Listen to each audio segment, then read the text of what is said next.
Yeah, Spectrum bullshit. Like they always cut like their shit are just cut off out of nowhere, bro. Like that shit is ass, bro. Like the servers will go out for 2 days, gang. Like that shit, wow, bro. I don't like that shit. No warning either.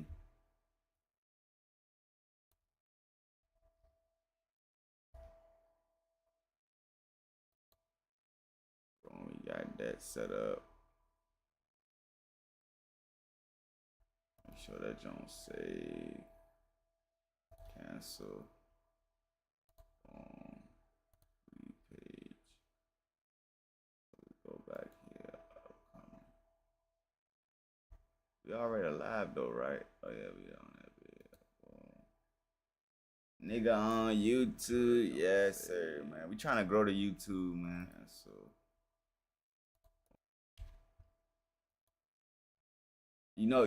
cause look, I was thinking like this, bro. I ain't gonna lie. I'm not gonna act like I came up with this decision. I was listening to DDG, and you notice everybody trying to stream on Twitch and Kick. Like niggas leaving YouTube, nigga. Like the content creators that used to be on YouTube, they going to streaming. So like we gonna try to capitalize off that by like trying to like grind more on YouTube because everybody leaving YouTube. Niggas trying to go to the streaming world. So I'm trying to like grind YouTube up while everybody on some other shit, man.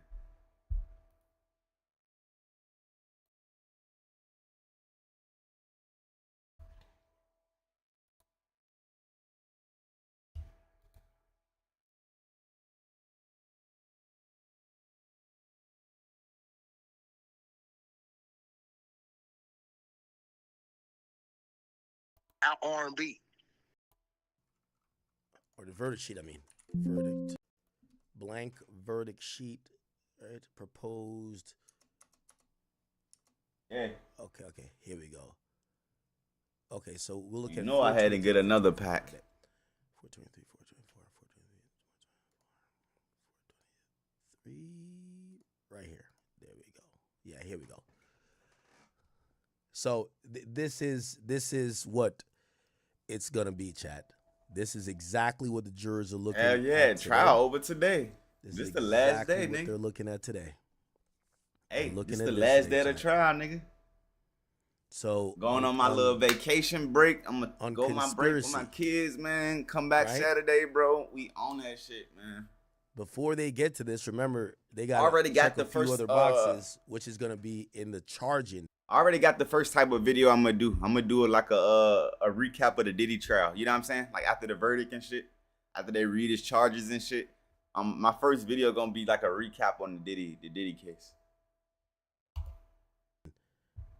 Info for it, which is this. This is a jury charging. Hey G, I promise you, nigga, I don't smoke tobacco. I hate tobacco. Like I hate tobacco. But these will put me back in the game. Like I only smoke these. I don't want no Russian creams. I don't want no banana. I don't want no grape. I don't want no private reserve. I don't want no. I want cinnamon milk. I want cinnamon milk. If I don't see these, I just give me some papers. Yeah. These it. Best. The best, nigga. They so smooth, bro. Like, man, bro. Whoever came up with that right there, that nigga. The charging instructions, okay? Here's the function of the role of the jury. I ain't even over exaggerating. Them bitches like that. Here's the burden of proof, presumption of innocent, reasonable doubt, circumstantial evidence versus direct evidence. This is the credibility of the witness. By the way, they read all this in court, right? This is the indictment, okay?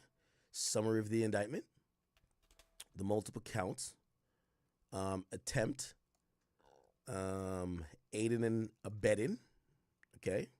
They're defining it. Willfully cause a crime, okay? Bro, they said when Diddy beat the Rico case, bro, niggas was in that bitch huffing and puffing bro, even if Diddy walk free, he still gonna get accused of that shit. Bro, that shit was some different shit. And then they here is what the jury's gonna. So let's go over this real quick, Chad. This is what the jury's looking at for RICO. And by the way, if you don't know, the update is that they haven't came to a consensus about RICO at this point. And let's read what the judge instructed them to think about when considering this RICO or racketeering charge. It says count one charges the defendant with conspiracy to violate the Racketeer Influence and Corrupt Organizations Act, otherwise known as the RICO statute. In order to prove that the defendant had conspired to violate the RICO statute, the government must prove beyond a reasonable doubt each of the following elements of the offense. That first, number one, from about 2004 through in and about 2024, there was an agreement among two people to conduct or participate in the affairs of an enterprise through a pattern of racketeering behavior. Basically, two people have agreed to do a pattern of crime. Second, the racketeering enterprise or its activities would have affected or in fact have affected interstate or foreign commerce. Okay? Third, the defendant, and this is what's called the mens rea, knowingly and willingly joined that agreement. Well, actually, that's not what it is. It's usually intent to commit. Niggas love saying mens rea. Like, he don't even know what that word means. Bro, I don't even know what that word means. He just love throwing that shit around. Fourth, the defendant knowingly and willingly agreed that he or another member would commit. That's two racketeering acts, as I will define that term for you. Okay, so the first element, is there an agreement to conduct or participate in the affairs of an enterprise? Let's read what they're saying.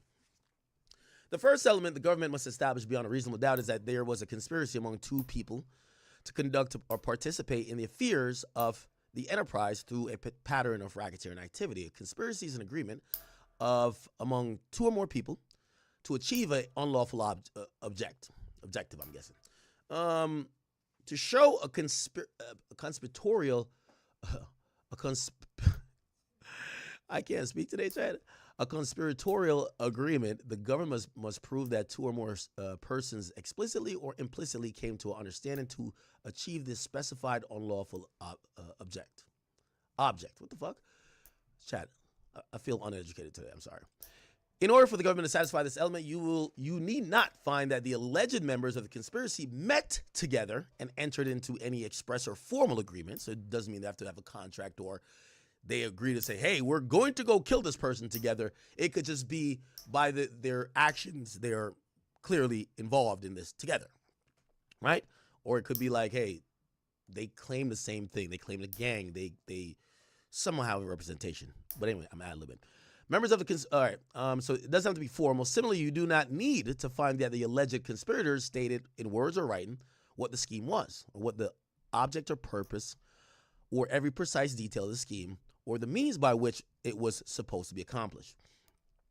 What the government must prove is that there's a mutual understanding, either spoken or unspoken, between the two people to cooperate with each other to accomplish this lawful object. You may, of course, find that the existence of the agreement to achieve this unlawful objective has been established by direct proof. However, since conspiracy is by its very nature characterized by secrecy, you may also infer of its existence from the circumstances of the case and the conduct of the parties involved. In the context of conspiracy cases, actions speak louder than words. In this regard, you may, in determining whether an argument existed here, consider the actions and statements of all of those you find to be participants as proof that a common design existed on the part of the persons charged to act together to accomplish the unlawful objective. In this case, the unlawful objective is to violate the RICO statute. In other words, to conduct and participate in the affairs of an enterprise through a pattern of racketeering activity. An enterprise is a group of people or entities that have associated together for a common purpose of engaging in course of conduct. This group, in addition to have a common purpose, must have a ongoing organization, either formal or informal, a structure, and it must have a core personnel who function as a continuing unit. The group does not have to be a legally recognized organization, such like a partnership or cooperation or corporation. This group may be organized for the legitimate and lawful purpose, or it may be organized for a lawful purpose. Okay, the purpose must be common to the group as a whole. Mere similarity of conduct or the fact that individuals may have assembled together and discussed common aims and interests does not necessarily establish proof of the existence of the enterprise, though you may consider such factors. There must be an overarching relationship among the enterprise members, and the enterprise must be formally or practically separate from the defendant himself. That's hard, man. Enterprise that the an enterprise that includes. By the way, I think that's very problematic. Would we say this was Combs' enterprise doing this, or would we just say this is Diddy? See, that's the thing, and this is why I say it's not Rico. Diddy's a billionaire. He runs his companies. If he needs to get Starbucks, he might swipe any card. Like, that's not the company choosing to buy that. That's Diddy, who is the boss of all his situations. He wants to do it. It's the same with these freak-offs or whatever they're accusing him of doing. That's not Combs' enterprise saying, we're trying to sex traffic. That's just Diddy saying, I want to do whatever I want to do. Anyway, I'm ad-libbing. An enterprise includes individuals employed by the defendant can be distinct from the defendant themselves. The government has charged that the alleged enterprise in the case consisted of what's called Combs Enterprise, in which Sean Combs, entities within Combs business, limited but not included to, Bad Boy Entertainment, Combs Enterprise, and Combs Global, individuals employed and associated with Combs business and also known and unknown ones. Combs Enterprise. In which, if you find that the enterprise existed, you must determine whether this enterprise continued in a substantial similar form during the period charged in the indictment, 2004 to 2024. Then they go over effect on interstate commerce. Then the third, that bluebird pancake motherfucker, element is member in a conspiracy, and the fourth is agreement to commit a pattern of racketeering. Let me jump over. I don't want to turn this into a read along because that could become incredibly boring.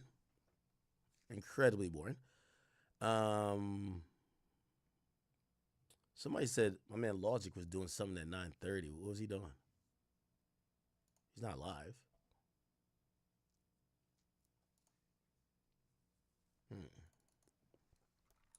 I heard my man Unc was live. Let me see. What the hell does today's the day. We're just kind of.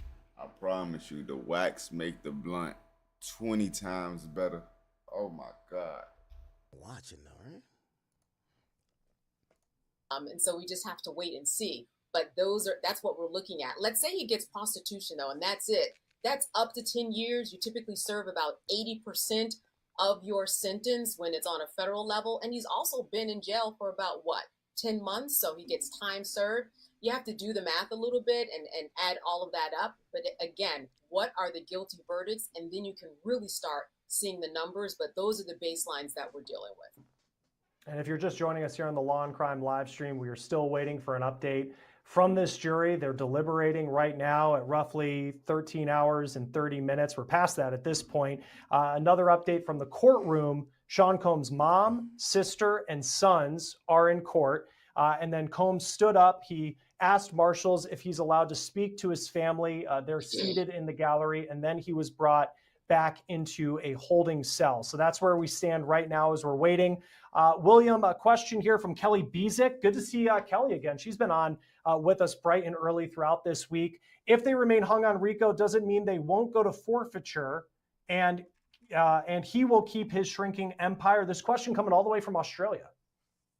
So I think that, to the best of my understanding, the only avenue for the civil forfeiture would be through the RICO statute. I think they wouldn't be able to try to seize anything based upon the other charges. But again, Chris, as you and I have talked about in other venues, there's a lot of civil suits out there. So whether or not he's able to hold on to it as a result of the criminal prosecution is one thing. But, man, oh man, we got 30 some odd civil suits, people looking to chip away at that fortune that he's holding on to. Right. You just think of the cost of the attorneys for those civil cases. In fact, there's one that just came in overnight. I'm just looking at the headline from Variety. Sean Diddy Combs hit with new $10 million lawsuit. This is from a music video dancer who says that he was drugged and raped and given an STD by Sean Diddy Combs. Again, that is a civil suit that's dropping. And that's just another example of some of the legal challenges that Sean Combs could face, even if he is able to walk out of that courthouse with a verdict from this jury. Candace, there's a lot of talk about an Allen charge and whether or not the jury should get that. By the way, as we're, again, we're kind of just waiting on everything. Look at 50 Cent, man. 50 Cent can't wait for Diddy to go to jail. I keep telling you, man, the fact that Diddy did that to his baby mother, the fact that Diddy's lawyer was popping in court like that, basically saying, yeah, that other man couldn't take care of his child, so I was doing it. Diddy want that man off the earth. Not Diddy, 50 want that man off the earth. This portion of the verdict where RICO has not been proven. It can happen many, many times. It depends on the judge, for the judge to say, go ahead and try again. Go ahead and try again. Believe in the core values and belief that you have, but try your best in the best interest of justice, in the best interest of the time and the witnesses and everything that we've come here in the court to do, to go ahead and see if you can consider something else or open up your mind in a different way. That will probably happen. We'll probably see that today if they keep coming back with these unpersuadable opinions. And then, William, a question coming in from JAM. Could and should Cowboys for Angels, which is the website that Diddy and Cassie use to hire escorts, Cowboys for Angels, should their executives be charged with RICO? Oh, that's a good question.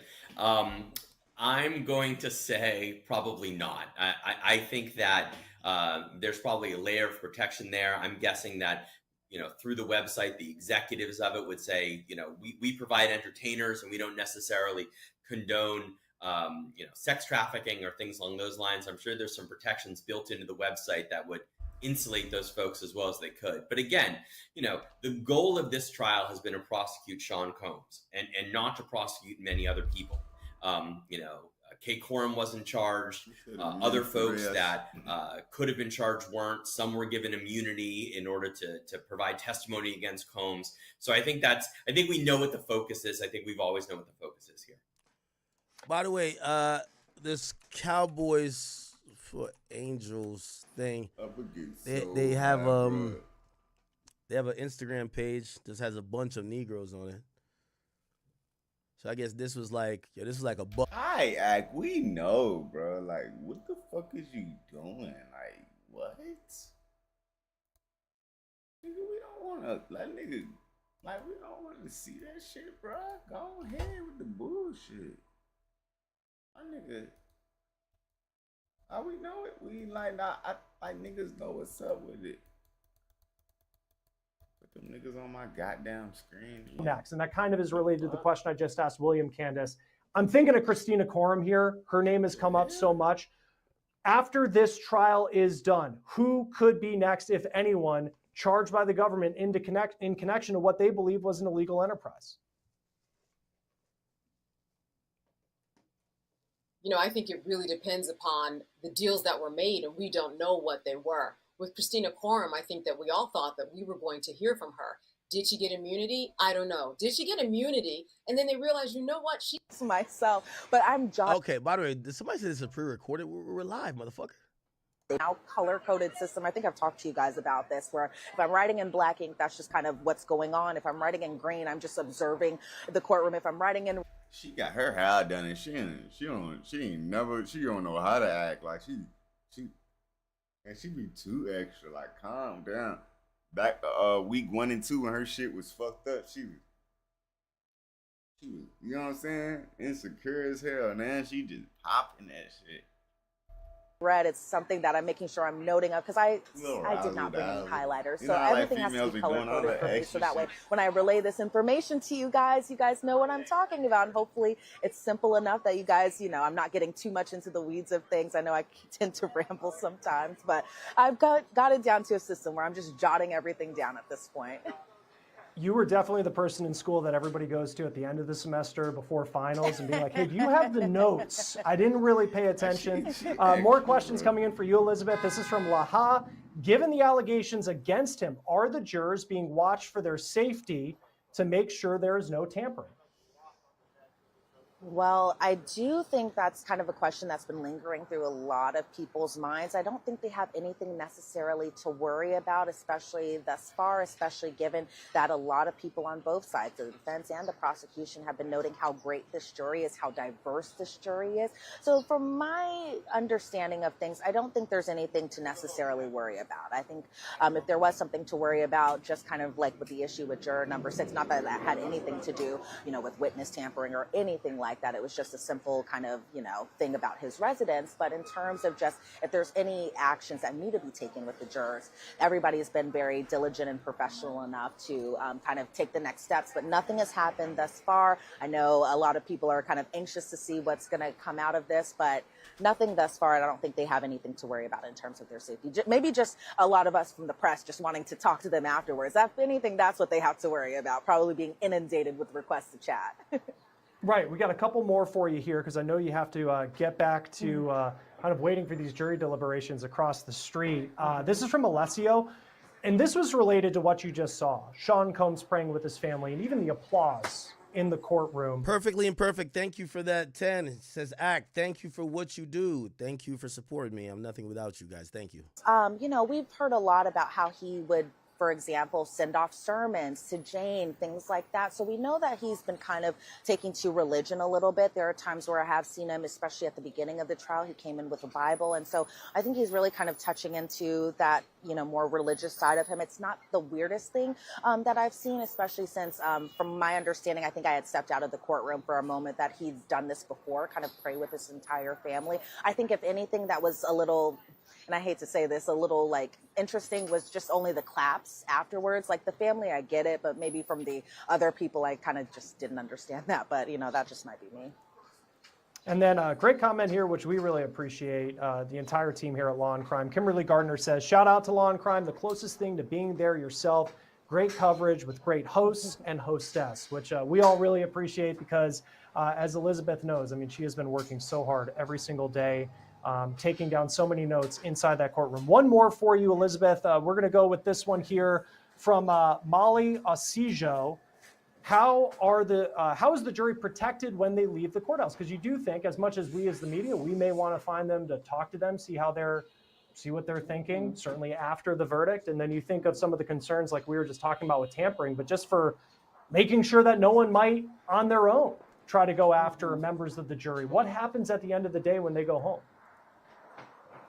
Yeah, well, let me tell you this, Chris, that whenever the jury does end for the day, whenever they're kind of shuttled out to go outside, is that us who are inside the main courtroom, we are not allowed to leave. We're all supposed to be staying put. I don't know if that'll change once the verdict is rendered. I doubt it will. I think the jury will still be given kind of a little head start to leave the courtroom. But for the most part, the people who are even here outside, who are not inside the main courtroom, they might not know that it's somebody who's passing them is one of the jurors on the Sean Diddy Combs case. They might just think it's just another random person because this is a jury of his peers. They look just like any of us who are just sitting here camped out waiting for verdict watch. So they, for the most part, they get a little bit of a head start, maybe about 10 or so minutes for them to gather their things, go down the elevators, go outside. Whereas it's a little bit of the opposite, where they kind of go in the same entrance that we all do when we're going through the security line. However, they are met with like a jury staff member who's waiting for them downstairs. We are not allowed to communicate with them. We are not allowed to even smile at them. We can't say good morning to them. We can't even ride in the elevator with each other. It's really kind of, they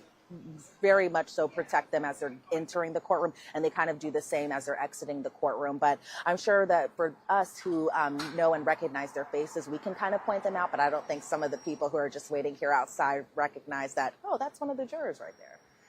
I know, and because I've just been looking at this list of just the little information we have about each person. When all of this is done, I'm fascinated to kind of just put the faces to the descriptions, hear their thoughts about how all of this played out, and we'll see when that happens. Again, a verdict could come at any moment, and I'm not trying to be over dramatic by saying that. Elizabeth Milner, I'll let you get back to the courthouse. Thank you for stepping out to talk to us. We really appreciate it. Of course. Thanks, Chris. All right, let's, as we wrap things up here for this hour, and even though we're wrapping up this hour, we're going to be live throughout the day here on Law and Crime. Jesse Weber will be here at noon. And then, of course, if there is an update, if there is a verdict from court, we'll break. Got tapping with my mans, man.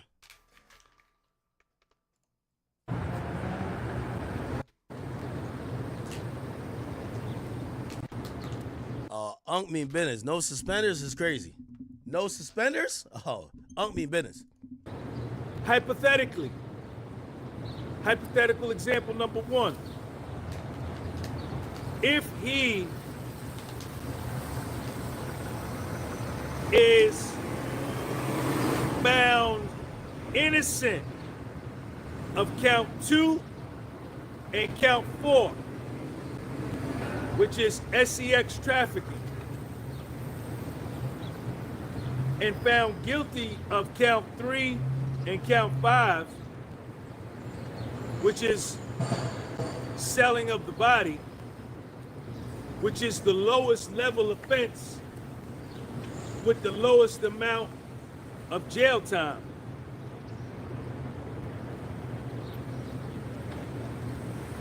The jury is hung up on the RICO and may be hung up for several reasons. Maybe they don't believe it was an enterprise, a criminal enterprise. Maybe they don't believe it was a conspiracy, right? And the RICO carries the 20-year minimum. The 20-year minimum.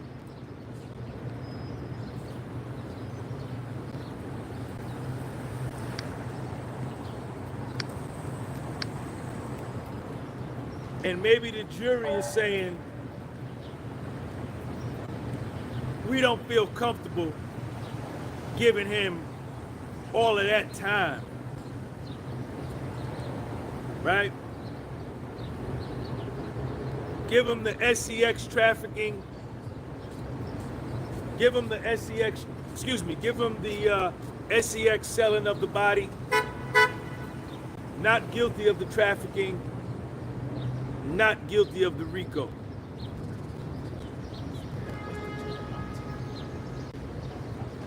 Thomas McCrae, what up? That's what I'm thinking. Because if he is guilty, if they had him guilty on all 4, count 2, count 3, count 4, and count 5, the RICO is already satisfied. It's activated. He would have to, the jury by default, by convicting him of all 4 of those, he's automatically convicted for the RICO because those are base offenses under the RICO. So it has to be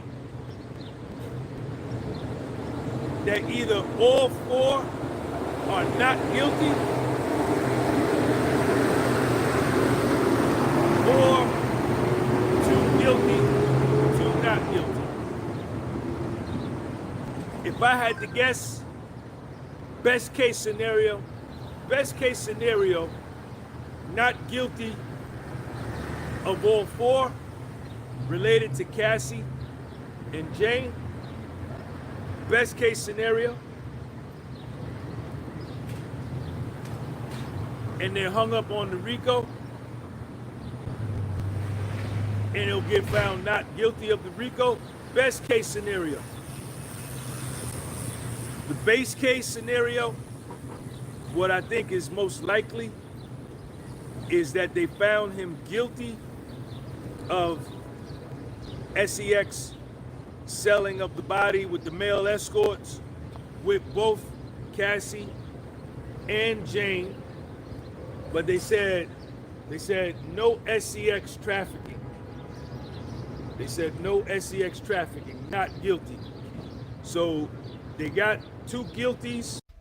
Whoa. Uncle's right. Now look, Uncle's right though. What the fuck? 2 not guilties. And I think they're deciding, like, that's really what it was. Does this man really deserve to go to prison for 20 years? That's my personal opinion. What do y'all think? What do y'all think?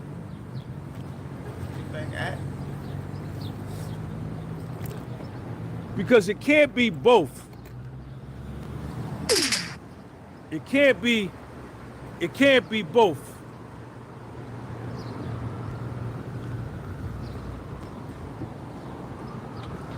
He can't be found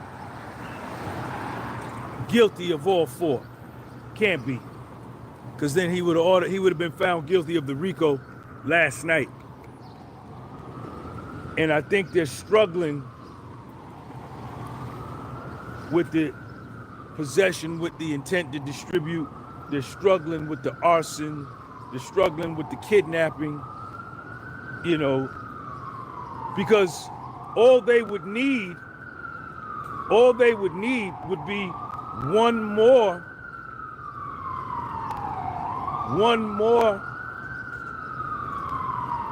predicate, and then they got him. He's looking at 20 years.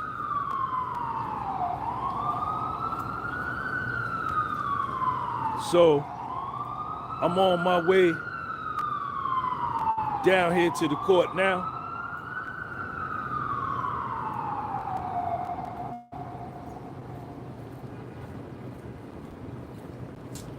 I'm talking about some. He the only one out there talking like that, nigga.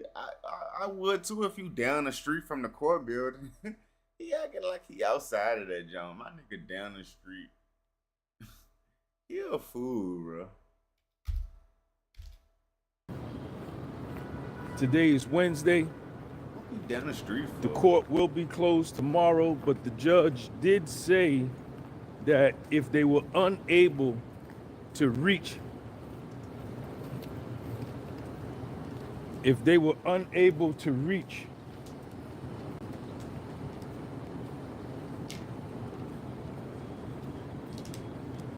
a verdict by today, that he would open up the courtroom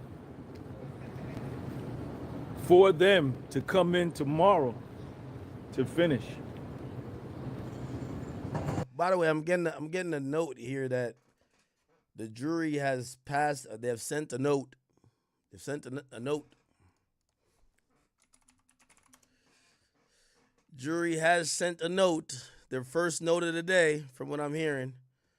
By the way, CNN has a different feed, but they just describe it. They say in the courtroom, Diddy turned to face his relatives and told him he was heading downstairs to wait. Stay strong, he said, and he bowed his head to pray. His children bowed their heads as well. In giving prayer, Combs says, God, please watch over my family. He asks that the jurors, his family, be blessed. The family responded with amen and clapped after he prayed. After the marshal escorted Combs out, his children stood to walk out. Everyone else in the court also stood. When it was clear the judge wasn't on the bench, Combs' children and several members laughed, injecting a moment of levity into the courtroom. 1 minute ago, the jury has sent a note. According to the defense attorney, the jury has sent a note. According to defense attorney Mark Agnifilo, this will be the first note of the day. Combs supporters are filtering back into the courtroom. They're going into the courtroom. The federal jury has reached a verdict in the racketeering and sex trafficking trial of Diddy Combs. Wait, hold on. Wait. Whoa. Look like they've reached a verdict. He said, damn, that was whoa. quick. Motherfucker. Wow. We're a little behind, so this happened early. He said, whoa. Nigga said, whoa. Wow. There is a verdict, people.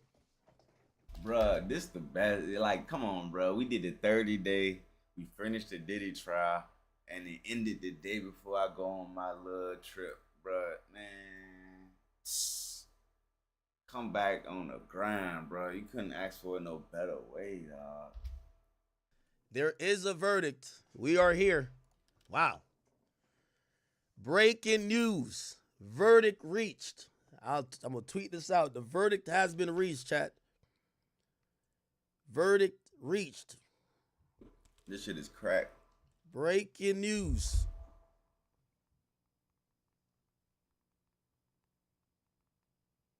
My fingers like, ugh.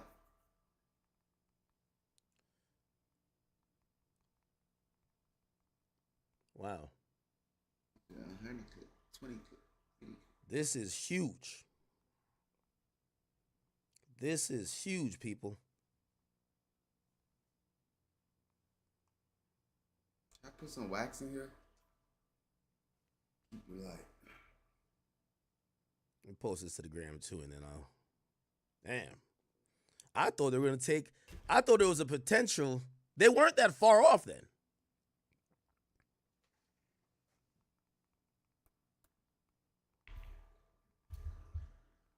Wow. A federal jury has sent the note that they have came to the consensus on all 5 charges. There is a verdict officially in the sex trafficking trial of Sean P. Diddy Combs. He's accused of having a criminal enterprise that coerced women into sexual encounters with other men known as freak off. He's 55 and he's charged with 5 counts. 1 count of racketeering conspiracy, 2 counts of sex trafficking, and transportation to engage in prostitution. If found guilty of most charges, he could face life.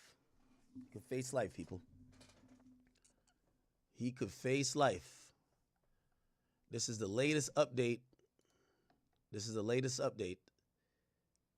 The prosecutors have filled the seats in front of the table. Sean Combs hasn't been brought back in yet. Holy shit. What do y'all think this is leaning towards? I gotta believe there's a not guilty on the RICO. They agreed to it too quick. It's no way you didn't fold yesterday and you show up today and 2 hours in you're like, fuck it. Fuck it, yeah. I don't know. What do y'all think? Let's get a poll going on. Do you believe he will be guilty on all 5 charges? All perfect thing for the 10. All 5 charges. It's either 1, 3. No, really, it's not going to be 1. It's either going to be 2, 3, or 5. It's almost impossible for him to get convicted of just 1. Why?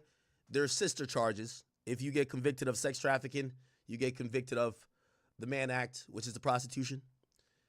If you get convicted of 1 prostitution, you get convicted of pretty much the other prostitution. And if you get convicted of the RICO, you get convicted of at least 2 other ones, if not 3 other ones. oh my God. Or you'll probably get convicted of all. You'll get convicted of all. We are here to see what's going to happen. I don't even know. I feel a little nervous. It's not my life hanging in the balance. It's Diddy. But I feel a little bit nervous, people. Diddy's not yet in the courtroom. Diddy said a prayer this morning. He led his family in prayer. When he entered the courtroom this morning, he hugged 4 of his attorneys, Jason Driscoll, Nicole Westmoreland, Alexander Shapiro, and he hugged Mark Agnifilo. He waved to people in the gallery. Yeah. The mother and the sister were seated in the family section. Yeah. Diddy was sitting alone at the defense table as his lawyers are standing in a circle to the side. His adult children arrived a little bit later. 2 of his sons brought female friends. And the group squeezed about 10 people. Oh, yeah. That normally potential freak off. Fits 8. This is when he prayed.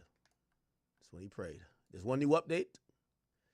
The mother and the sister are now in court, and Diddy lawyers are still meeting with him in private as we wait for the verdict to be read in court. Potential. This is the moment, people. This is the moment. We're following from CNN, the live feed there. We're following also Inner City Press, and I would imagine that Law and Crimes probably has their person outside. Well, they double duty. They have one inside and one outside. I don't know if they got an earpiece or something. But both are joining us. So very quick, since I last spoke to you, that verdicts come in. Just Candace, what's your reaction? I mean, so let's see. Diddy's now in the courtroom. This is going to happen in the next 2-3 minutes, chat. Open up that poll. In the next 2-3 minutes, I would imagine Diddy's going to know the fate of his next 20 years? Will he be able to walk out this court theoretically? Because even if he's acquitted, he still has to get processed out. He doesn't just walk out the courtroom. But will he leave today as a free man, or will he not see freedom for another 20 years? Will he ever see outside of a prison cell or a prison facility ever again? We're going to find out very shortly. All his kids are there, I would imagine. I would imagine, except the baby. Even though the mother of the baby, which is Dana Tran, she has been at the most important dates of this trial. You have to remember, she is just as family as everybody else. Diddy has a mixed family where I believe he has three with Kim Porter. He has one with Misa, or two, and Sarah Chaplin. There's one, and he's pretty much adopted Quincy, and he has a baby with Dana Tran. So he has kids with a few different women, and I could imagine, he's been their financial support. Of course, his mother as well, Janice. They're all there, like a doodoo turd, hoping to hear something good. Something good. Here we go, people. Each refresh, we might get it.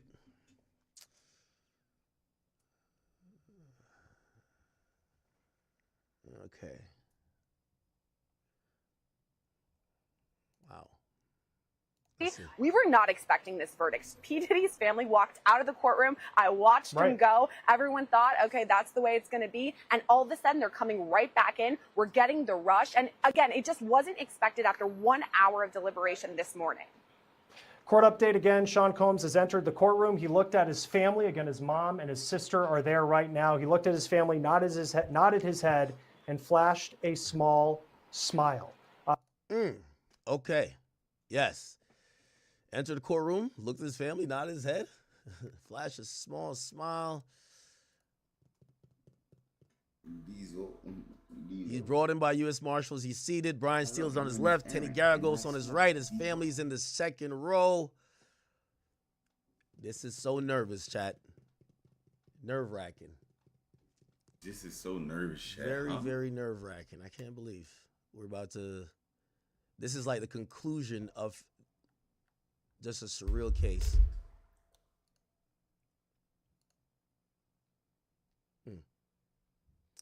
Unfortunately, we don't have video of what's happening in court. We have to take these written. By the way, Fox News. Oh, let me go look at Fox News. Fox News has one too. Fox News has. Let me see. Fox News. Fox News NY. Fox News NY. They usually have somebody who will be able to communicate outside of court. They're not live. They're dropping a ball. They're on some Trump shit. The first couple of days they were there. Fox 5 NY. Fox 5 NY. They got to be there. Okay, they are. Cool. Deadlock, or was that the jury process? The judge seemed to think it was a jury process, as we're going to tell them tomorrow. Look at this. They start really around 9 o'clock, so really within an hour, they reached an agreement on it. Now, you asked us to describe what's going on out here. It has been nothing short of like packed out here every single day. But in the last 10 minutes since that note went out, there's been a flurry of activity. You see everybody getting set over there. There's a podium over there. This is what we call a pen. They're penned in there. There are cameras floating around, getting ready. Okay, all right. We have another tweet.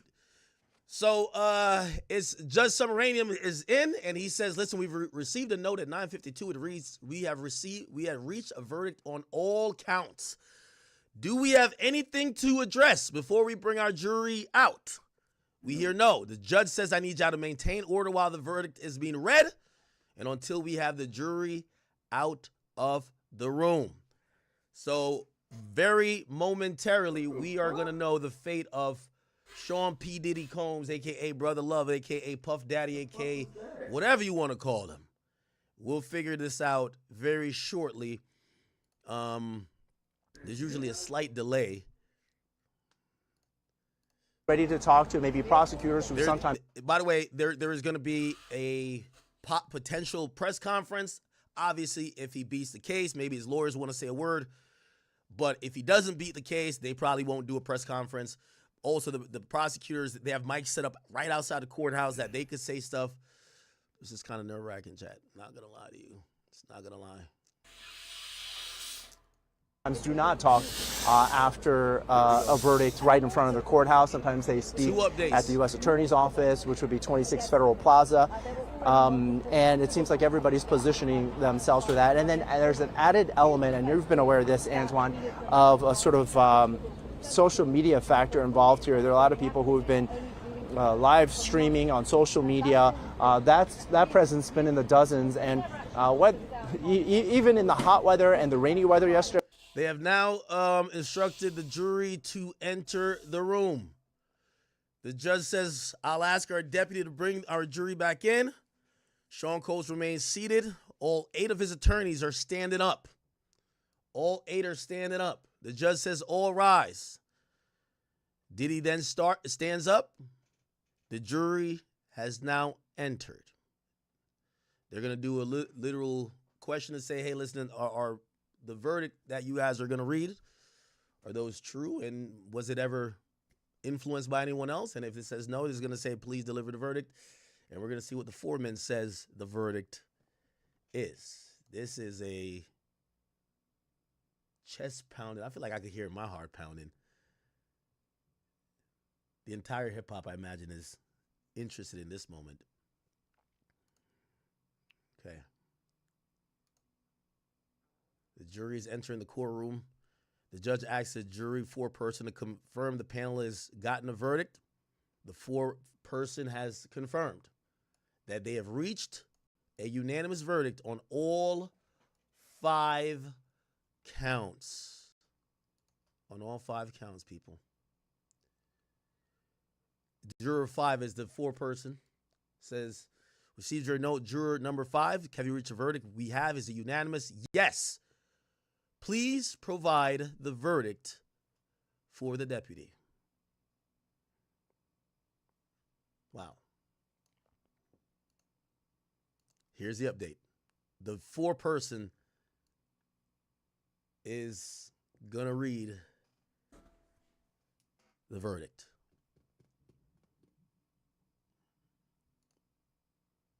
Wow.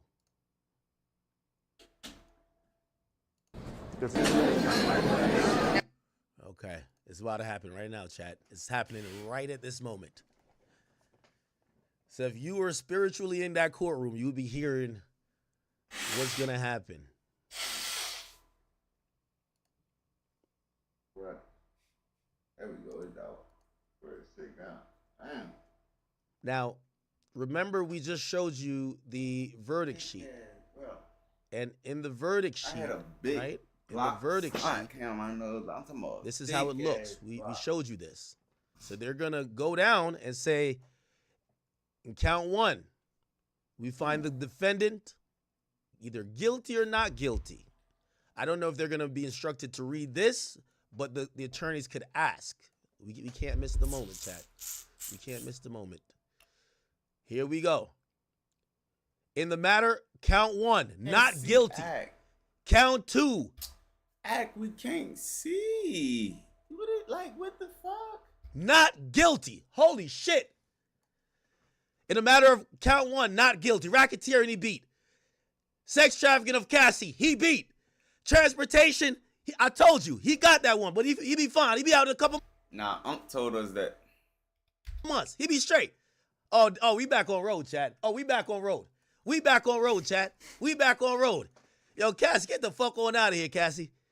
Get the fuck on out of here. Yeah, my boy was doing some prostitution shit. He should have been just doing the escorting, but he wasn't sex trafficking them hoes. Come on, man. Come on, man. If he definitely not guilty for Cassie, he ain't guilty for Jane Doe. She's a hoe. She a hoe. She's a fucking hoe. That's a fact. Here we go. Here we go. Listen, you know what this means? All you other bitches that had whatever type of thoughts like, oh yeah, that's sex trafficking? No, it ain't, hoe. You hoes gonna have to live on y'all knees for life. I'm sorry, okay? This is at least some redemption for Diddy. This is some redemption for Diddy. Hold on. Come on. Where's the fucking update?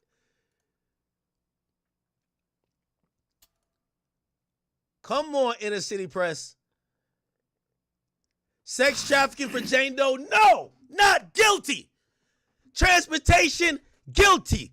2 out of 5, chat. That boy beat the case. He beat the case. He beat the case. He beat the case. He might even come home today. Time served, man. Hey, look. And his family put a $1 million bill for him to get out. They gonna accept it. Hey, look. Hey, we said it from the jump, man. These hoes tripping. Nigga didn't even, bro. I bet you the jury didn't even know why Diddy was getting the RICO. They probably like, what did he do? Some of them people in there probably just as nasty. Like, what did he do? Time served. All you Cassie Jane Doe hoes, it's a wrap for y'all. That shit is over. And they should, I wish this judge could. I want to see them anti-reporters like that black and that white lady that was wilding like that, like saying he gonna get a RICO. There's no way. Like, they was tripping. I'd like to see what they got to say. Dismiss all them civil suits too. All y'all niggas go back to being broke. It's okay. Give this nigga back his baby oil and let him go have his Astro Glide. Let that man go back to the pre-freak office crazy chat. I might have to put in an RSVP. I ain't even gonna lie to y'all, chat. I might have to RSVP, chat. I might have to be the next one, chat. I ain't gonna lie to you. My boy beat the case. My boy beat. I know this dude. I know this now. Hello? Doing okay.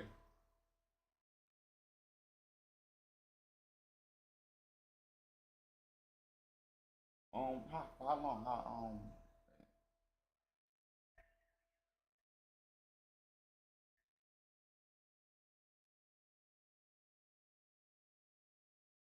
Okay, hold on. Give me a second. Hold on.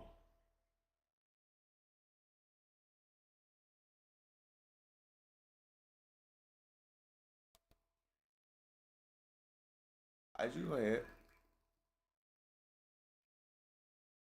I said you go ahead. You go ahead.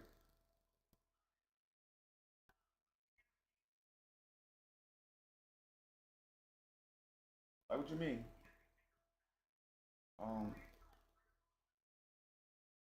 Yeah,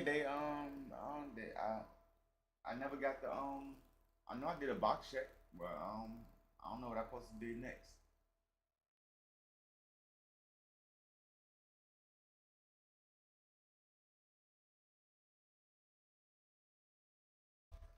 The case. My boy really beat the case.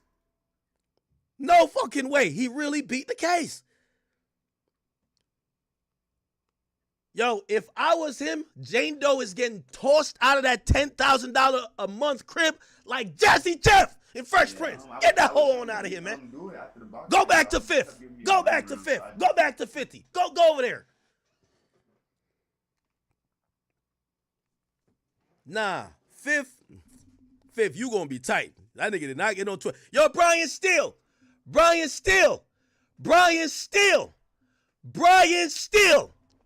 My boy take no L's, man.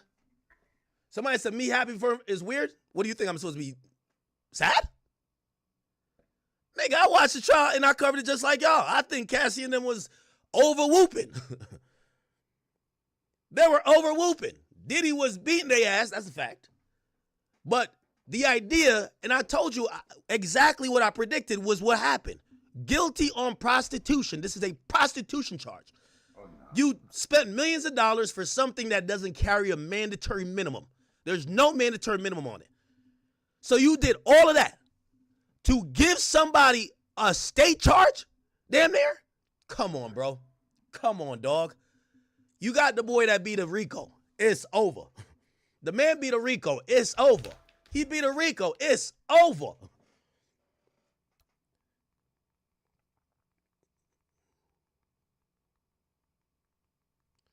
And only got found.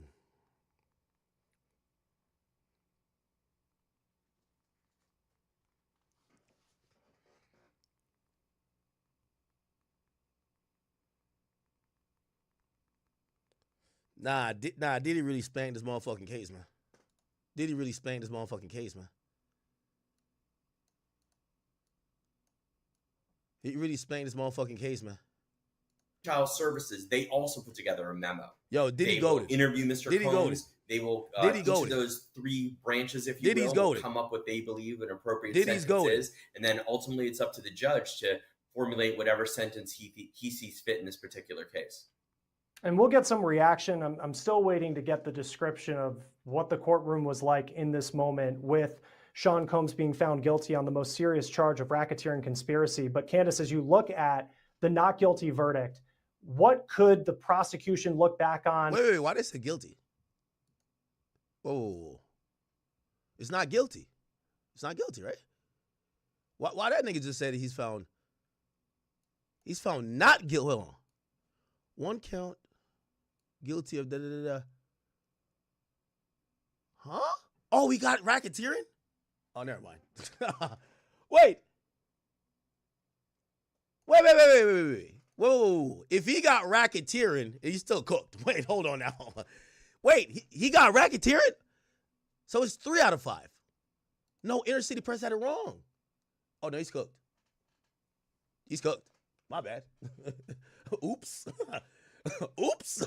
My bad. Yo, no, it said not guilty for count 1 is racketeering.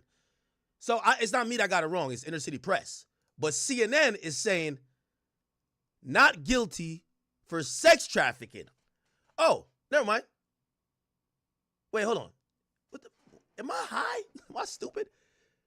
Oh, okay, but not guilty of sex trafficking. Oh, okay. Nah, Diddy won. Spanked it. Diddy spanked it. Nigga, he spanked it. Never mind. But not guilty of sex trafficking and racketeering. So what was this nigga talking about? I just heard him say that. Not guilty on 3 counts. Diddy won. Or do they make them consecutive? Because they can do that with 2 charges, and you can give them, 8, 10 years. Now you're talking 16 to 20 if you put them together. So that's going to be something to look forward to look to in the future. But the big news is that the more serious charges, particularly the RICO charge, which would have put him away for life, he was found not guilty of. They must have been close to a decision last night because they didn't. Yo, let me tell you this, and the jurors gonna say it. Diddy had 3 of them people up in there. 3 jurors who was like, man, y'all niggas is tripping. We not finna put Diddy in no goddamn jail for no RICO, my nigga. There's 3 jurors up in there. I don't know who they are, but 3 of them was up in there. I'm telling you, they was banding up. I could tell they was like, yo, listen, we not giving him no sex trafficking charges. Yo, if they were not guilty on both Cassie and both Jane, they should have ended it yesterday, man. That's clipped. If Diddy not guilty for sex trafficking, fuck them hoes. Not guilty on everything. Prostitution, y'all niggas pay for pussy too. Get out of here, man. Let that boy free, man. Y'all niggas pay for pussy too. Get out of here. Get out of here, bro. I'm sorry. And for the people who, listen, I'm just going off the verdict. Just like y'all niggas was going off the allegations. But them hoes got up there and lied. Y'all bitches was sucking dick, getting peed on. You know why? Because you wanted Diddy. He ain't sex traffic you. He did beat your ass, though. He did. But this ain't a beat your ass case. You got to go to the beat your ass case. This ain't a beat your ass case. And you got the 20 mil for the beat your ass. Okay? The facts is the facts. The feminists about to be tight. They couldn't wait for Diddy to be cooked. Yo, R. Kelly was preparing to bunk. Like, all right, Diddy, this is going to be for you. Let me... Come in here. Diddy's like, hold up, man. Hold on, nigga. I'm going back to the crib. Prepare to freak off at 2-Star Island, nigga. Holy shit.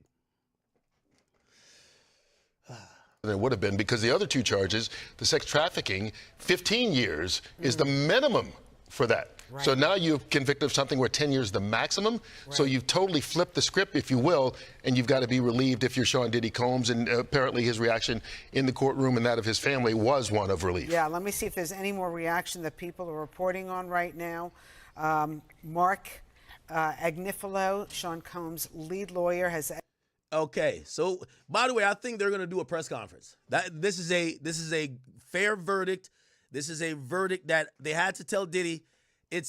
We didn't really put that much opposition or defense up against the prostitution stuff, but it doesn't have a mandatory minimum. We could do some shit with time served. You've been locked up. You've been locked up for damn near 10 months. these sentencing guidelines, you're not a felon. You've never caught a federal charge. 10 is the max. You're not going to get nowhere near the max. They're usually going to sentence him to a year and a day. A year and a day. They're going to get that nigga a year and a day. I can't even see, you know, the government, no matter what they said, coming back and try to get him for 3 years. They're going to get that boy a year and a day and some probation. They might even say, take the baby oil and an ankle monitor, nigga, and go back to Two-Star Island, gang. Like, just go do it like that, man. You know? But, or do some maybe suspended shit. This is where Brian's still going to be. Brian's still going to be a whiz right here, too. And when it comes to federal sentencing, obviously they got to go through probation services because they deal with that. Any incarceration for a inmate, they're going to suggest and give their review, but it takes them a couple weeks to kind of like come up with something. Obviously, this is something he's not going to walk out of court today. But essentially, if you ask me, Diddy home before Christmas. If you ask me, Diddy's home before Christmas. So the Christmas freak-off is going to happen. Did my Jamaican accent come out? The Christmas freak-off is happening. That's a fact. That's a fact. It's a fact. That's a fact. Yo, Gina Hugh right now, remember she was dipping? Yo, she's like this, like, let me hit the Puff bat phone. Puff, I'm back. I still love you. I didn't take the stand.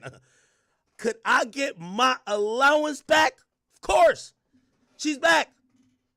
Yo, I know Meek is texting right now. Hey, big head. Come on, you got to do it. Got to do it. In all caps, like he's shouting. Hey, big head. Got to do it. Gotta do it. French, you could talk about Diddy now. You could talk about Diddy now, French. French, you was hiding like you wasn't with them freak-offs. Stop playing, French. You could talk about it. He got found not guilty. All that shit was legal, man. All that shit was legal, man. All that shit was legal. You could tap back in the game now, man. There's a lot of you niggas running. All y'all niggas that was running, y'all could pop back out. Pop out with the baby oil like it's a rock. It's lit. It's back lit. Covering the proceedings that you just described. I'm out here. Everybody has a lot of resources out here. You're looking across. Young Miami, you a real one too, even though you fucked it up for him. Young Miami, you should have been outside that courtroom with the welcome home Poppy sign. Where was you at? See, you don't want another Maybach. That's your fucking problem. Yo, go Poppy. You should have been outside that courtroom with this sign. Welcome home, Poppy. Where you at, Young Miami? By the way, Diddy got some backed up urine for you. You're still getting peed on. You're still getting peed on, okay? The courts have ruled your ass getting peed on is not a crime because you love it, okay? That's what they've said.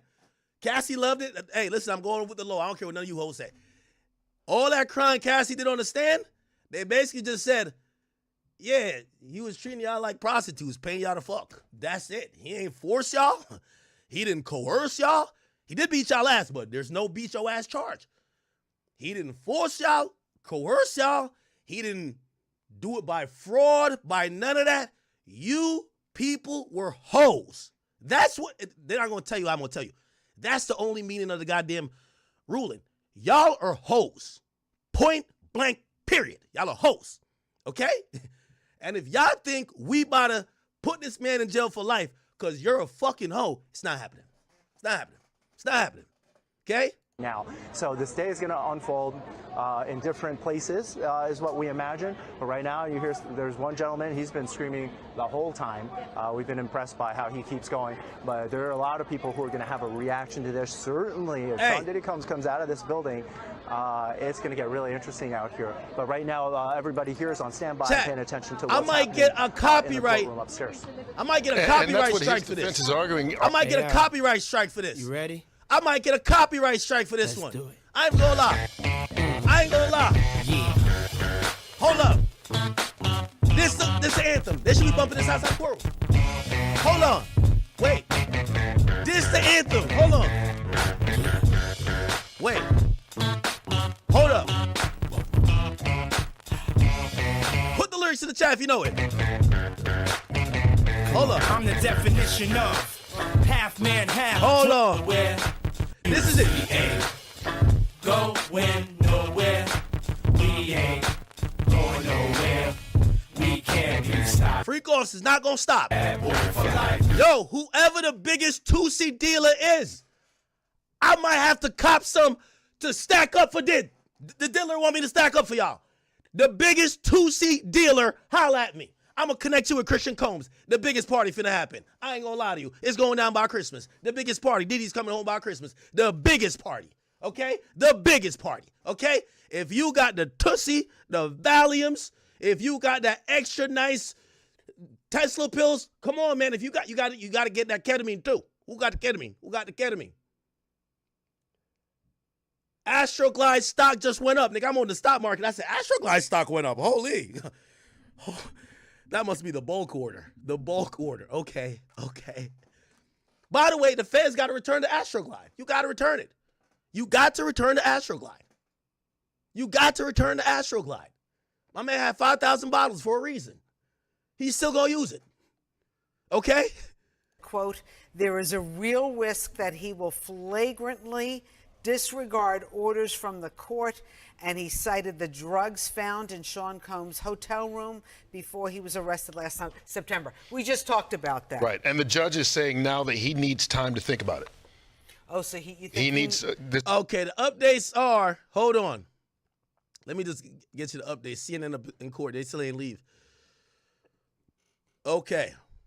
So count 1, racketeering, which carries a maximum life imprisonment, not guilty. A minimum of 15 years for sex trafficking of Cassie. Man, Cassie knows, take your $20 million and bring your stupid ass off, man. You know you was having the time of your life with Diddy, man. Ain't no more. Well, you could get a private jet now. You got $30 million. Why are you so mad? Yes, you were doing some prostitution shit for him. You were a prostitute, and the sex worker was prostitutes. That's basically what this charge means. The court, and I know I'm talking colloquially, but I'm explaining it to you in layman's terms.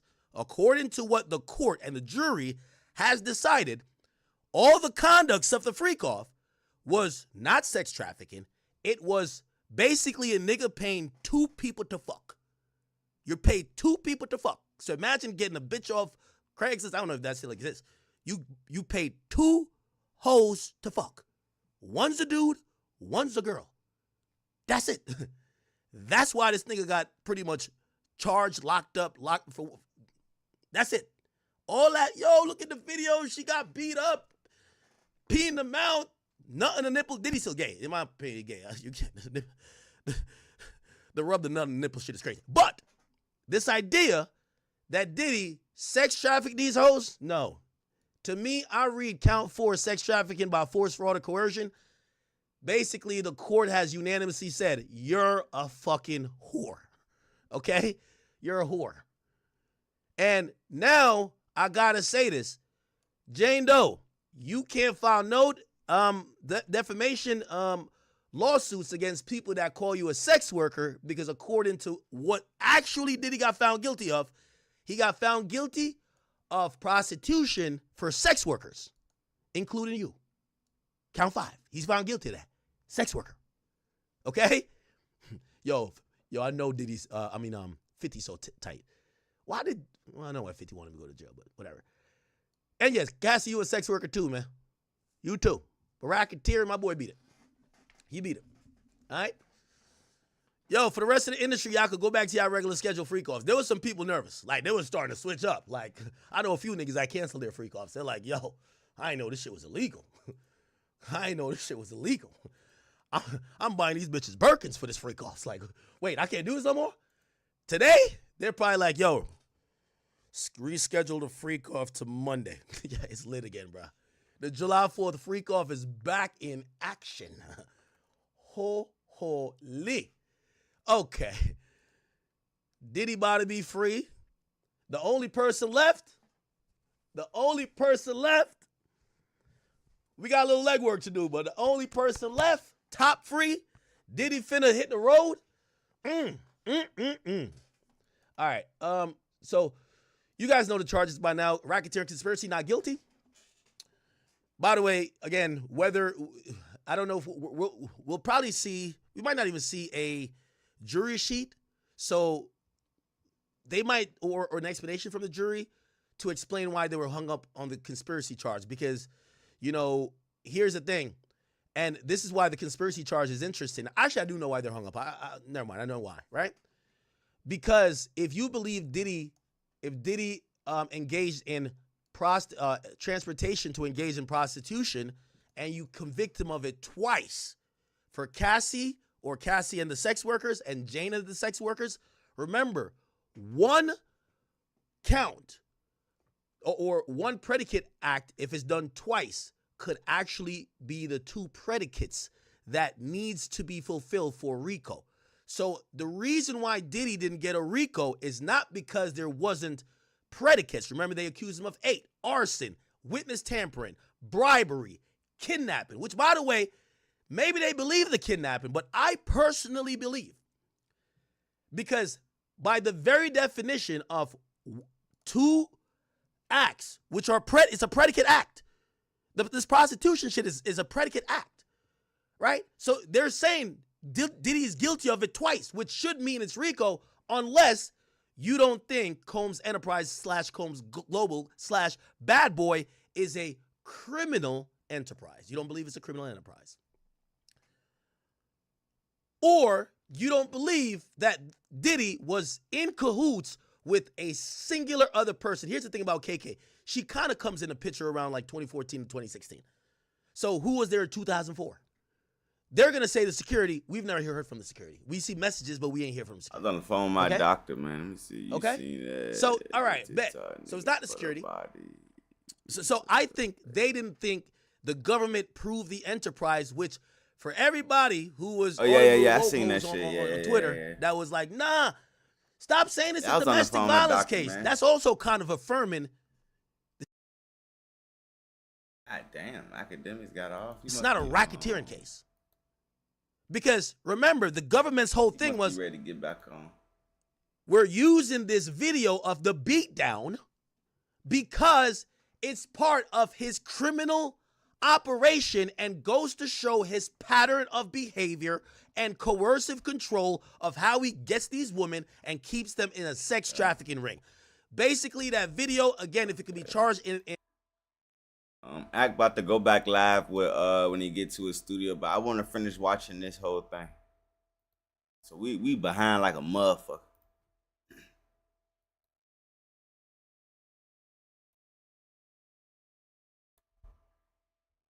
It's part of his. He will be charged with either misdemeanor assault or potentially aggravated assault. Either or, we probably face up to a year in jail, maybe 3. But he's not charged for that. What he was charged with is racketeering. And I personally believe, we'll hear if the jurors explain it or they're going to do an interview sometime. I guarantee they don't believe there was no enterprise, there was no co-conspirator, clear co-conspirator, despite what the government's saying, KK and the others. And they don't believe that the behavior continued past 2019, which is a statute of limitations situation. Okay, one of those things. They didn't have to get to the arson, even though Kid Cudi was up there in a blouse with the fucking leather jacket on, just like chain smoking like a motherfucker. I don't know what. Like, he just went up there to tell us that Cassie played him and Diddy. Like, nigga, write in your diary, nigga. We ain't care about that shit, nigga. We ain't care about that shit, nigga. We don't care about that shit. Why the hell did Kid Cudi show up to court, man? Why the hell did Kid Cudi show up to court, man? I think Kanye showed up to court to go choke that nigga Kid Cudi. Like, nigga, what the fuck is you doing? Real talk. And then Don Rashad, cancel that lawsuit, shorty. Cancel that lawsuit. That lawsuit's garbage. You got violated on the stand. They was laughing at you walking out of court. You got done bad. Jesus Christ. Who else was up in there making a fool of them goddamn self? Chat, who else was up in there making a fool of themselves? Come on, man. Come on, man. Come on, man. I know they're going to be sick on Twitter. No, this is more than domestic violence. This is like mental coercion. This is like mental abuse. And you broke bitches who love to say a nigga financially abusing you because he don't want to pay your $10,000 a month rent. Kick rocks and get some knee pads. Facts. Get out of here. The Didster was doing great. Her own baby father wouldn't give her 10 bands. Then the diddler's like, yo, take 10 bands. I just need you for a freak off every 3 weeks. Shorty still got mad. Hell out of here. And that's another thing for you hoes who love get idea from other hoes. That's you, Jane Doe. You was perfectly fine with your freak offs. You just wanted to go to Turks and be on the yacht. You got mad when you seen Young Miami flexing and you told me, why I ain't getting treated like that? Shut up. Shut up. Go back home to Curtis. Bring your stupid ass back to Curtis. It's clip for y'all. He smoked her. He said, take your stupid ass back to Curtis. Oh, shit. By the way, you had no idea that you wanted to sue Diddy until you seen what Cassie got. See, you pocket watching bitches. You were good. And Diddy was trying to say, yo, hold me down during this time. Your ass was secretly recording him, sending texts, starting to be aggressive, trying to set him up, talking to the feds. You're getting kicked out the house today, like Jazzy Jeff from the Fresh Prince of Bel-Air. Okay? You're getting kicked out. Kick her out of the house. Christian, I think that's your job. That's your job, Christian. You got to get her out of the house. You got to throw her ass out. You got to do it. You got to do it. Okay? Throw her ass out. Diddy was paying your rent while you on the stand testifying against him. Bitch, what you think this was? Now that weak-ass lawsuit you about to file, that about to get dismissed too. All of these people saw Cassie get a bag, and they all wanted a bag. Bags canceled. Okay? Nah, facts. Cassie got 20 mil. 20 mil. What? Nigga said, hold on. They did the shortest, the female call, hold on, I got done worse than Cassie. I need 10. Hold on. Bags are canceled. Cassie deserved her bag, but, you know, it is what it is. Y'all hoes ain't Cassie. Y'all hoes ain't Cassie. Y'all hoes ain't Cassie. Watch that little freaky ass nigga Alex Fine. He probably be like, yo, can I get a copy of them freak off videos? Yeah, nigga. That's your wife, man. Go enjoy it. At least at $30 million richer. At least at $30 million richer. But that's about it. Let me see what's up. Okay. So this is the ruling, and now we know freak offs are not illegal. This was pretty much is depraved sexual behavior illegal. And I ain't gonna lie, and for someone who said act, what does this mean? No. Someone who says act, why are you even happy? I'm saying, first of all, we ain't gonna criminalize sex, just regular sex, period. But this idea that if you're fucking your bitch, you hit the blunt. They try to use his personal life. They try to use bro personal life as his business life. That shit fucked up. And they really said, like, if I let you hit my blunt, that's distribution. Nigga, go on ahead, bro. Like, you know how many times I distributed them motherfucker? And you pass it to her, and 5 years later, she said, yeah, I don't know if I wanted to do that. And then they said, did he ever give you a drug? Well, he gave me a hit off the blunt. All right, he sex trafficked you because you was high. You could make no decisions. You stayed around for 10 years. You didn't leave. You was begging for more, but you still couldn't leave because you were mentally, like, crippled. Okay, and we're going to give him a drug charge just because he told you to hit the blunt once. That's what this judge basically said. Possession with the intent to distribute means Diddy could have given one pill, one time. That's a charge.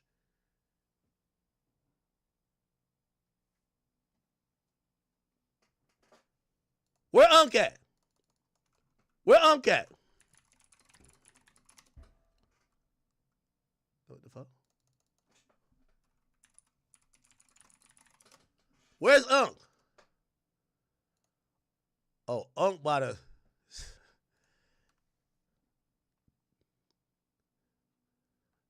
Okay.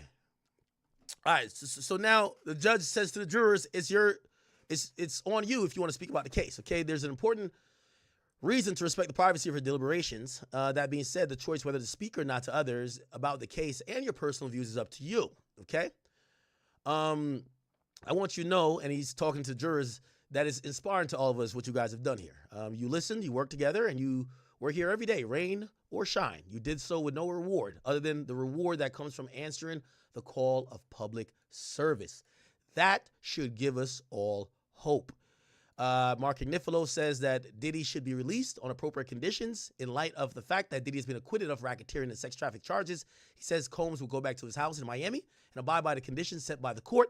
Combs does not have access to his plane. His entire family is here. Ignifilo says any 3 of them or any 5 of them can sign on to a bond.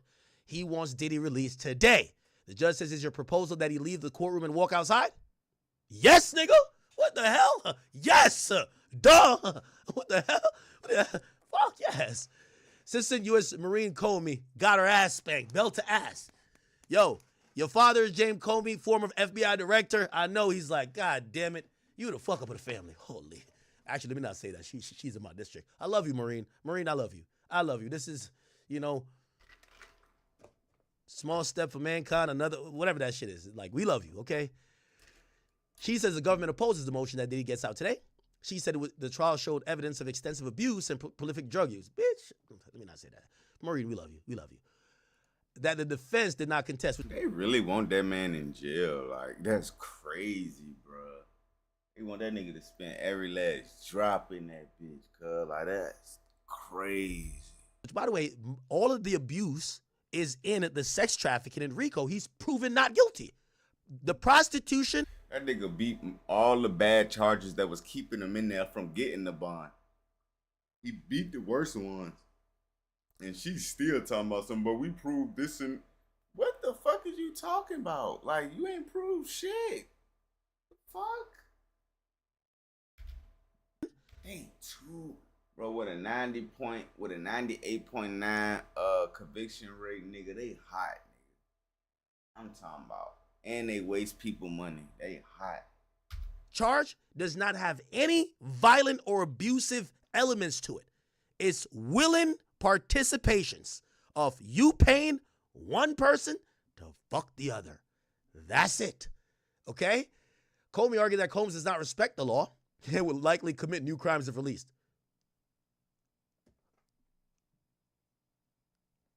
Yo, hate's a real thing, bro. Comey also confirmed that the government intends to seek sentence of incarceration. Oh, nah. They trying to get Diddy the maximum. They trying to give Diddy the max. God damn. They ain't playing no game. God, A sentence of incarceration and that Combs still faces up to 20 years for the 2 counts he's been convicted of. She's gassing it now. He ain't facing 20. He got convicted of 2, which is 10, but no one's gonna run prostitution charges back to back consecutively to make 2 10s 20. No, you run it concurrently, right? You run it concurrently. And not only that, the nigga does not have a criminal history. There is sentencing guidelines that they cannot give him that. He would be able to appeal it, and the the circuit courts would definitely reduce his there's too many cases and issues of sentencing. It's already on file on case law, so no, it's not happening. The judge says he's gonna make a decision on Combs' possible release after the lawyers submit letters, so he's not gonna do it today. Judge Submaranian asked the defense attorneys and prosecutors to submit letters about their position and the possibility of releasing Sean Combs. The letters are due at 1. Ooh, the judge is gonna make the decision today. Okay, great. Wow.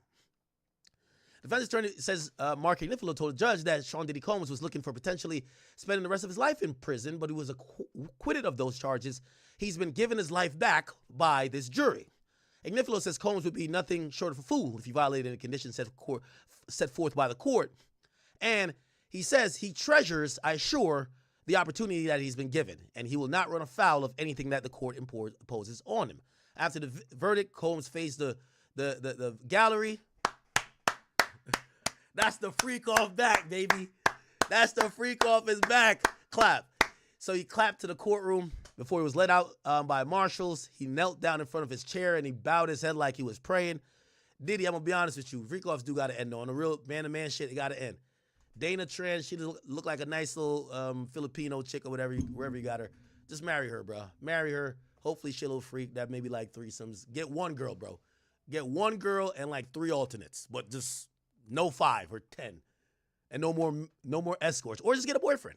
Just get a boyfriend. Diddy, we heard the worst things about you, bro. Like on some real shit, get a boyfriend. Your secrets are outed. Get a boyfriend. Get a boyfriend and a girlfriend. Nah, AK the only nigga that think get Diddy gay, bro. That shit too funny. He love that nigga that semen rubbing on the nipple shit, bro. All 3 I can fuck all the time. Getting a little poly or whatever you want to do, but make these people. Like, you don't got to do this type of stuff. Now, he told that nigga get a boyfriend. That's crazy.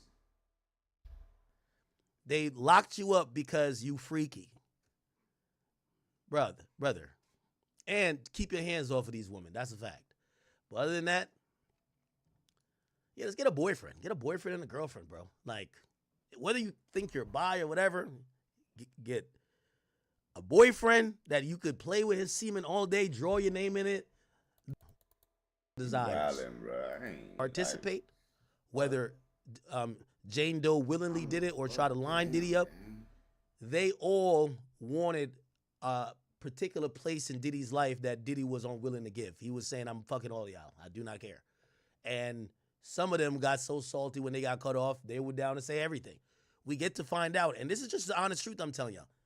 From the assistants, from Sarah Schnecker, who was Mia, from Capricorn Clark, they all had a crush on the dude. They all liked the dude.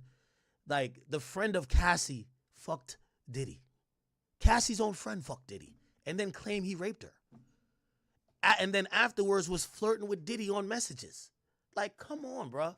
Like, again, you know, I really think, number one, I don't think Diddy turns into this person if he's not this wealthy. But this is why they say money's the root of all evil. I think this accentualized, like, lifestyle was only available because Diddy's so rich. He could do all that. But it also encouraged not only an insatiable sex appetite for him, but also greed for everybody else. Yo, as soon as Jane Doe seen that Cassie got $20 million, she started negotiating how much money she would need to leave Diddy alone. She said, give me $200,000 a year for the next 3 years, and I'm good. Or I forgot what she said, $400,000. Give me $400,000 for every year I spent with you. Come on. That's another thing. That's not love. That's extortion. That's not love. That's extortion. You saw that man had to pay another woman. All of a sudden, you say you now magically feel like that other woman and now start to negotiate how much money for you to become whole. I don't know if Diddy didn't give you that money, but you ran to the feds. I think that's extortion. I think that's extortion. Cassie, I think even you. For 5 years, after you have left him, you went on to have a child, multiple children, and got married.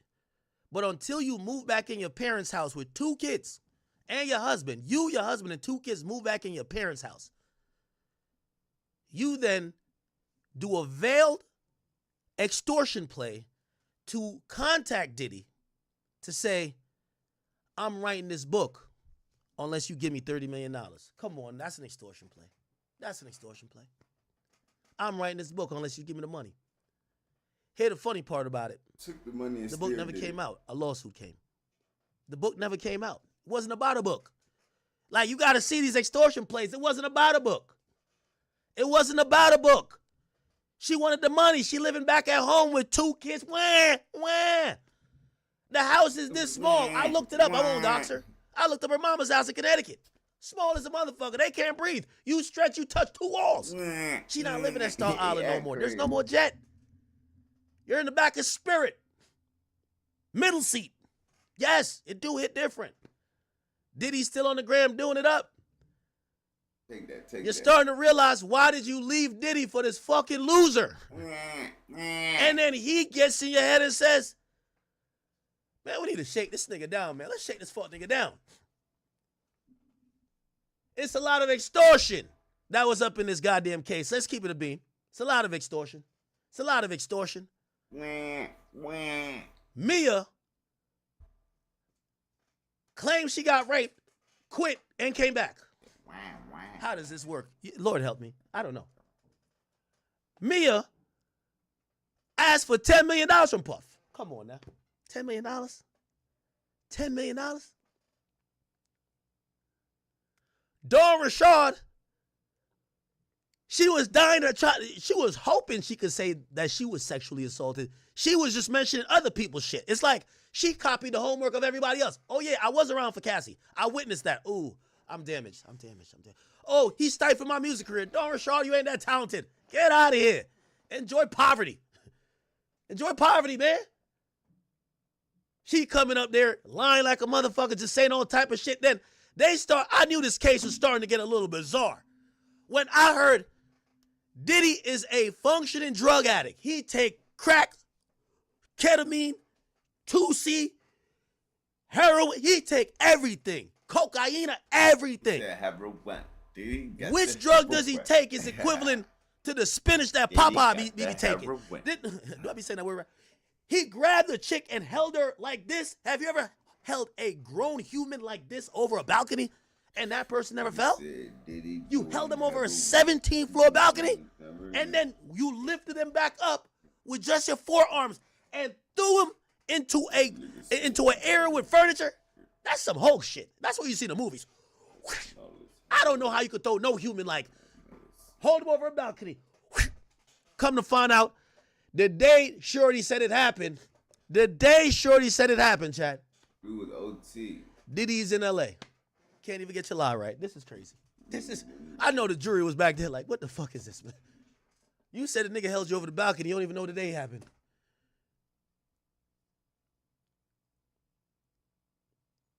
So Diddy's a supervillain now. Then you get goofy ass Kid Cudi up in there. Yeah, when I went to meet with Diddy, Diddy was looking. I'm like, what?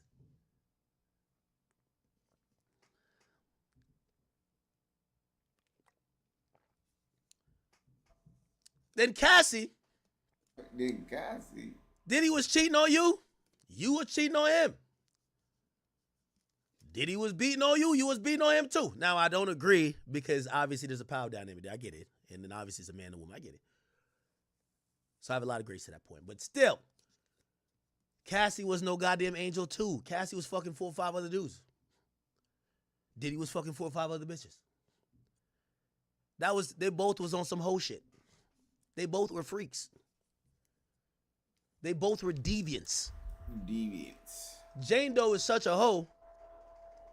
The one day Diddy don't hit her phone, she's at another freak off.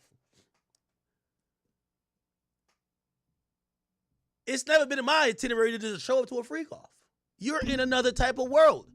How do you want us to believe that he introduced you to this life, yet you're in the life more without him?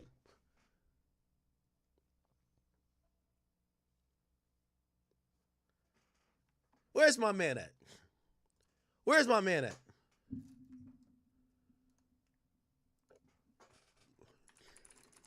Where's Lauren at? Where's Lauren at? Nigga, they still in the court building. Come here, girl. But I'm sure many of you know that a verdict has been reached. Lauren looking good today. Like no Diddy. I mean, we can't say no Diddy no more. Oh, no Diddy's canceled, chat. No Diddy's canceled now. It's canceled. We going full Diddy. No, actually, no. Actually, no Diddy because Diddy was having semen rubbed on his nipples. Yeah. Could Diddy sue and get the $30 million back? No, it's clipped. You can't.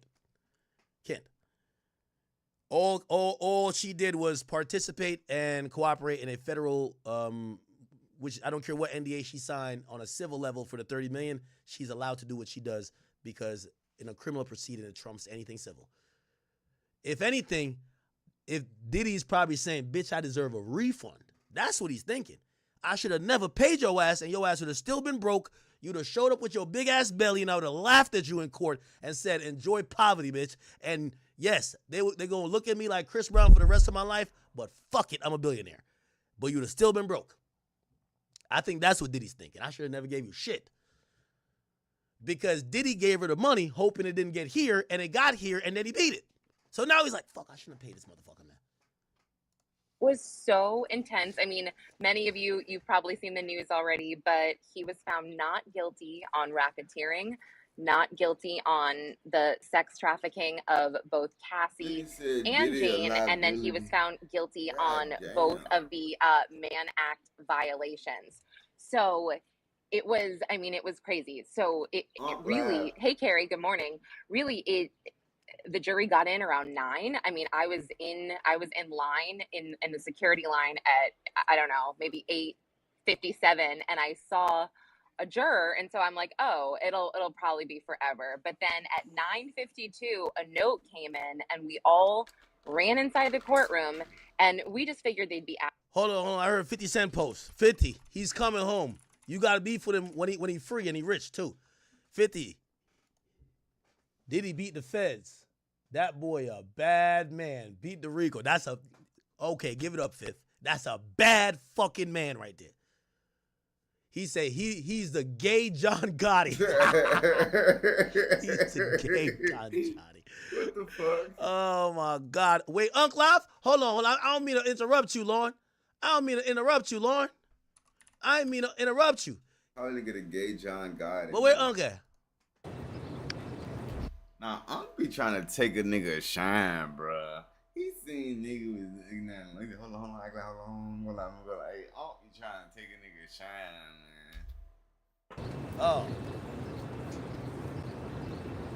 The judge read the. Unc was the only person who was keeping it a bit. Unc be trying to take a nigga shine, man. He won't even lie. He seen bruh found the white lady on. He said, hold on, let me hurry up and go live. That nigga ran down the street. Big ass suit. Unc is crazy, dog. He one of them. Unc understand the agenda. He ain't green. He ain't no green old nigga. He know what's up. The jury's like Unc. Back to the jury. Asked the foreman of the jury. Everybody stood up. The overflow courtroom was packed. Standing room only. Standing in the back. Kneeling on the floor. Sitting on the floor. Marshall in the overflow telling everybody to shut up and be quiet. The judge said, all rise. The judge turned to the foreman of the jury and asked them, what's your verdict on count one? The dude hollered back, not guilty on RICO. The judge checked back with him, says, what about count two? SCX traffic in a Cassie.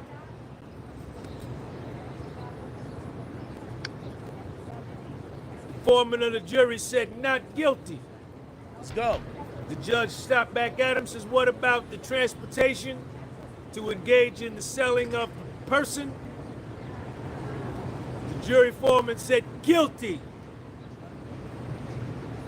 As to count four, SEX trafficking of Jane Doe, what's your verdict?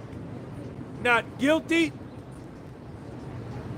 SEX selling of the body for Jane Doe, guilty. Puffy beat the feds on a RICO, which carried a life sentence. Puffy beat the feds on SEX trafficking. Nah, Diddy going down as a legend though, I ain't gonna lie.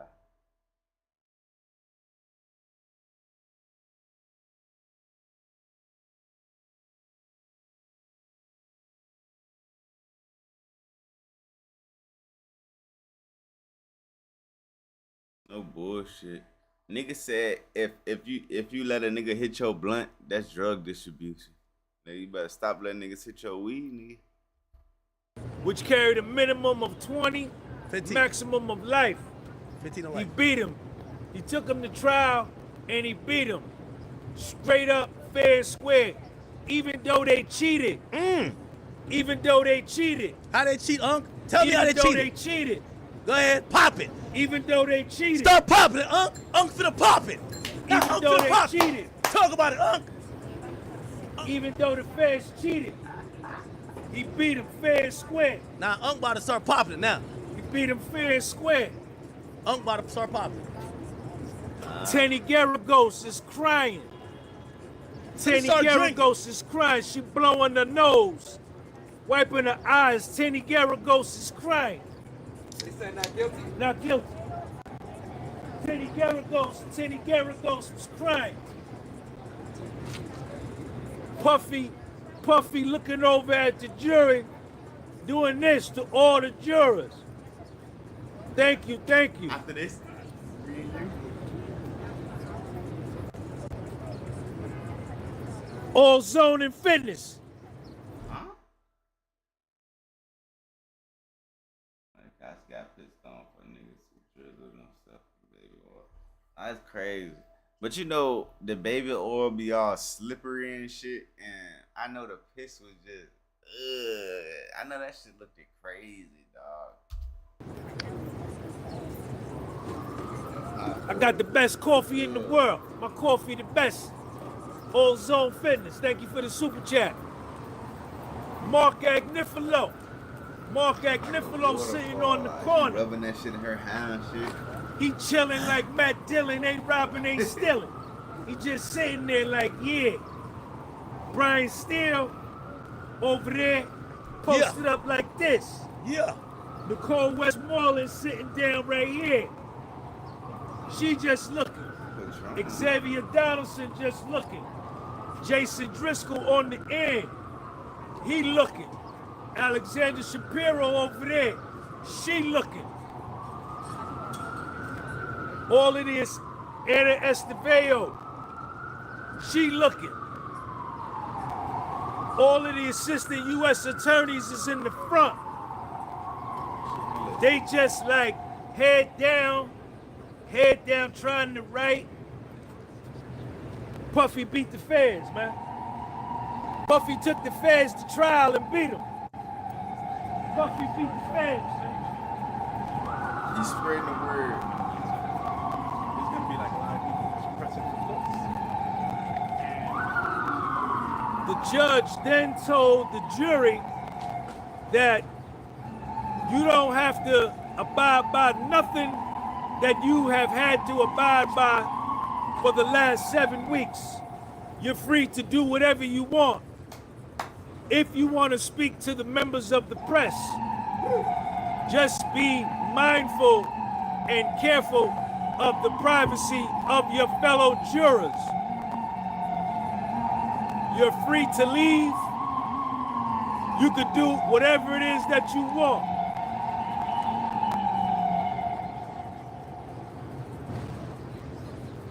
Mark Agnifilo stood up. Mark Agnifilo stood up and said, Your Honor, Tenny Garagos is crying. Anna Esteveo, his other attorney, she crying. They crying. They crying. Mark Agnifilo stood up and said, Your Honor. Mark Agnifilo stood up and said, Your Honor. Come on, man. Get your ass up out of here. Get your ass up out of here and talk, huh? Let's go, man. Let's go. Hurry up.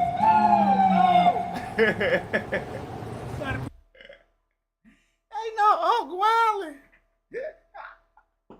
He controlling the block. He doing all that. Come on, man. Mark Agnifilo stood up and said, Your Honor, in light of Puffy being acquitted of the most serious charges that carried life imprisonment, RICO, and SEX trafficking, Puffy should be allowed to return to Two-Star Island today. His family is here. Your Honor, I am in possession of his passport. His private jet is in Maui, Hawaii. He is not a flight risk. I'm coming all this off the top of the dome. I didn't write nothing down. This is all off the top of the dome. Off the top of the dome. You like the verdict? We beat him. We beat him. That was cool. I'll keep up. All right, my man. All right. Hey, guess what, Sean? I don't want to work out with you. I don't want to work out with you, man. I thought these niggas would take me, nigga. I can't with this shit in my pocket. Fuck out here. What? Them niggas right said anything. His plane is in Maui, Hawaii. He is not a flight risk. Your Honor, I can get 3 to 5 family members, however many family members you need to sign a bond to get him released today.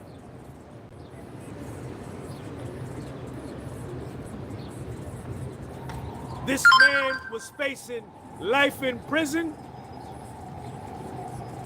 He has been acquitted of the most serious charges.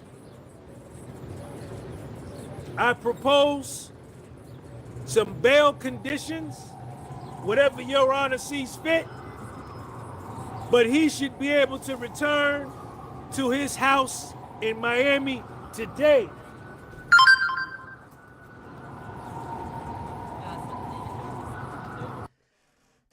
Hexiest man in the world, thank you for the 10 and said, we know the whole damn time, thanks to Sean G, keeping it a buck. Everyone said he was cooked because it was fast. I knew it was because they saw clearly as Sean G did. Sean's going to get that interview. I'm going to make sure that happen. I'm going to make sure that happen. I promise you, I'm going to make sure that happen. You too, man. I ain't going to lie. His family taps in with Sean G a little bit, so it might happen without me, but I'm going to make sure that happens. I'm going to make sure that happens.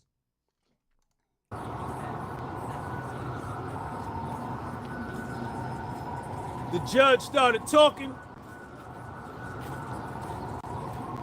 Puffy can't believe it. Puffy is in shock. Puffy can't believe it. He's in shock. He's relieved. Is he crying? Is he crying? The judge says, Mr. Combs, I'm sure you do not want to go back to MDC Brooklyn. Puffy starts shaking his head like this to the judge, like, hell no. Grand Heist, thank you for the 50 gifted memberships. Big Grand Heist in the building. Damn, 50 gifted on the memberships. Thank you, my brother. Thank you, my brother. Thank you, my brother. Thank you. Your Honor, well, this is all happening in real time. We're going to be here all day. Is there a response from the prosecution?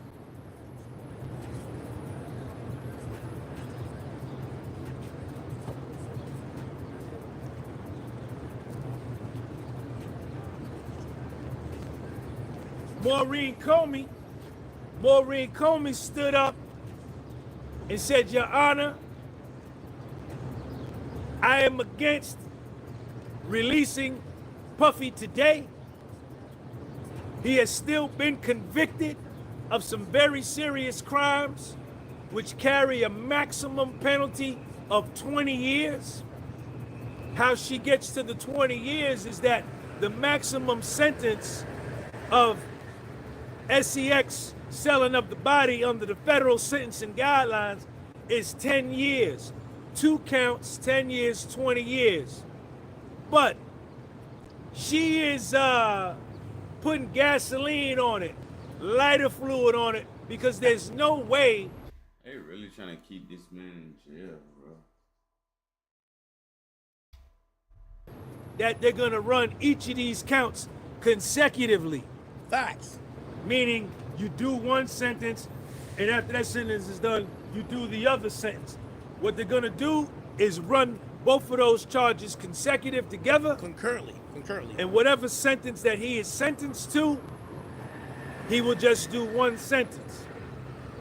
I think that the minimum, I tried to look it up on the guideline, I think the minimum sentence is 6 months or 0 months to 10 years. I don't know. I looked it up, I couldn't find it. Maureen Comey then went on to say that, Your Honor, Puffy engaged in drugs and coercion. He is guilty of some very serious crimes, and we are going to be seeking a maximum lengthy prison sentence for Puff. He should not be allowed to go home today to his family.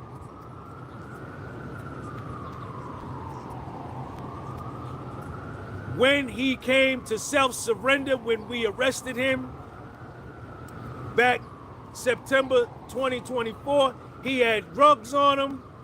He knew he was under investigation. He was still engaged in sexual activity of this nature. He used drugs. Everything she said about why he should be remanded back to MDC Brooklyn, he just got acquitted of. He got acquitted of that. He got acquitted of that. So, huh? Got acquitted. Not guilty. Not guilty. Trafalgar Law, thank you for the 10. Is right, thank you for the 2. Totally against. Big Chris, thank you for the 2. Draco, thank you for the 2. Period. Maureen Comey is totally against. She wants Puffy to be remanded back to MDC Brooklyn.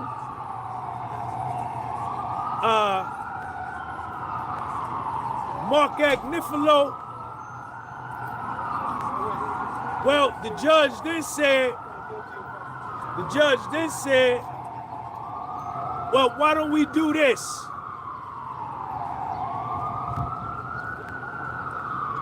Maureen Comey, can you give me a precedent or an instance when a defendant was guilty of SEX selling of the body where they were not released, where they were remanded back? Who's that? Low battery, think of the 2. Says, wonder what cap-ass reporter is going to say. I don't want to mention that person's name. I heard that person don't really get along with me. I don't even know what her issue is with me. Her name Tisa or something like that. I don't know where it should be with me. Feel me? Yeah, nah, she hate Puffy's that. other turn. Nah, she hate that. When that shit happened, when that shit happened with Noah, bro, she was drinking champagne and shit. She thought act was done. His Twitch got banned. The Happy Dad boxes ain't in the joint no more. She was like, she really was popping champagne.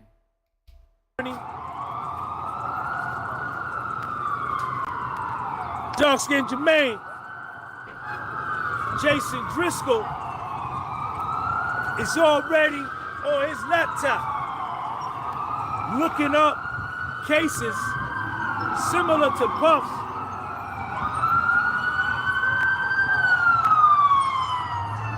Looking up case similar to Puff. It's New York, y'all. New York. To show where defendants. Ja Rule, you can finally pop out. Released. You could come out the room too. I know you in your towel. That's what Gene Deal said. Gene Deal is clip for you, gang. Gene Deal, we love you. Gene Deal, we love the stories, but you gotta stop it now. You gotta stop it now, Gene Deal. Jaguar, right? Y'all know y'all gotta stop it now, right? Y'all gotta stop it. Y'all know y'all could make y'all money off the Diddy stories, but y'all gotta stop making them. We listen to y'all. We thought Diddy was sex trafficking because of y'all. Okay? And none of y'all got put up on the stand. Write a letter. Maureen Comey, you write a letter supporting your argument. And then Mark. How much you bet Diddy ain't doing an interview with me? How much you want to bet? I bet you $1 million. Y'all want to bet? Somebody said Diddy ain't do. Come on, man. Supporting.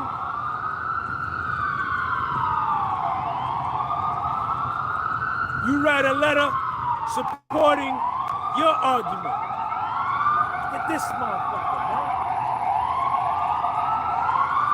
Yo!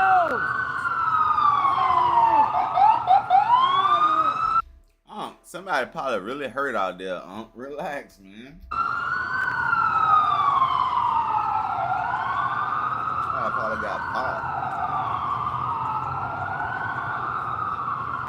When is sentencing? So sentencing would take weeks, if not months, but the judge is going to say this is not sentencing.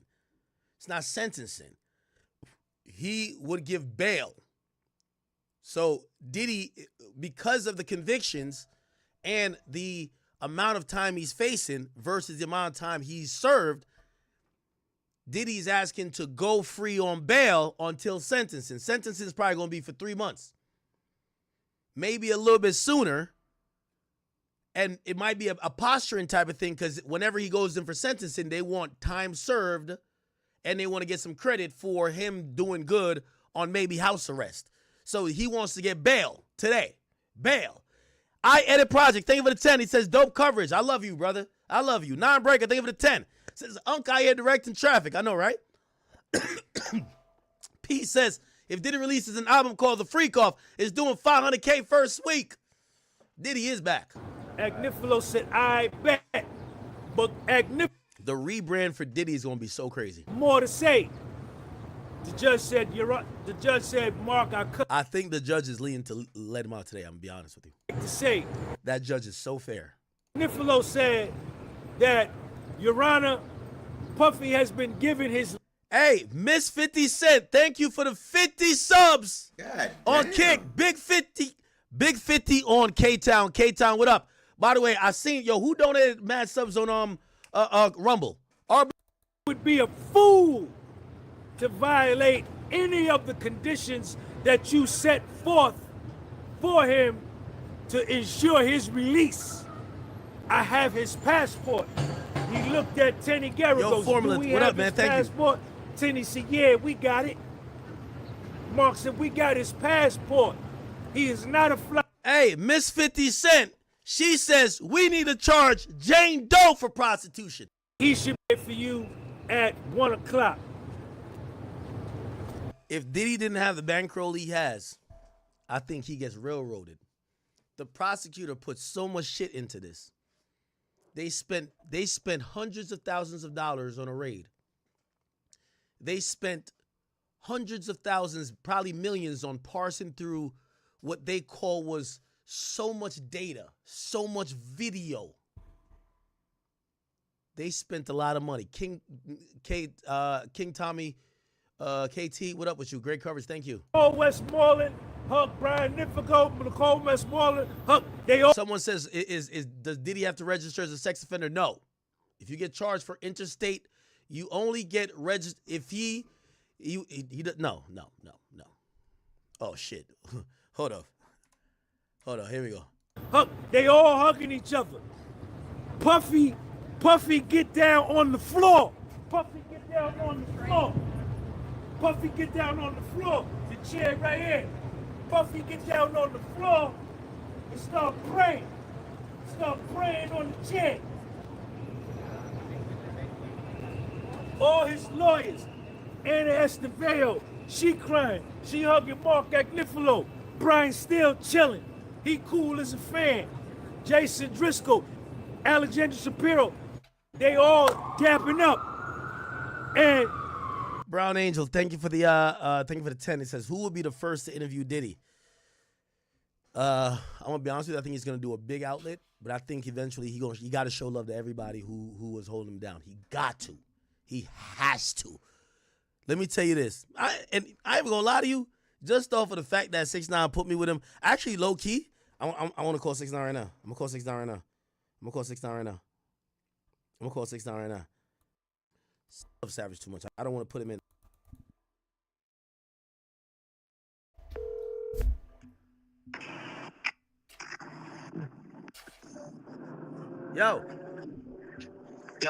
Yo, bro, you see that shit? Yo, did he spank them niggas on the Rico, my boy?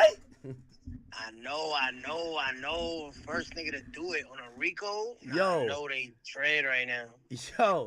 Yo, immediately when I seen it, I said, yo, I'm gonna keep it a beat with you. I remember when you had called me and you was in there with him, and I said, yo, you Bro, probably... you see how I never said, I'm really saying that. I've been watching all the Law and Crime, Jesse Weber. Yeah. And everybody just lie like, there was really like, this thing about to get 100 years. Bro, that's what I'm saying. Like, I've been watching this shit, and I'm just like, yo, bro, you know that office don't play. I'm even scared to talk about it, you know what I mean? Because I know they mad right now, you know what I mean? Hey, one thing you said to me, and I always remember, you that the same people that he got locked up at.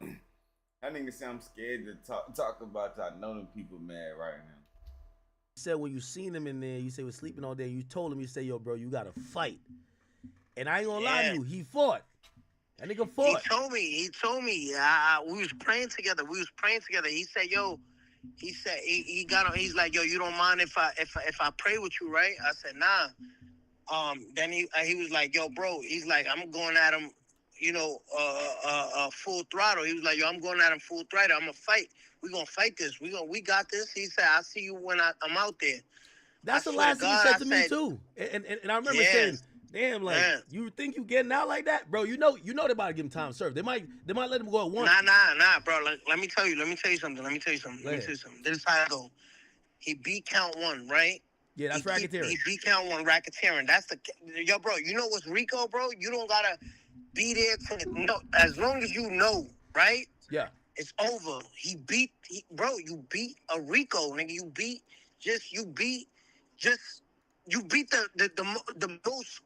the hardest charge you beat. All right. He beat count 2, right? Which is the Cassie shit. Damn. Yeah, the cat. No, but he beat. Look. Hold on. He beat. Look, he beat this shit right here. Look. Sex trafficking of Cassie. That's count 2.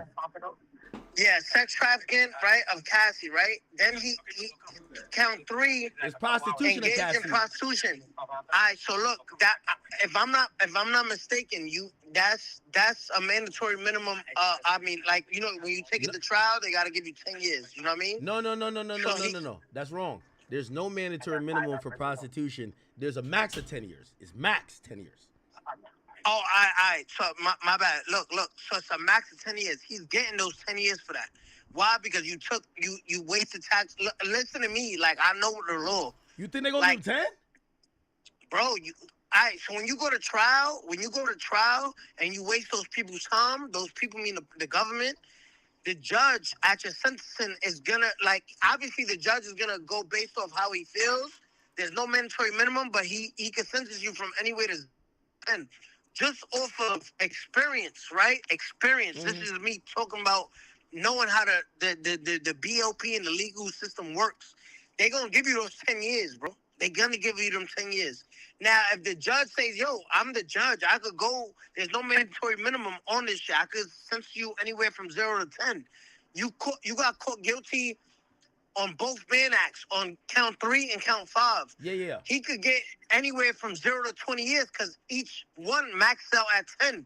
So he could say, yo, I'll give you 10 years for both because you can't run them concurrent. You got to run them consecutive. I think the judge fuck with him, though. You don't think so? I think so. We don't know, but listen, even though that, I think, this is my personal opinion. I think Trump on his last days out, like on his last days, yeah, he can get pardoned. Facts. He's gonna pardon him. Trump on his last days is gonna be like, I pardon this nigga. You know why? Because I feel like there's no sex trafficking and no RICO. Not only that, these bitches took the money. Remember how when the hush money and all that shit? Yeah, he paid some hoes too. Trump paid some hoes too. Yeah, nigga, we all pay hoes, nigga. You might as well lock up the whole America, nigga. What the fuck, nigga? Every time you go to booby trap on the river, every time what a bitch say? Every time you go to booby trap, all this shit. She said, yo, today dead, like this strip club dead, I make no money. Yo, give me $1,500 and I'm out. Let's go. Give me $2,500, I'm out. What's up? What we doing? Like, you know what I mean? So you might as well lock up the whole America, nigga. It's the oldest profession, man. They was about to get that nigga life. What's that Young Miami song?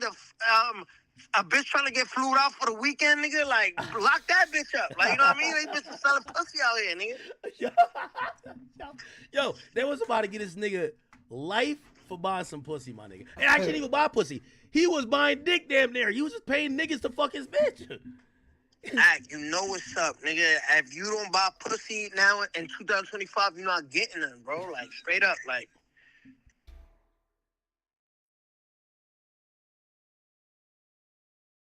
Huh? Got me fucked up. Like, a bitch gonna tell you, Uber me. I just seen a meme the other day. It said, a bitch be trying her hardest not to get fucked for free. She be like, yo, can you stop by Wendy's real quick? Please stop by Wendy's real quick. Give me a full. Yo, that nigga about to skate on this shit, though. Yo, bro, you don't even know when the nigga got found not guilty on the RICO. I called everybody on my phone. I even called my lawyer. The lawyer said, yo, bro, like, yo, Danny, I'm not gonna lie. Yeah, bro, like, shit, I know that side is mad. I say, yo, bro, you know me, like, it's shit's crazy. Like, them people not the people to play with, like, you know what I mean? Hey, yo, are you still on that supervision shit though? Hell yeah, to December 11th. Remember, I'm fighting that new case, so I can even give my opinion publicly. You know what I mean? Nigga, I was gonna invite you. You know I'm going on vacation, nigga. I worked so hard after this. Now I'm going on a crazy vacation. Yo, nigga, I ain't gonna cap with you. This. Hey, I go on my little trip tomorrow, man. You deserve it, man. I deserve it, daddy. My first time, I'm getting a jet, gang. I'm getting a jet. My first jet. I'm getting a jet, gang. Yeah, fill that shit up with mad prostitutes, man. Yo, I was about to say pop in, nigga. I'm like, yo, I want to be there with my nigga Danny. Yo, what's poppin'? Yeah, where you going? I don't know what I should tell these niggas. I'll tell you over here. But Sex worker across state lines, like, you know what I mean? Like, time for and they.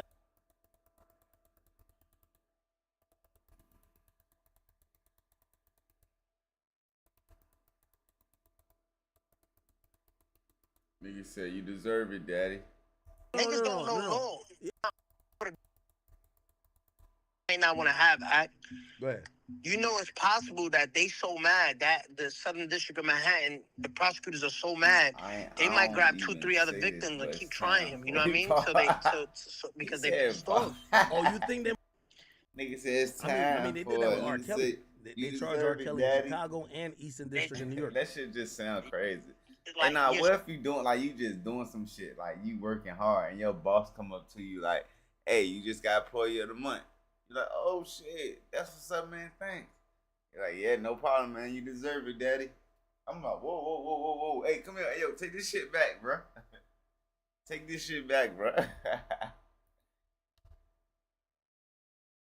That shit'd be too funny though.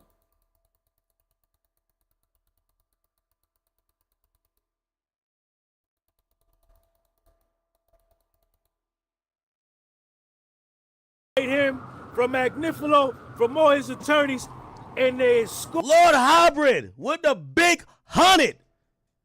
This nigga's a big baller in here. Lord Hybrid with a big 100. He said, man, 50 cents. You could see when they open the door and Puff walk out, he do this.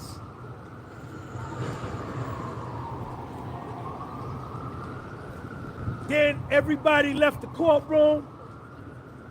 And then Mark Agnifilo, Nicole Westmoreland, all the attorneys there, they won. They beat him. Puffy beat the feds at trial. Mark Agnifilo, Nicole Westmoreland. Hey, what if a nigga like come up to you like give you a little file like this? Not nigga do a little hug, but after and nigga grab your hips like on the way out he grab your hips. You like, God damn, man, you. That shit be crazy, huh? Xavier Donaldson, Jason Driscoll, Brian Steele, Anna Esteveo, Alexander Shapiro, Jason Driscoll, Tenny Garagos. They beat the feds at Rico at trial. They beat them. Yes, they did. By the way, chat, I want to tell y'all so much how much I love y'all. I do read all y'all comments. And I've seen some of y'all even say today, yo, Ack, you got to sit with Unc and Lauren today. Slow down on the drinking. I'm actually about to text them both. Obviously, we're not going to meet up on. Yeah, he kept on asking Uncle, you want to drink? They kept on saying, no, nigga, Ack, them people is working, bro. They ain't come to party. Until we hear if Diddy's leaving. When y'all.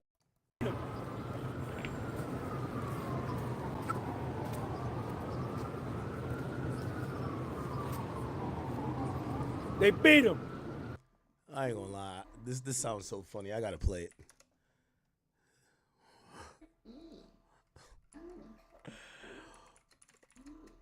Ooh, I gotta do this first.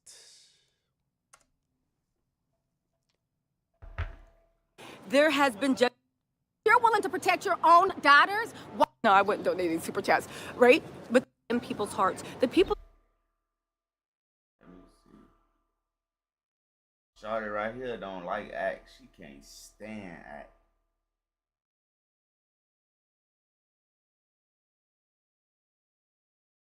Hello? soup and stuff in the bag if you want it. It's like that. Stuff in the bag.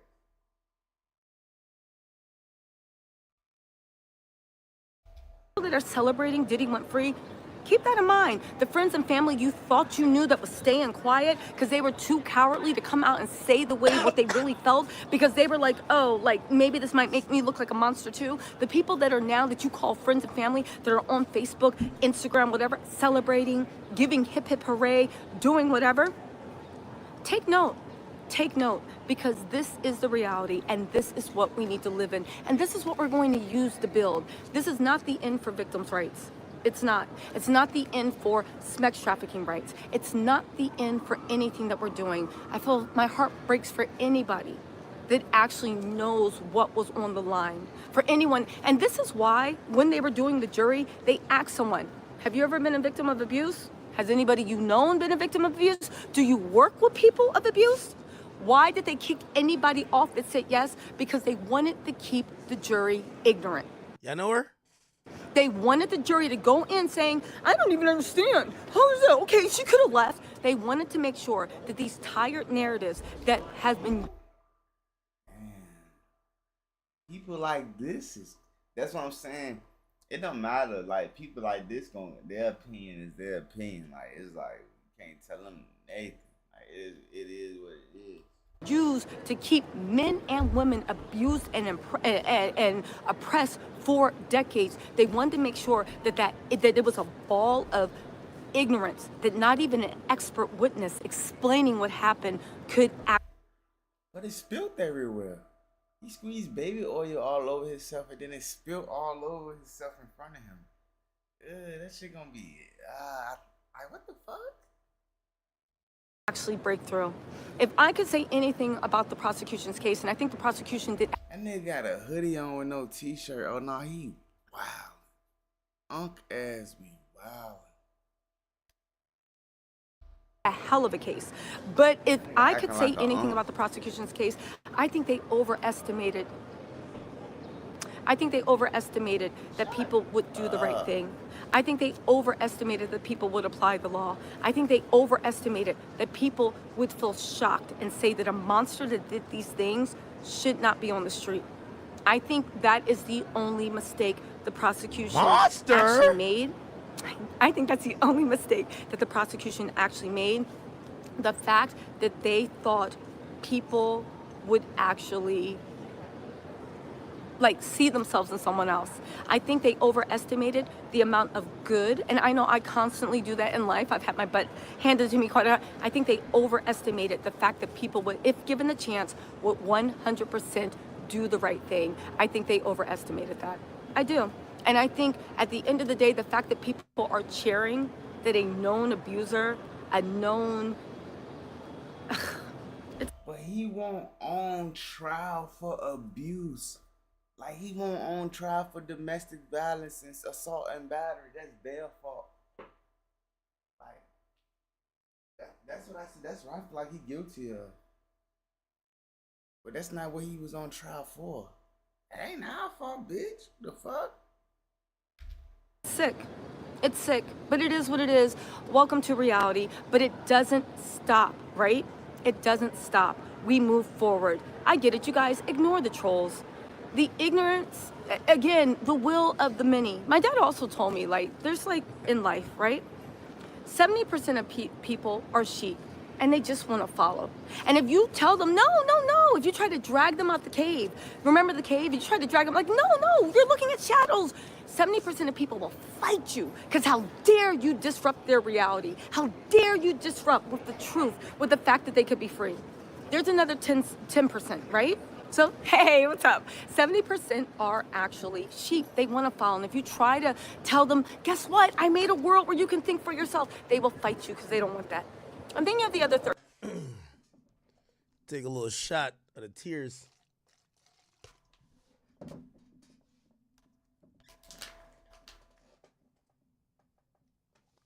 That's a big ass shot.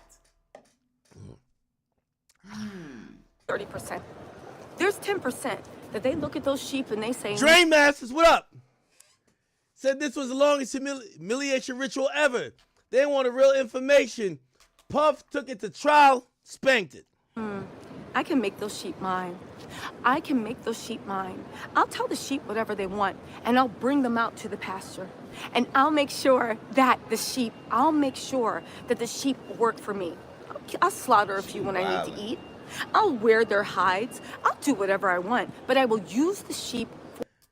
Yo, this the joint they call what? This is who y'all be watching? For my own will. And the 10% realize because the I ain't even gonna do what I heard she be hating on me nonstop. This is like a YouTuber right here. I heard she be hating on me like she a scorned ex. I don't even know her. Nah, nigga. When they took his page away from that kid incident with Noah, she really popped a bottle of champagne. Like, she was celebrating. Like, she can't stand dude. But I see her and she crying and she's a black woman and I want to uplift her. And I don't know why she feels she Cassie, because Cassie ain't crying today. Cassie's thumbing through a check. Daphne's moving out, but Cassie's thumbing through a check. So I hear what she's crying for. She feel like she's a victim too, because she sat and she saw some things that she felt victims could whatever. But Shorty, I'm not even going to attack you. You see a woman like you, I'll address this woman for the first time or every time. I ain't gonna never do it again. Oh, act. You see a chick like you? No, he ain't supposed to do this. She's gonna talk about this clip for the rest of her life. Jesus. And she a victim. He tell her she not a victim. She ready to fuck his ass up. You don't know me. But I from what people have told me you've said about me, you've judged me based on few things, and in your mind, I'm probably a monster. You've convicted me of everything maybe people have ever accused me of, and it's cool. And I've had to wear that because you got a platform and you just say, fuck this nigga. But you went to a trial and you sat there with another nigga being accused of certain things, and you're in tears.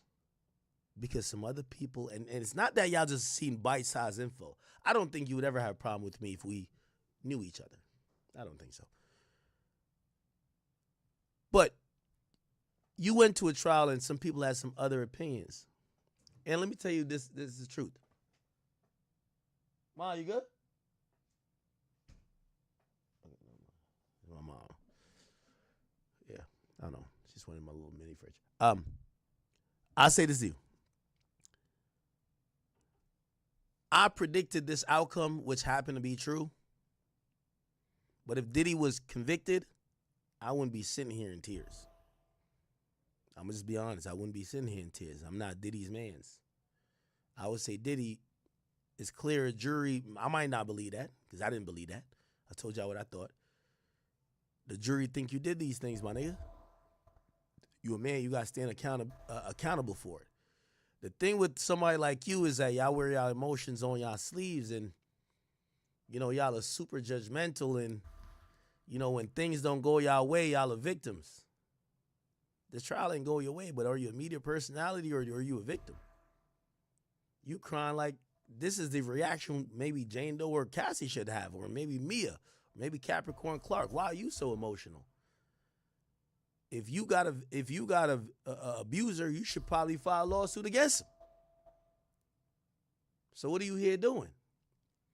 But you know exactly what you're doing. You're representing an ideology of women or people who believe that when we believe we've been victimized, everybody should blindly believe us. Fuck a trial. So you're looking this distraught because of what? She looked like she's a victim. Did Diddy fuck her? Does anybody know if Diddy has fucked her? She for sure a victim. sheep are just looking to follow. All they have to do is be strong. Might equals right. And those she gonna act ass up off that jump. She would say, I know she had a little story she was talking about.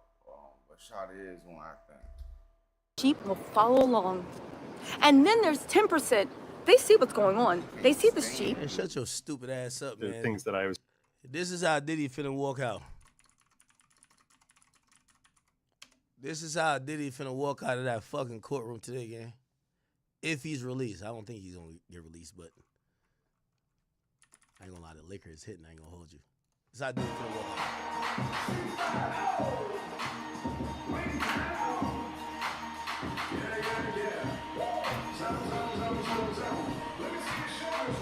Don't get mad. Don't get mad. Don't get mad. This is what $30 million do. Christian, turn up, nigga.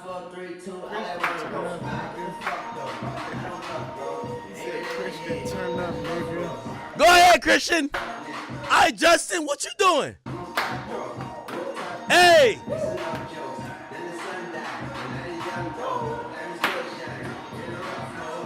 Yo, them little feminist chicks was like, oh, he's cooked. He's cooked.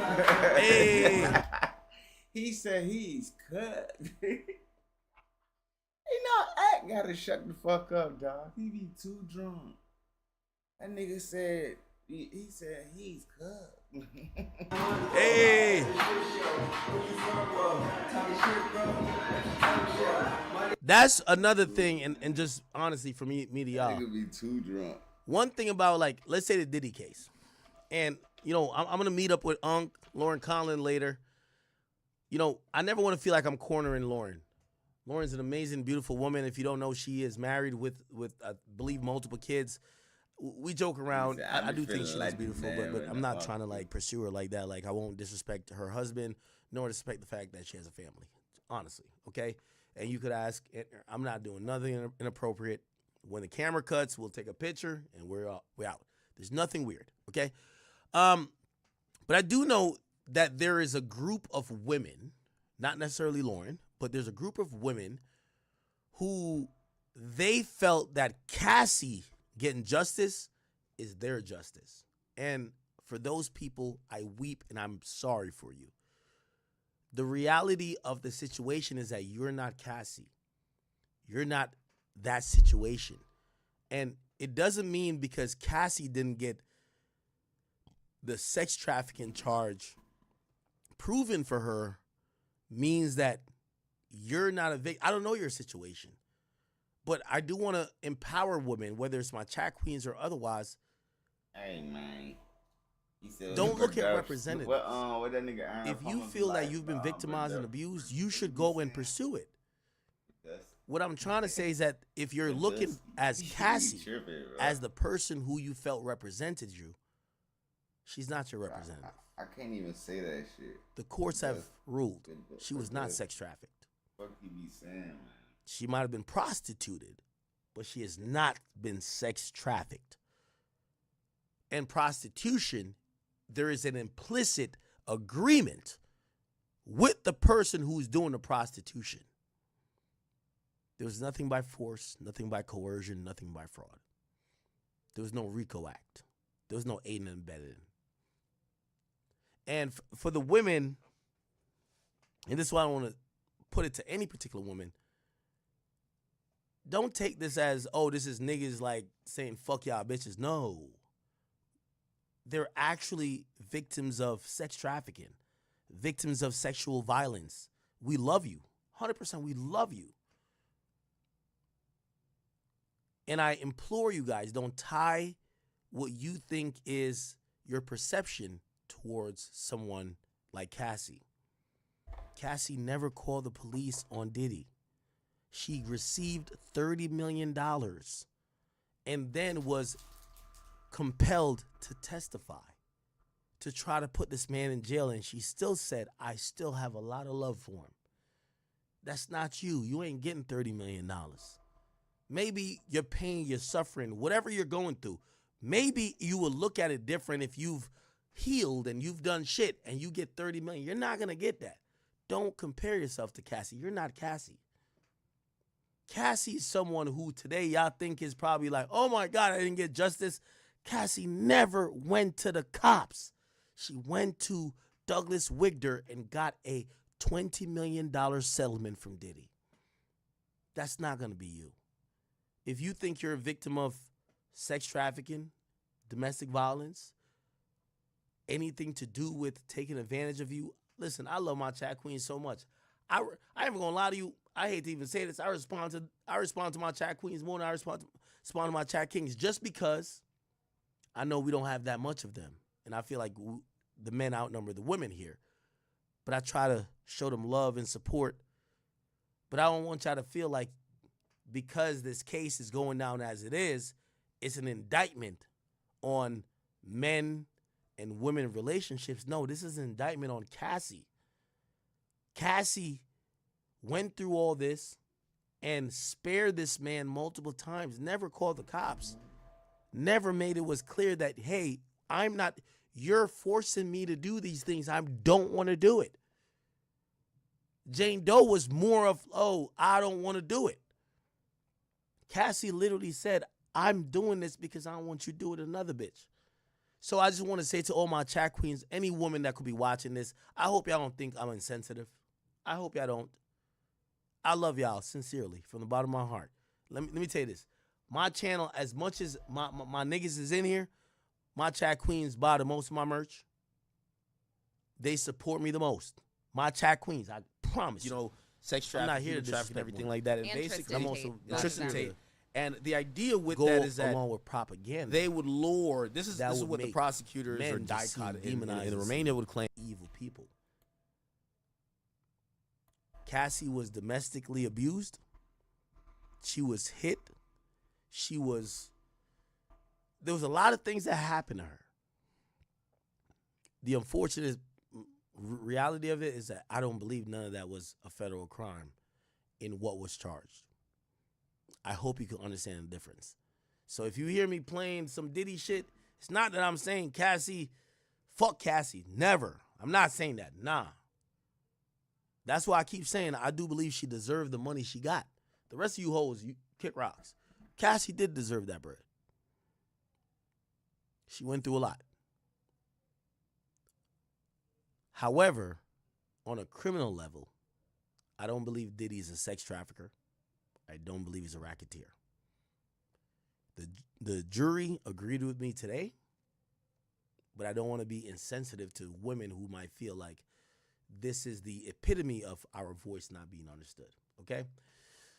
I'll actually stop playing this video. I'll go back to Tiso. And they see the might equals right. They see the tyranny, and they see what the tyranny's doing.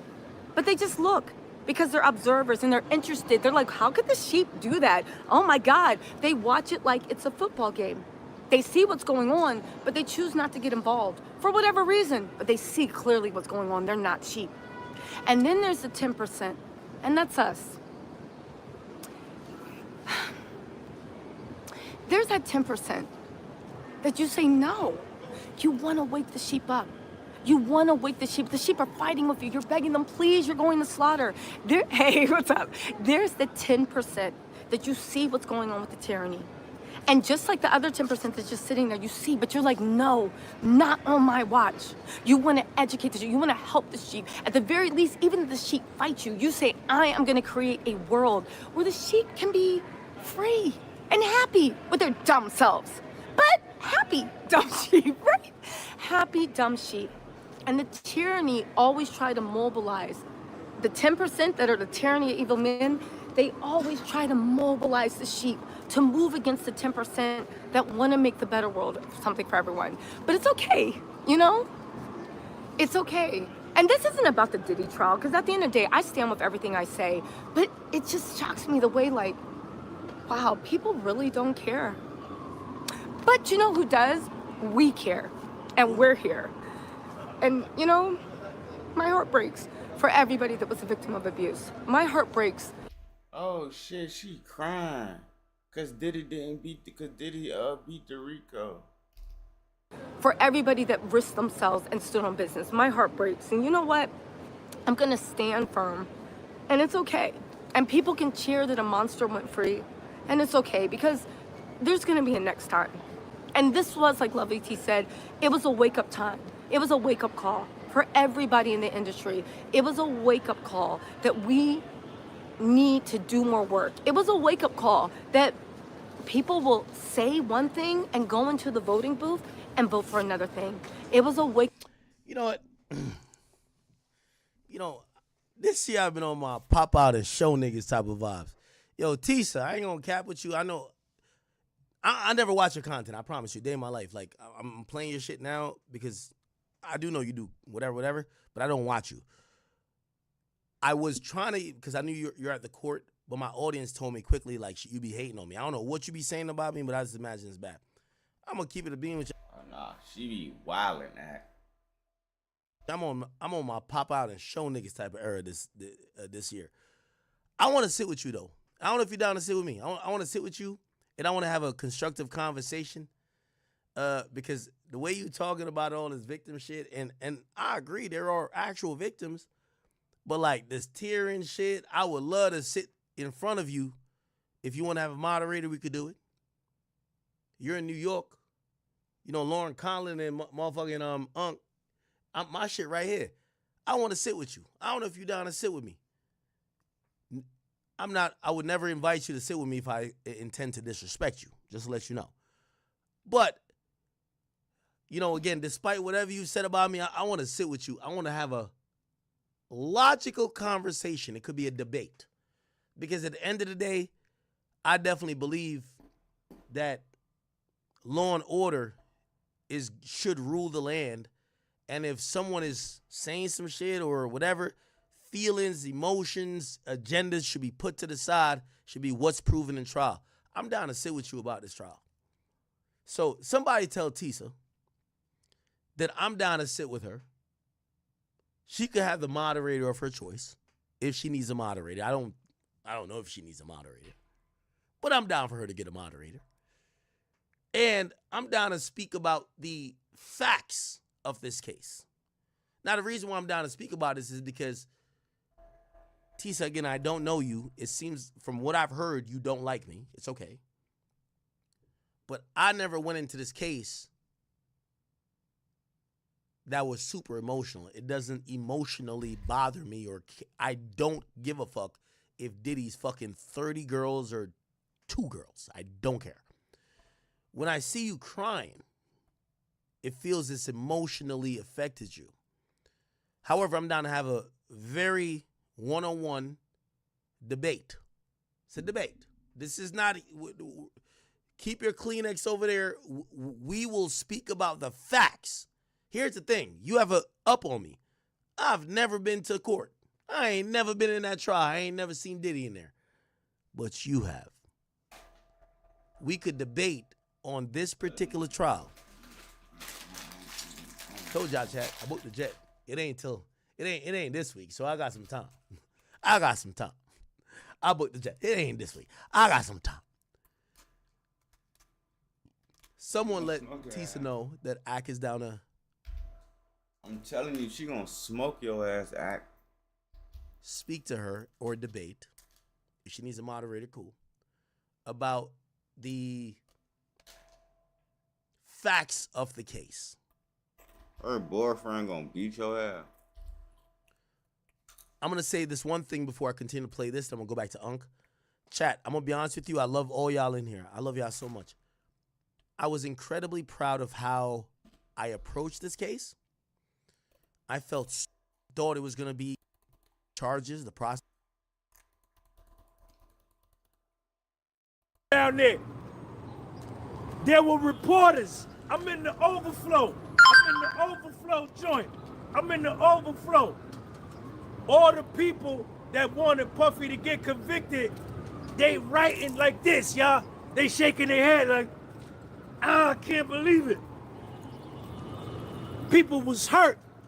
The people that wanted to see Puffy go to jail for life was hurt. They was wounded.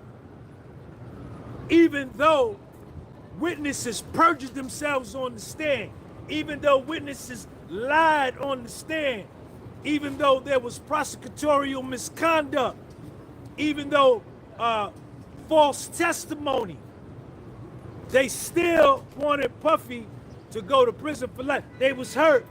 They was wounded. They was running out. shaking their head like, I can't believe it. I can't believe he's not guilty. They was mad. They was mad. Me, Sean G, I was chilling like Matt Dillon, ain't robbing, ain't stealing. You understand? I was just chilling. Puffy beat the feds, man. He beat him at trial. Puffy beat the feds.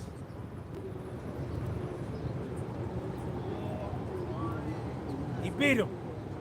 Nothing more. Is that this case?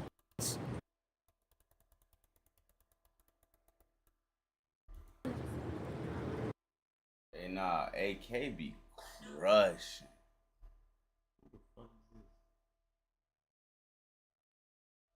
That nigga be crushing shit. I seen this number before. Got indicted by the United States of America, the United States government, with unlimited resources. They offered him a plea deal of 186 months. He said, I ain't taking no plea. No strike up the jury. Crank up the jury. Let's go to trial. And he beat him at trial. What's up, wonderful man? What's up, man? It's me, it's Kabuki. Wonderful man. All right. Oh, they gave him I'm doing, yeah, I'm on my live right now. Yeah, you got not guilty. He took the feds to trial, and he beat him. He took the feds to trial, and he beat him. Legacy cemented. Legacy cemented.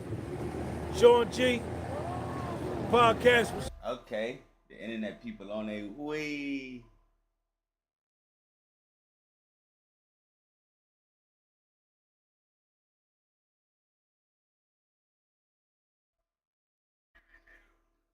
Unless I just got a missed call. Okay, yeah. Yeah.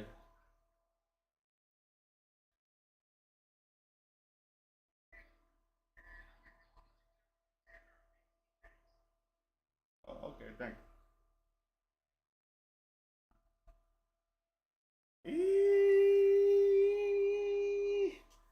The frontier people on the way.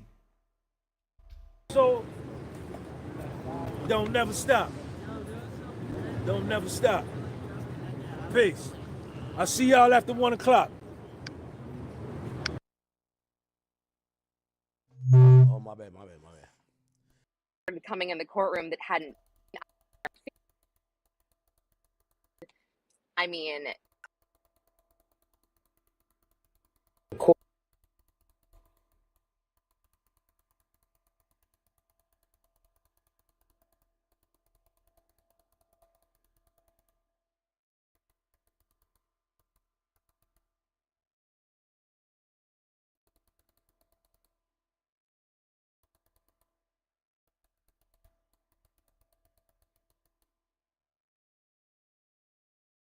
and didn't get her anywhere. And the jury was looking down, trying not to look at her because they were so disgusted with the case. That's why I said it was going to be not guilties other than the Mann Act. And that's what they proved. He's a John. That's what they proved. Do I think that he's a great guy? That they proved that he's not a perfect guy? Yeah, I think they proved that he's not a perfect guy. I think they proved domestic violence. This was a state case from the beginning. I said that from the beginning. I said that from day one. This is a state case. It should not be in the feds. But, of course, the Southern District of New York picked it up when it was a different U.S. attorney that was in charge. And I think if this happened again, this U.S. attorney wouldn't even have taken this case. I don't predict that Comey will last long at the U.S. Attorney's Office in the Southern District of New York.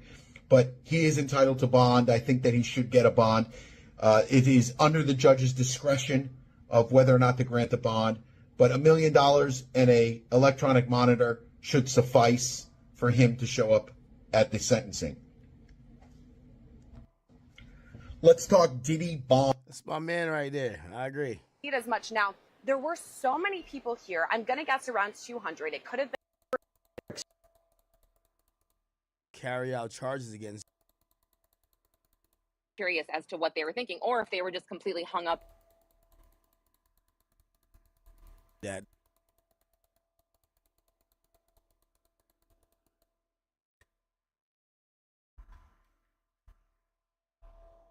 What it was, including myself. Do you think Diddy was cheap with you? Well, listen, if I'm being honest, when I hear cheap, nigga, that service was for $200. He said they gave him $4,000.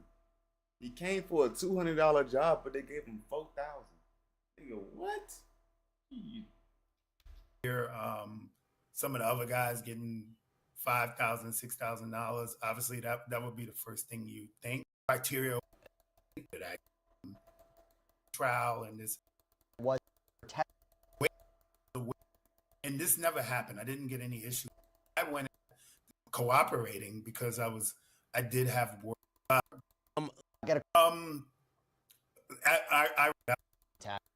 it's body. We got super chat questions coming in for you, Ben. So this is from Nancy Nicole. Someone who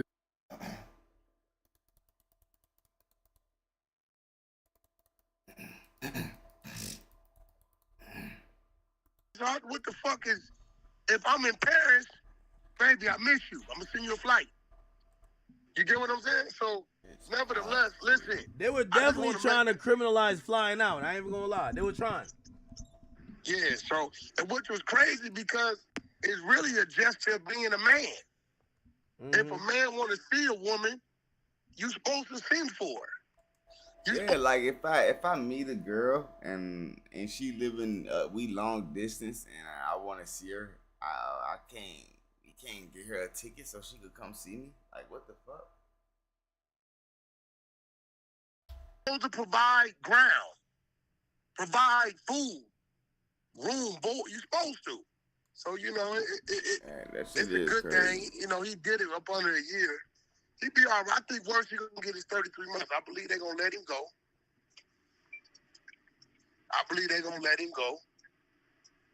Until citizen. If I was him, I wouldn't even want to be let go. Fuck that. Let me get mine out the way. Hey, I talked to 6ix9ine about that. He said the same thing. He said his lawyer should tell him, yo, you already in here. The hardest part is getting used to being back in here. Yeah, that's what I'm saying. Just do the months now. Just do it now. That's what I would do. I wouldn't even let me get this shit out the way. You know, I'll tell you this. I'm gonna tell you who's gonna win the most out of this. Who? Young Miami. This got.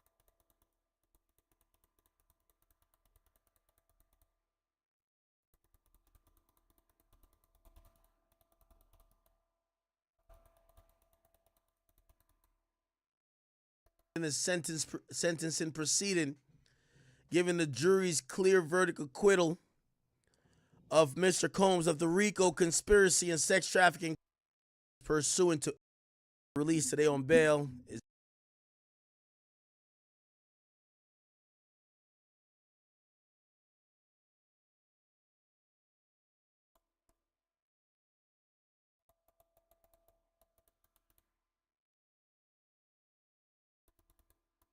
Fuck the bail. I want to see if they gonna let that man out on bail, man. Let's see. They went home. Oh no, act dozing off. He too drunk.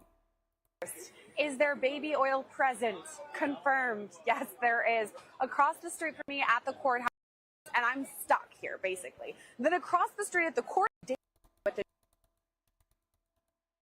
didn't believe that argument, and that's why they. All right, let's get to over here.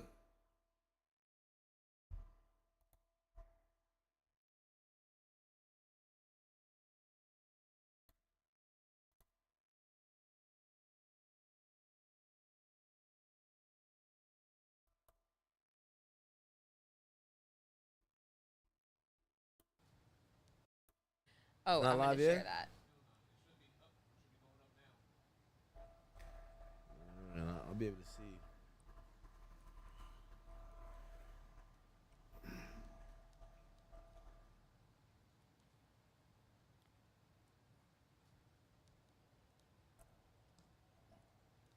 Says we're live?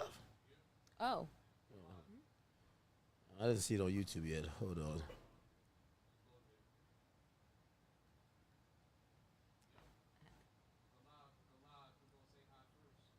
Oh, Peace, peace. I see us on here. Everybody's like, Peace. Shout out to academics, man. Thank you for having me back on. Shout out to Lauren All right, we Conlon. good. We live. We live. This is Unc, the they was crew. saying you were crazy. This is the crew. Unc, Hey, I was reading the comment section. Everybody in the comment section, y'all gotta apologize to my man Unc, man. Y'all gotta apologize to Sean G, man. Yesterday, I'm reading the comments and it said, I ain't gonna lie, I think Unc a little bit too emotionally invested in this. He's not calling it fair. He's like, he's not telling the story. Diddy finna get railroaded, and today he's acquitted of the most serious charges. They only gave him the prostitution charges, and now you look like you're Oracle. I'm serious. You look like the Oracle. Now, to be fair, I did predict that, 2 out of. Hey, nah, academics know how to gas a nigga up like that, bro. You know how much that shit gassed Unked up just now, bro. That nigga Unk looked at act like, whoa, you think of it like that, big bro? 5, I thought it was a weak case. Me personally, I wasn't that convinced by Cassie's testimony. I think that not being there in the courtroom, though, seeing a pregnant woman waddle back and forth every time and kind of cry and doing the whole charade and talk about 11 years and some things, maybe, again, I'm outside the courtroom and also I'm a man, but I know how it could tug on someone's heartstrings. Hey, I was 19. I wasn't that seasoned at sex. Taught me how to do fellatio. He taught me this. He gave me that. He isolated me here. I could see how that could probably play in the minds of people who would say, well, that's a victim of some sort. Me, I chalk it up to a very toxic back and forth relationship. They both were cheaters. They both were abusers. Obviously, we're not equating it here. We're just saying that there was a lot of back and forth stuff. But watching that video in the Intercontinental Hotel, which was, honestly, that's exhibit uno, right? That's no matter what they're trying to prove. They're trying to prove drug possession. They said, look at this video, Cassie getting beat. They try to prove everything they try to prove. That's exactly what they did on their closing argument. Exactly. So when I looked at that, I said, Cassie's a victim of some sort. I don't know victim of what. Obviously, the conversation was victim of domestic abuse. I think not. Sean even agrees. Sean agrees with that. She is a victim of domestic violence. Like she is. Yeah. Assault. Exactly. Not, that's higher than domestic violence. Yes. Assault. There you go. She got That's the same charges: domestic violence, assault and battery. I think the same thing. Assaulted. Aggravated assault. You She can got say assaulted. that. Yes. But this question also goes into manipulation, right? Yeah. So, I don't know if you guys have followed, and this is an international case, the case of even Andrew Tate. He's charged with, sex trafficking, human trafficking, everything like that. And basically, Tristan Tate. And Tristan Tate. And the idea with that is that they would lure, this is what the prosecutors or DICOT in Romania would claim, they're luring women into their scheme and will put them on OnlyFans, not because those women wanted to, but they would do what we call the lover boy method, which means you would gaslight them, tell them you love them, shower, like love bomb them, and then hold money and gifts over them. Oh, the Tate brothers is a degree. If you read the actual indictment, I would say they put Diddy to shame in terms of video evidence that's out there and Telegram messages, what they actually say to coerce these women to be part of their.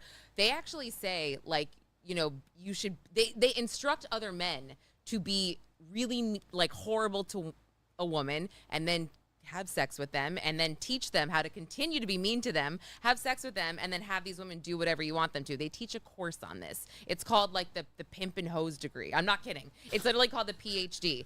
I have dug deep into the Tate brothers. There have been content creators that have taken their own lives, possibly connected to the Tate brothers.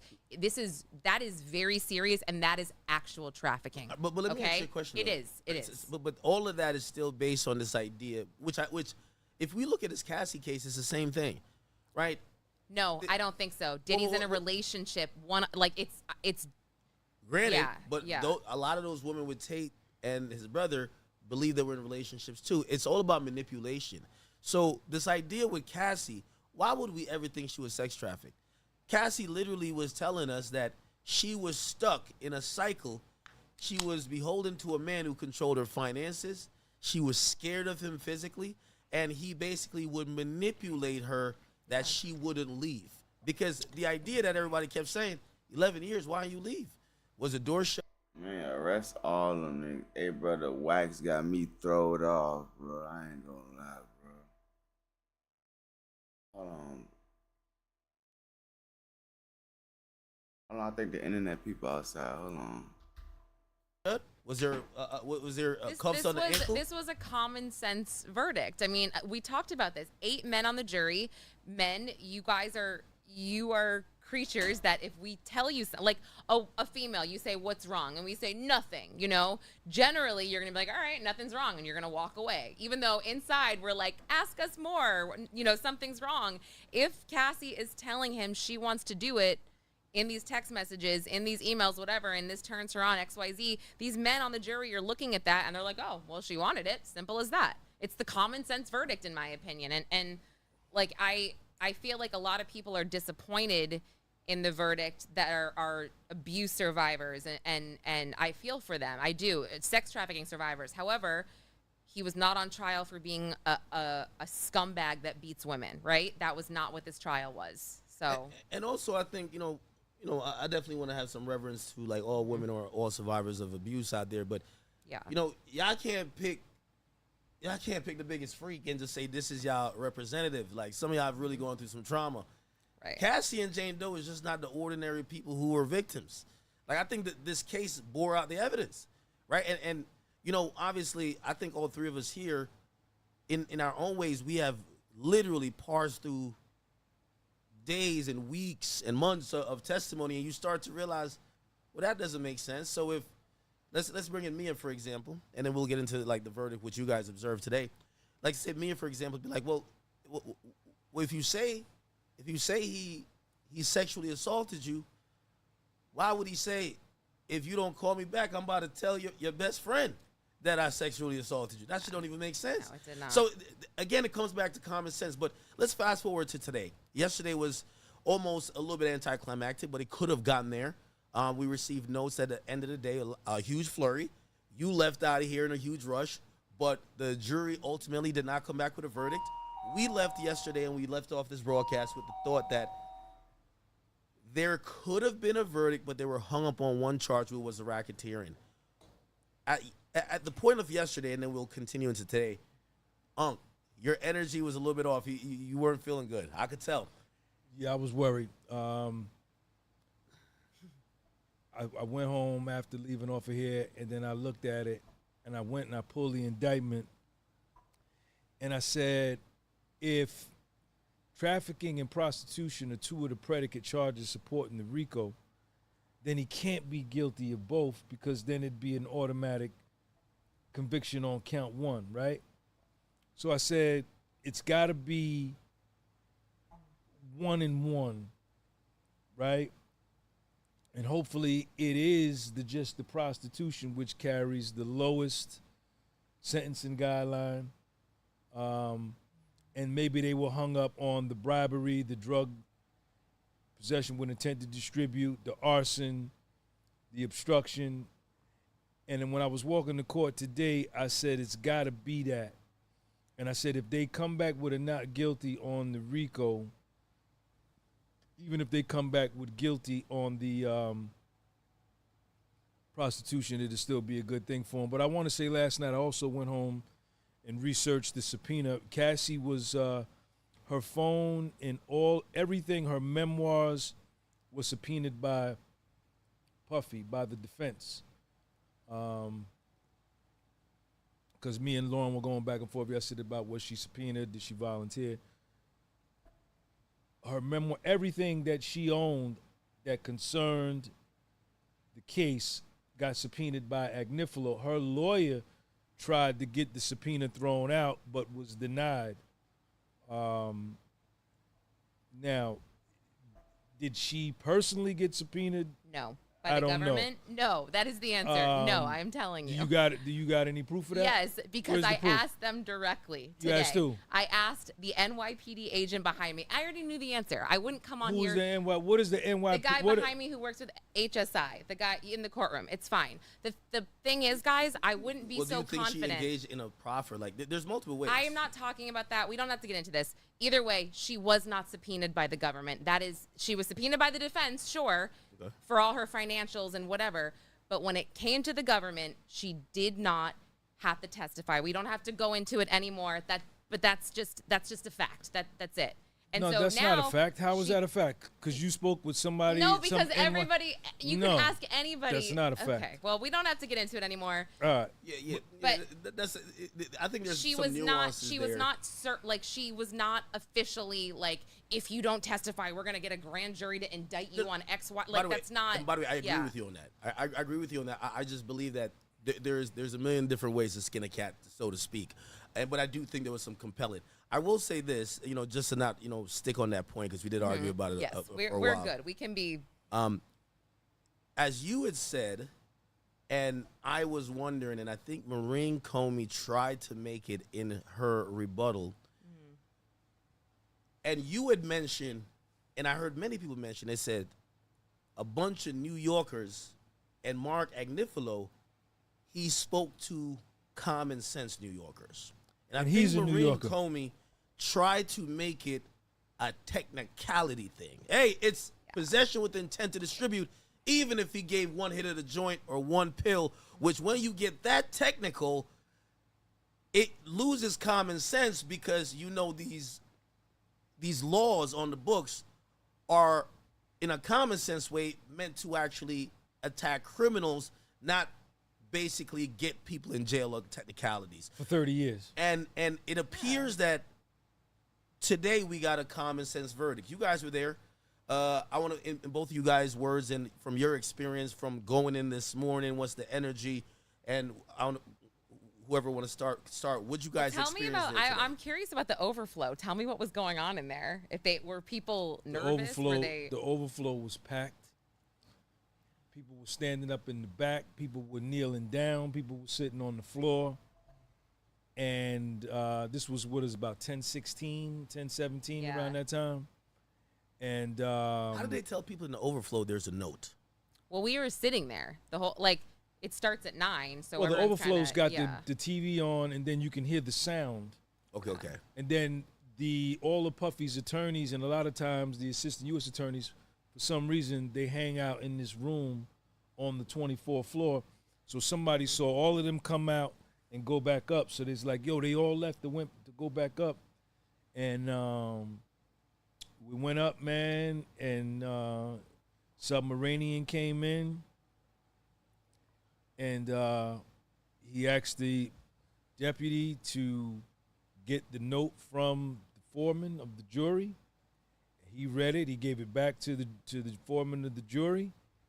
And what was Diddy's demeanor? I read that he led his family in prayer today. Oh, that was before. I didn't see that part. Yeah, in the courtroom, it was like probably 8:50 maybe. His whole family was there, all of his kids except for his toddler, and he came out. And they prayed together, him and his whole family. And then after, are the marshals flanking him when this happened? He didn't get to go into the gallery, but he prayed from over there, and his family was. How loud is he? I'm sorry. I mean, it was you could hear it, it was audible. And then after, it was very quick too. But after he prayed, there is the public section in the courtroom, and everybody cheered. That was really everybody started clapping and cheering, and I was like, "Oh, that's after the verdict." No, after the prayer. Oh, after the prayer. That's why I was like, "Oh." And then we just were told, we got at 9 o'clock. We're all kind of sitting there, and I was like, I don't know what to do, if I should go outside. I'm kind of nervous. And then we got I saw the deputy clerk come in, and I knew something was going down. It was crazy, yeah, man. I knew it, but we didn't know that it was a verdict because the jury had only been in there for 52 minutes. The note came in at 9:52. So we're like, how did they go from what they said was yesterday? I don't know if it was, they said that there were unpersuadable opinions on both sides. Those were their exact words. So I think many of us were like, wait, in 52 minutes, they figured out okay. So, but we weren't sure, right? Because had been such a short amount of time. But then I saw this other guy from the NYPD HSI who has only been in the courtroom once or twice. I looked at him and I was like, is there a verdict? Like, is this note a verdict? And he looked at me and he's like, it's a verdict. And I was like, oh my gosh. And that's when the judge came in and read the note from the jury. We have a verdict. And then the whole mood of the courtroom changed. It went from like regular, normal buzzing to like somber, silent. Quiet. Oh. You can hear a pin drop. I mean, even the press was like squeezing each other's hands. Like, it was weird. It was like, how is it in the overflow room? Is it quiet there too? Listen, I was reading this on stream, the tweets, and like, I even said I could feel my heart beating. It feels tense. By the way, everybody's been working to this moment. I was sitting in the back, and I was just looking at everybody in the overflow. It was packed, man. A bunch of people that had never been there. They was kneeling in the front, writing notes on the floor, sitting down. And it was quiet. It was quiet. You could hear. It was quiet as a church mouse on Sunday, man. You could hear anything, man. And everybody, when the first not guilty got read,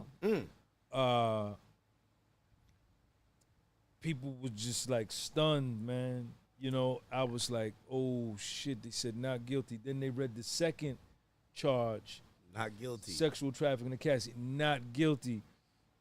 Then I was like, he got it. Yeah. I was like, that he point got is it. going to be a domino there effect. were huh? gasps. The He got it. Rico and the Cassie, I mean, there were and the judge actually said, he warned everybody. He said, everybody Yeah, he did. in the court, keep your composure, like shut up, don't, Right. relax. And people were good for the most part, but it was like it What was about crazy. the family? Oh, they were the ones that were Audible. Were they audible? gasps. Really? The Rico gasps, and then after Cassie, they didn't necessarily cheer, but you could hear like a very excited clap, and then you saw Diddy and Tenny Garagos, and they were squeezing. Like, I think it was like Tenny was almost crying. I mean, after she was just like, oh my god. Well, she started crying. Yeah. Eventually, she started crying, and then Mark Agnifilo was just sitting there. He was sitting on the corner. He was just sitting there chilling. And then after they read the whole verdict, Tenny, she's blowing her nose. She's wiping her eyes. I think you said Anna Estevao. Oh, yeah. You know, everybody. And Brian Steele was just sitting there chilling like this. And then Puff was like, he didn't know what to do. Like, I'm guilty of something. And then he's just looking at Agnifilo. And then I think it set in on him that, you know, there's going to be no asset forfeitures. There's no 30 years. There's no life in prison. This little prostitution joint is small potatoes, man. And he beat the feds, man. Yeah, I seen yesterday and I think that's why we all were a little bit thinking that it was going to go the other way, because when they brought back the note saying they were hung up on that first count, they said Diddy's demeanor was head in his hand, and he was kind of looking really stressed out. They said he was like looking around like he was lost, like he was almost stunned, like he was out of his mind, like maybe he was. Well, that was the biggest one. If he gets found guilty on that one, they're gonna knock him upside his head. That was the one. I mean, so I talked to some people that were present for that moment yesterday, and you get to talk to a juror. I know you were trying. The entire jury left in a black Sprinter van. I was like almost running after them. I He wore told them, sneakers today because I was like, I need to be able to run and not clomp around. He told them. You got some names though? We got to hit them up. No, they jumped in the van. Nobody got names, but don't worry, I'm not done yet. But they said yesterday that Xavier McDonald, all of his attorneys surrounded him to block him from people seeing him, and people I spoke to on the side of the government, okay, actually said to me, they're like off the record, whatever. So I'm not saying names, but they're like, it was a really sad moment. Like, what do you mean? Sad what? Like when he found out the jury was hung on everything but the one charge, and I think this is where it kind of the mood. Everybody came was from. worried. Everybody's like they were rubbing his back, kind of, and they blocked him off. And for someone on the government side to say, yeah, it was kind of sad. I was like, geez. And then when they read off the verdict, you know, his head was in his hands. He was going like this to the jury, thanking them. But I will say, you know, after Mark Agnifilo stood up and basically said that he deserves to go home, he's been acquitted of the most serious defenses here. We have his passport. His plane is in Maui. He would be stupid to do anything, whatever. It was like such a high for Diddy and his family. And it was so insane, the split second that Maureen Comey stood up and said, oh, no. Oh, no, you don't.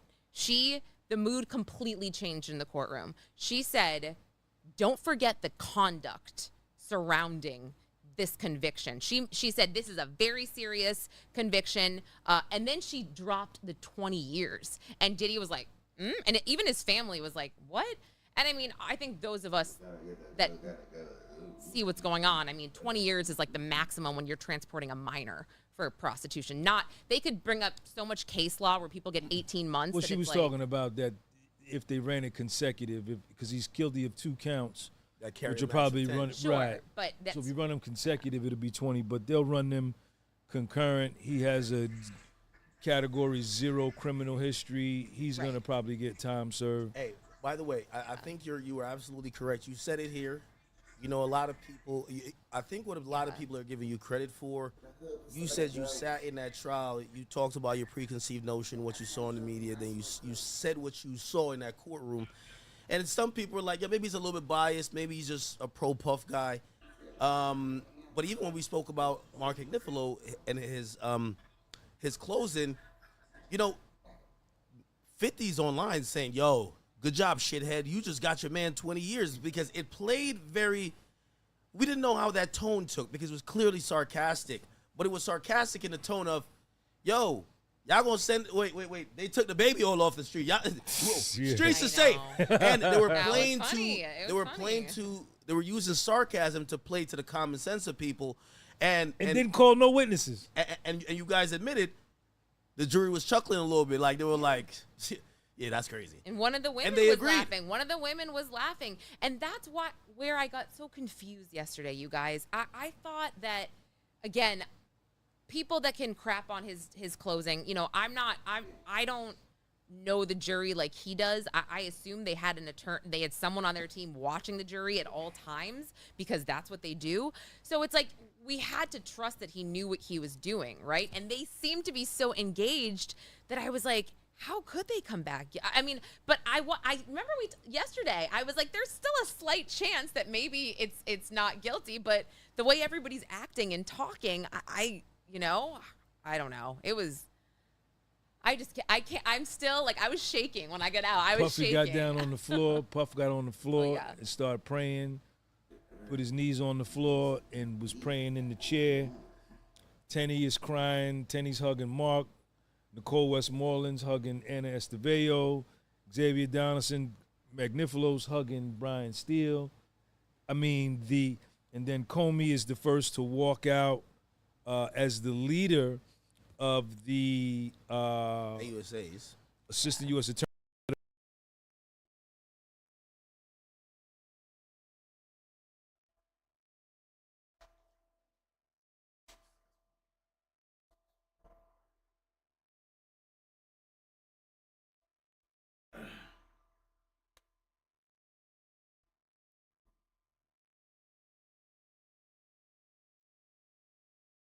The U.S. attorneys, instead of waiting and letting her crew go out first and take the back and follow them out, she dips, and then she was smiling. She put on a face. They all dip behind her, you know. Anna Esteveo is crying, Tenny Garagos is crying, and Puffy is.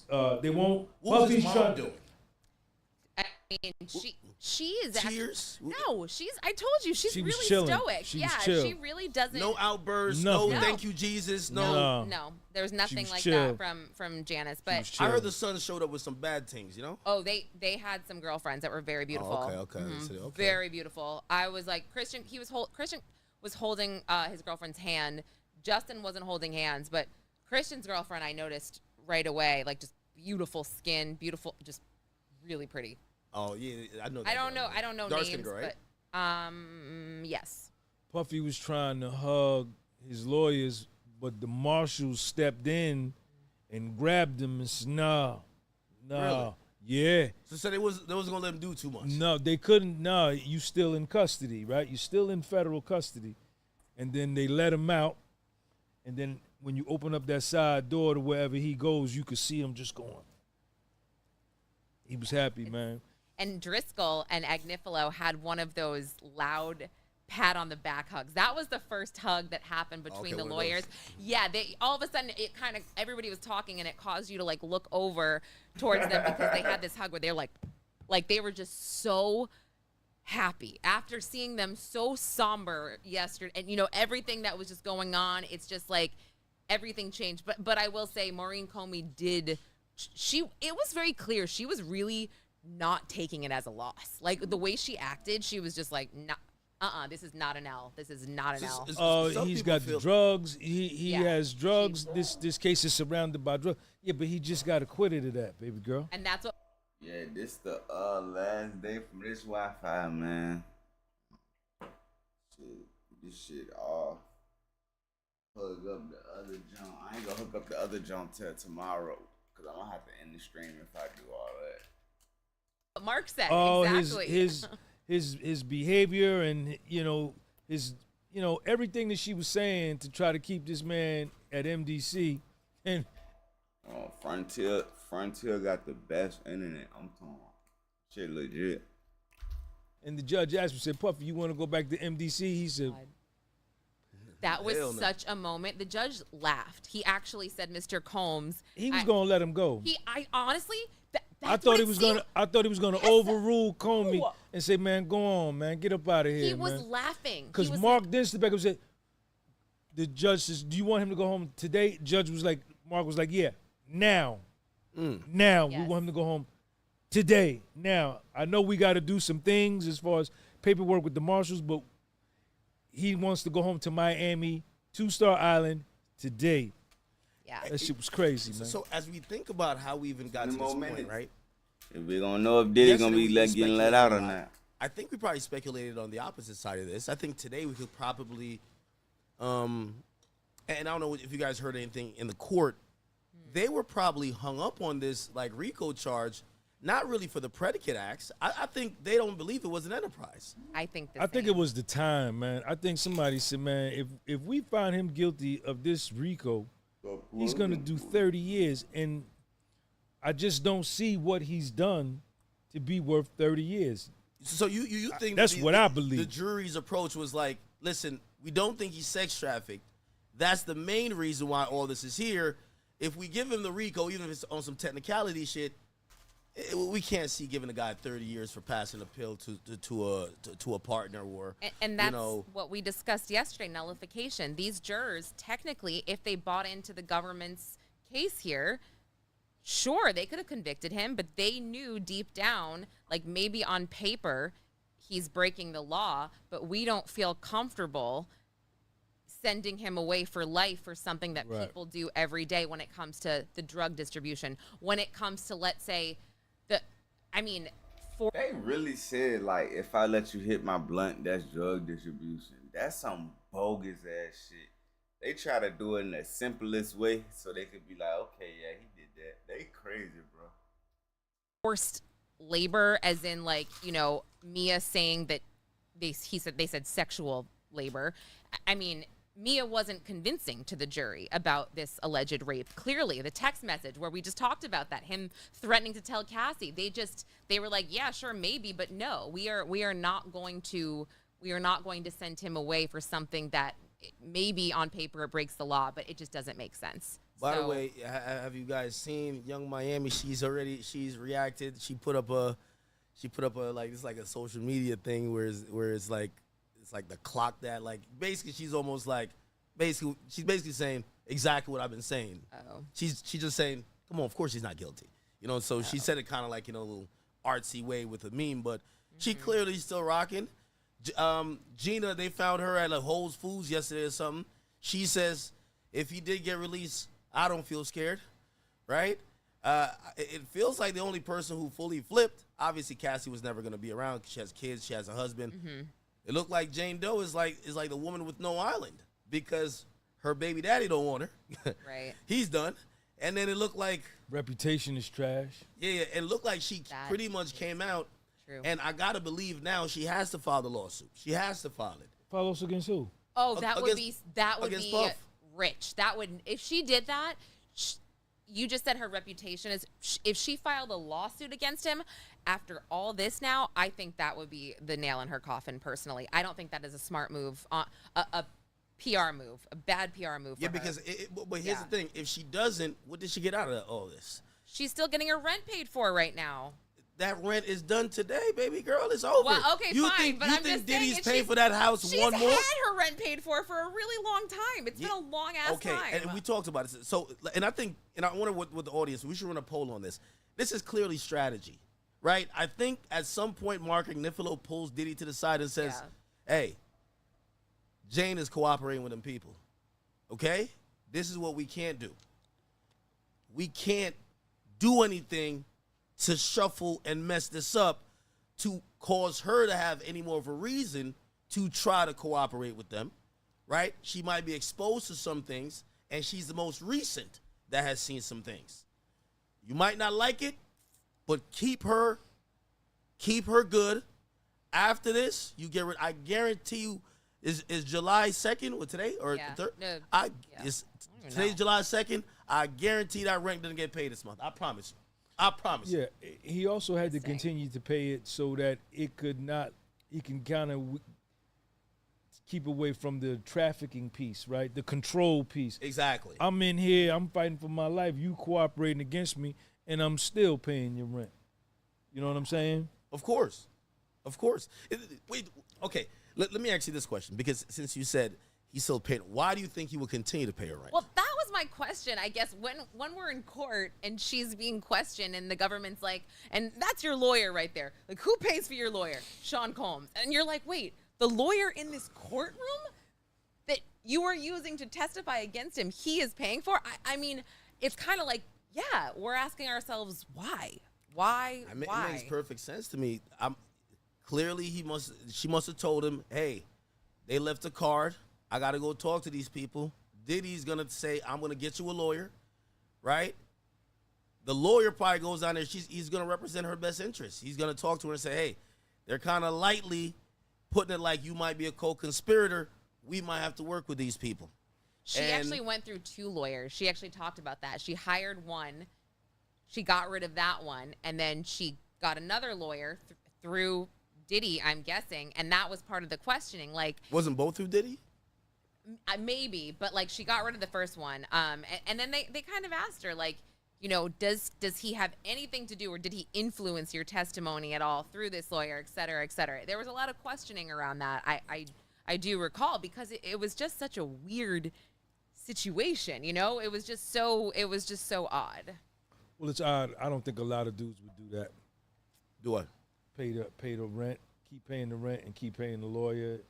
And you understand, testifying against me to send me to prison for 30 years. I understand. I think it was all strategy. No, it's completely all strategy. 100% strategy. Like, that's the lawyer You're saying saying on Diddy's side strategy. Yeah, no, of course. Okay, 100%. Yeah, right. 100%. That's the lawyer saying, listen. I mean, it made him look better than, like, right. Like, it made him look not right. bad. How could I be trafficking you, and I'm in here, I'm not having sex with you, but I'm still paying you rent. I guarantee they had a conversation early on while probably the grand jury was convening, and they were saying, let's think about the people you haven't talked to in a while. Let's think about the people you have employed, and let's think about the people that might flip. Hey, do you owe anybody money? Because these are reasons they might want to cooperate. If you're paying them, even though you can't continue the business of Sean or Combs Enterprise and Combs Global, do not stop paying people. How much money do you have in the bank? Let's liquidate a couple things. Let's get we got the war chest. And he still got his plane. He still got his plane. He was trying to sell his plane at the outset when Agnifilo replied to the indictment with his letter motion. He was taking bids for his jet to sell it, and I think what he ended up doing was just chartering it out, making money. They said he made like over $4 million in the last month. Really? Chartering out his jet, so that's probably paid for his attorney fees. So he still got his plane. I spoke to this morning. I can't believe this dude beat the feds, man. I know. I spoke Puffy, listen, y'all. outside, bud. Puffy beat the feds. Listen, Grammy Award winner, Broadway actor, hip hop icon, fashion icon, liquor icon,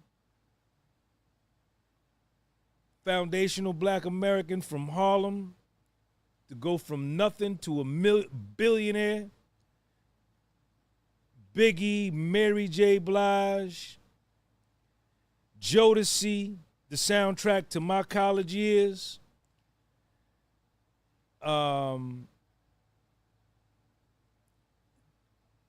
Nice looking guy, I'm not a gay man.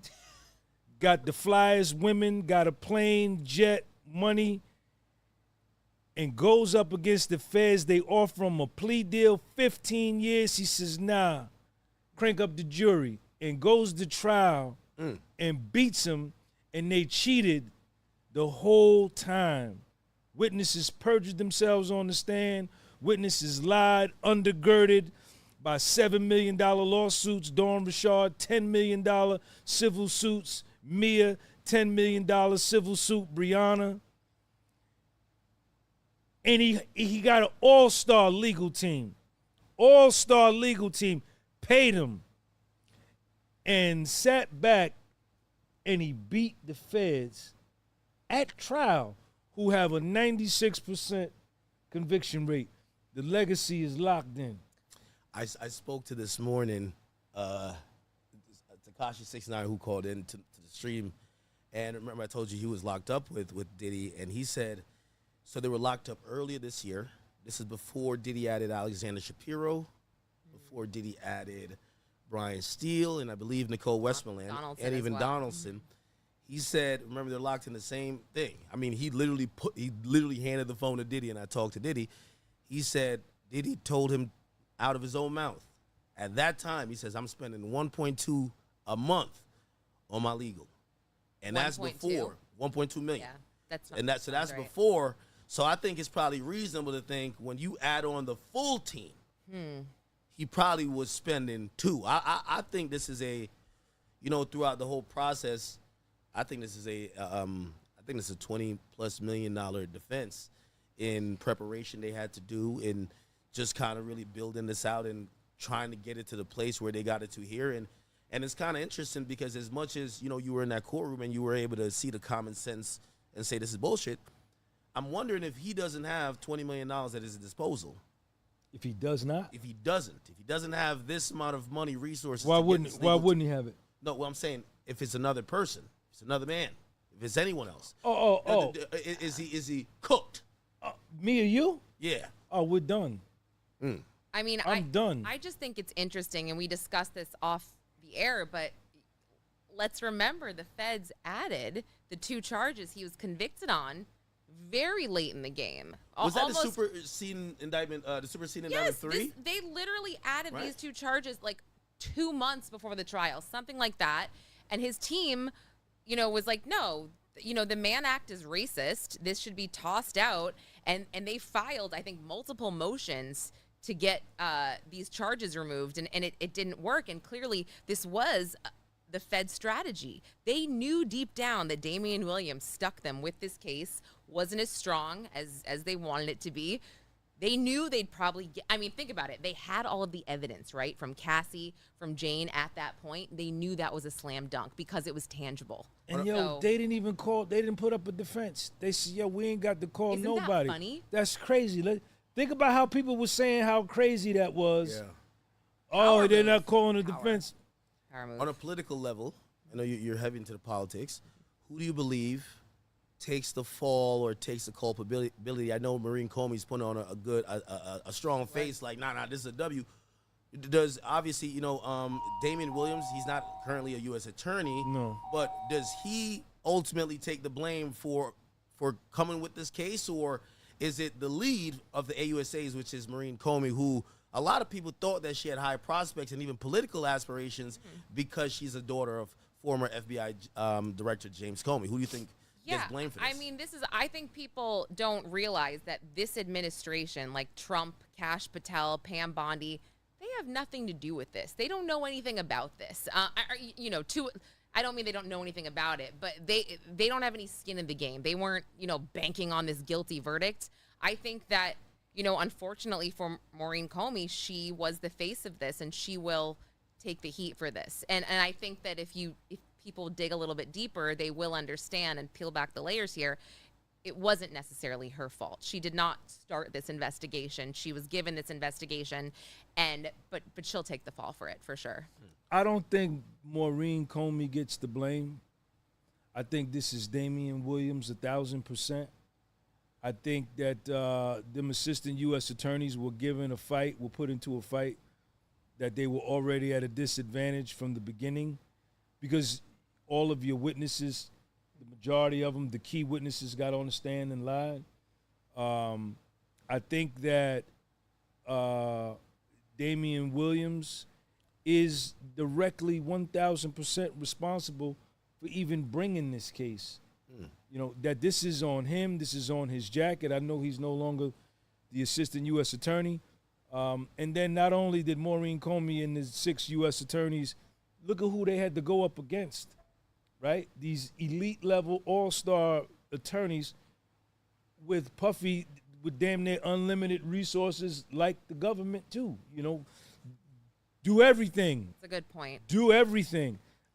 A lot of things that Puffy was able to uncover and his team was able to do, they kept the pressure. The assistant U.S. attorneys could not rest not 1 minute, man. If it wasn't Alexandra Shapiro on their ass, it was Mark Agnifilo. Then you got Jason Driscoll, who can go into the laptop and pull up a case and tell you the case, the citation, the page numbers. And he looked like a kid, right? You're like, who is this kid? He looked like a sixth grader. I thought he was an intern at first. But when it came down, when they needed some shit to be said, Jason Driscoll could go in that motherfucking laptop and pull a case up, and the judge. But he was a case law guy. Alexander Shapiro was clearly the appellate lawyer. They work raised for the issues, same. preserve the record. Shapiro and Driscoll work for the same firm. Right. But I mean, it's Alexandra's firm. Yeah, exactly.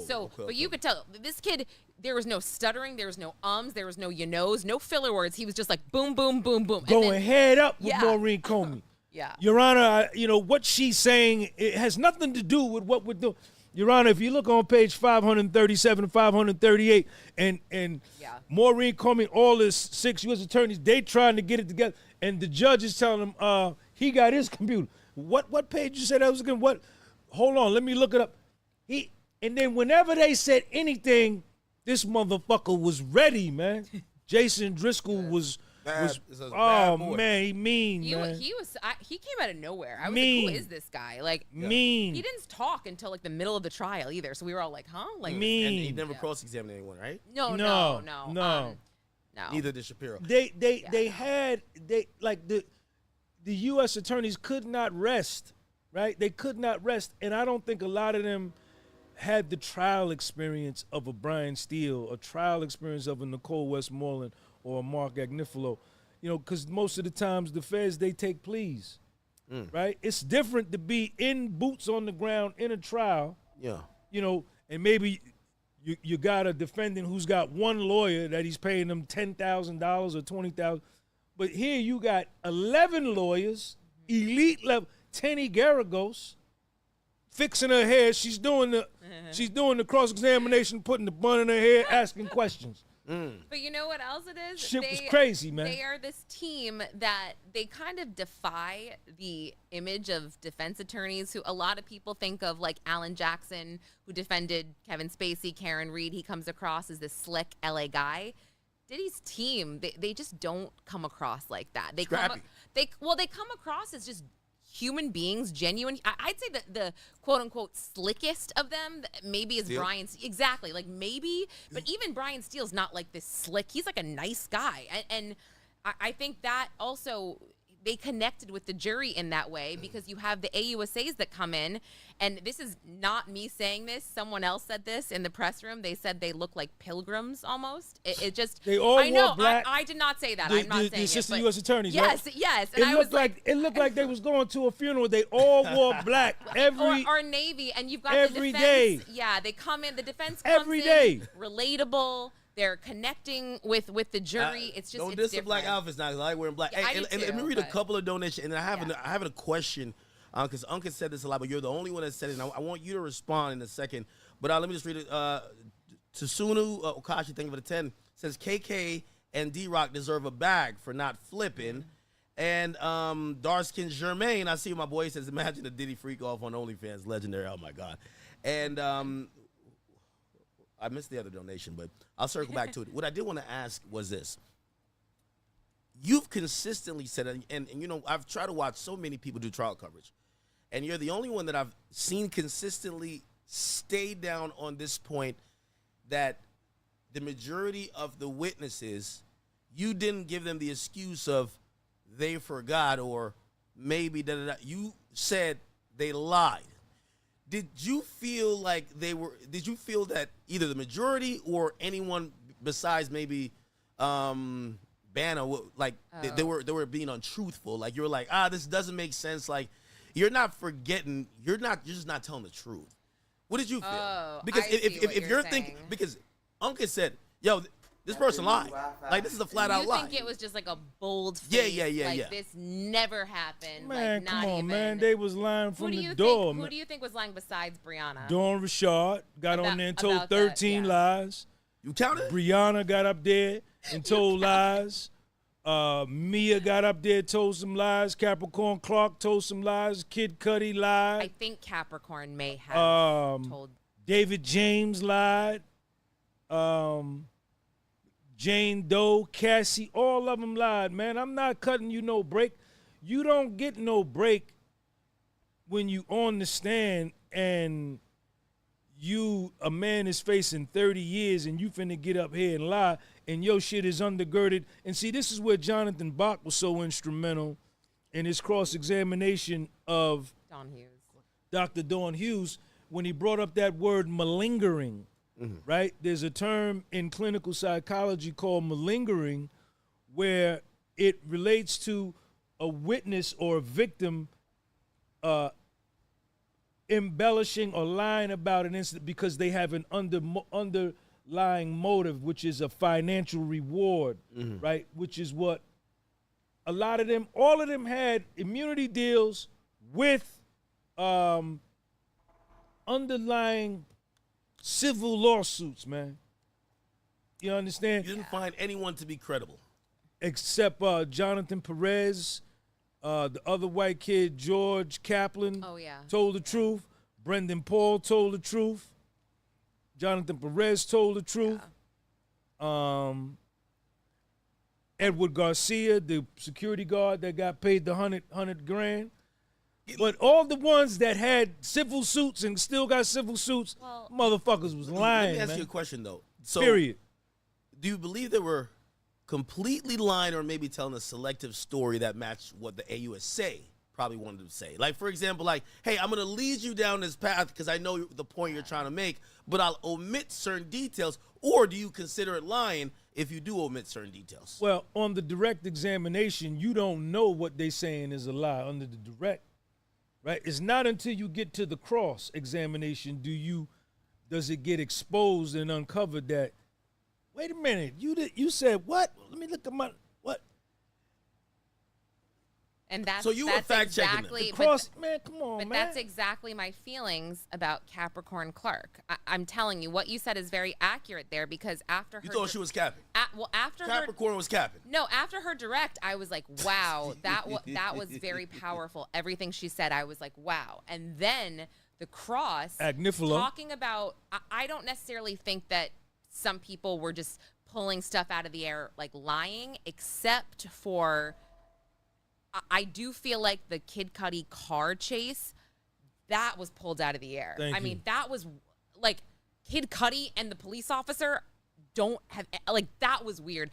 And during Agnifalo's closing, he read the transcript of her saying the most intricate details of the roads they turned up and the roads they went down during this alleged car chase. And then it never happened. I mean, what? That was super weird. And to me, her cross there, I was like, well, I thought she was credible, and now not so much. Not gonna lie, the one that said they were held over the balcony like this, and I was thinking, and then Puff threw them like that. I said, man, Puff, it must be the Hulk. I don't know. You got to be the Hulk.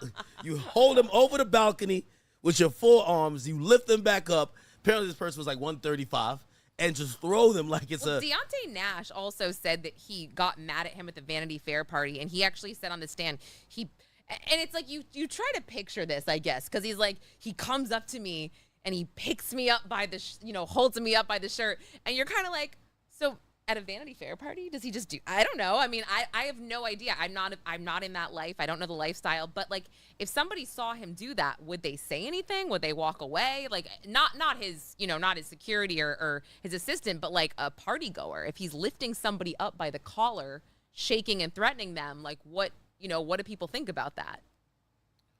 What do you think Cassie's feeling today? I think she put out a statement, actually. I'll look it up. You guys know I love Cassie, so let me look it up, okay? No. Yeah. You know you love Cassie, but do you believe Cassie is feeling that there is justice? Because, again, remember, even going back to her original statement, Cassie never, ever claimed she was sex trafficked. She claimed she was a victim of domestic violence. So after seeing that she is getting some justice because Puff is guilty of prostitution in regards to Cassie and others for that time period, do you think she's saying that is the justice and the appropriate justice for I went through, or do you think she now reflects I got sex trafficked? Do you want me to read her Yes, statement yes. from Doug Wigder? So he was outside of the courthouse, and he said, this entire criminal process started when our client, Cassie Ventura, had the courage to file her civil complaint in November of 2023. Although the jury did not find Combs guilty of sex trafficking Cassie beyond a reasonable doubt, she paved the way for a jury to find him guilty of transportation to engage in prostitution. And he went on to praise Cassie's mark on both the entertainment industry and the fight for justice by coming forward with her experience, highlighting her exemplary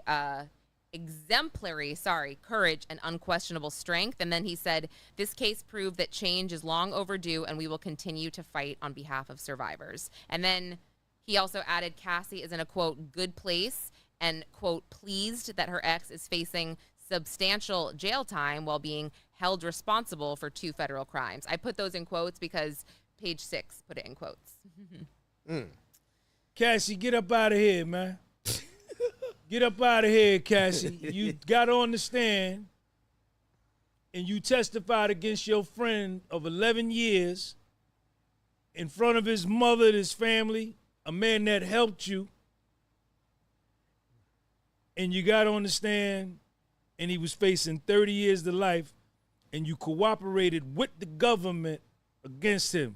Get your ass up out of here. Did Cassie ever come across like maybe a slight bit on, like, again, she obviously cooperated. Gina didn't come, Cassie. Gina didn't come. Hey, Cassie, Gina didn't come. Shout out to Gina. Gina was at Whole Foods. She was jealous of Gina. Oh, yeah, she was. Oh, that was not. Gina didn't come, a secret. Cassie. That was not a secret. Cassie was very open about being jealous of Gina. Same with Jane. And Kim Porter. They all were jealous of Gina. Gina must really. I don't know. What's Diddy your has thoughts a on soft Gina? spot for Gina. Gina, you money, girl. Young Miami. You money. Jane Doe, I don't know what you finna do. Bad work. I don't know what you finna do. Your stock done went down to Dollar Tree level. Your stock is at Dollar Tree level.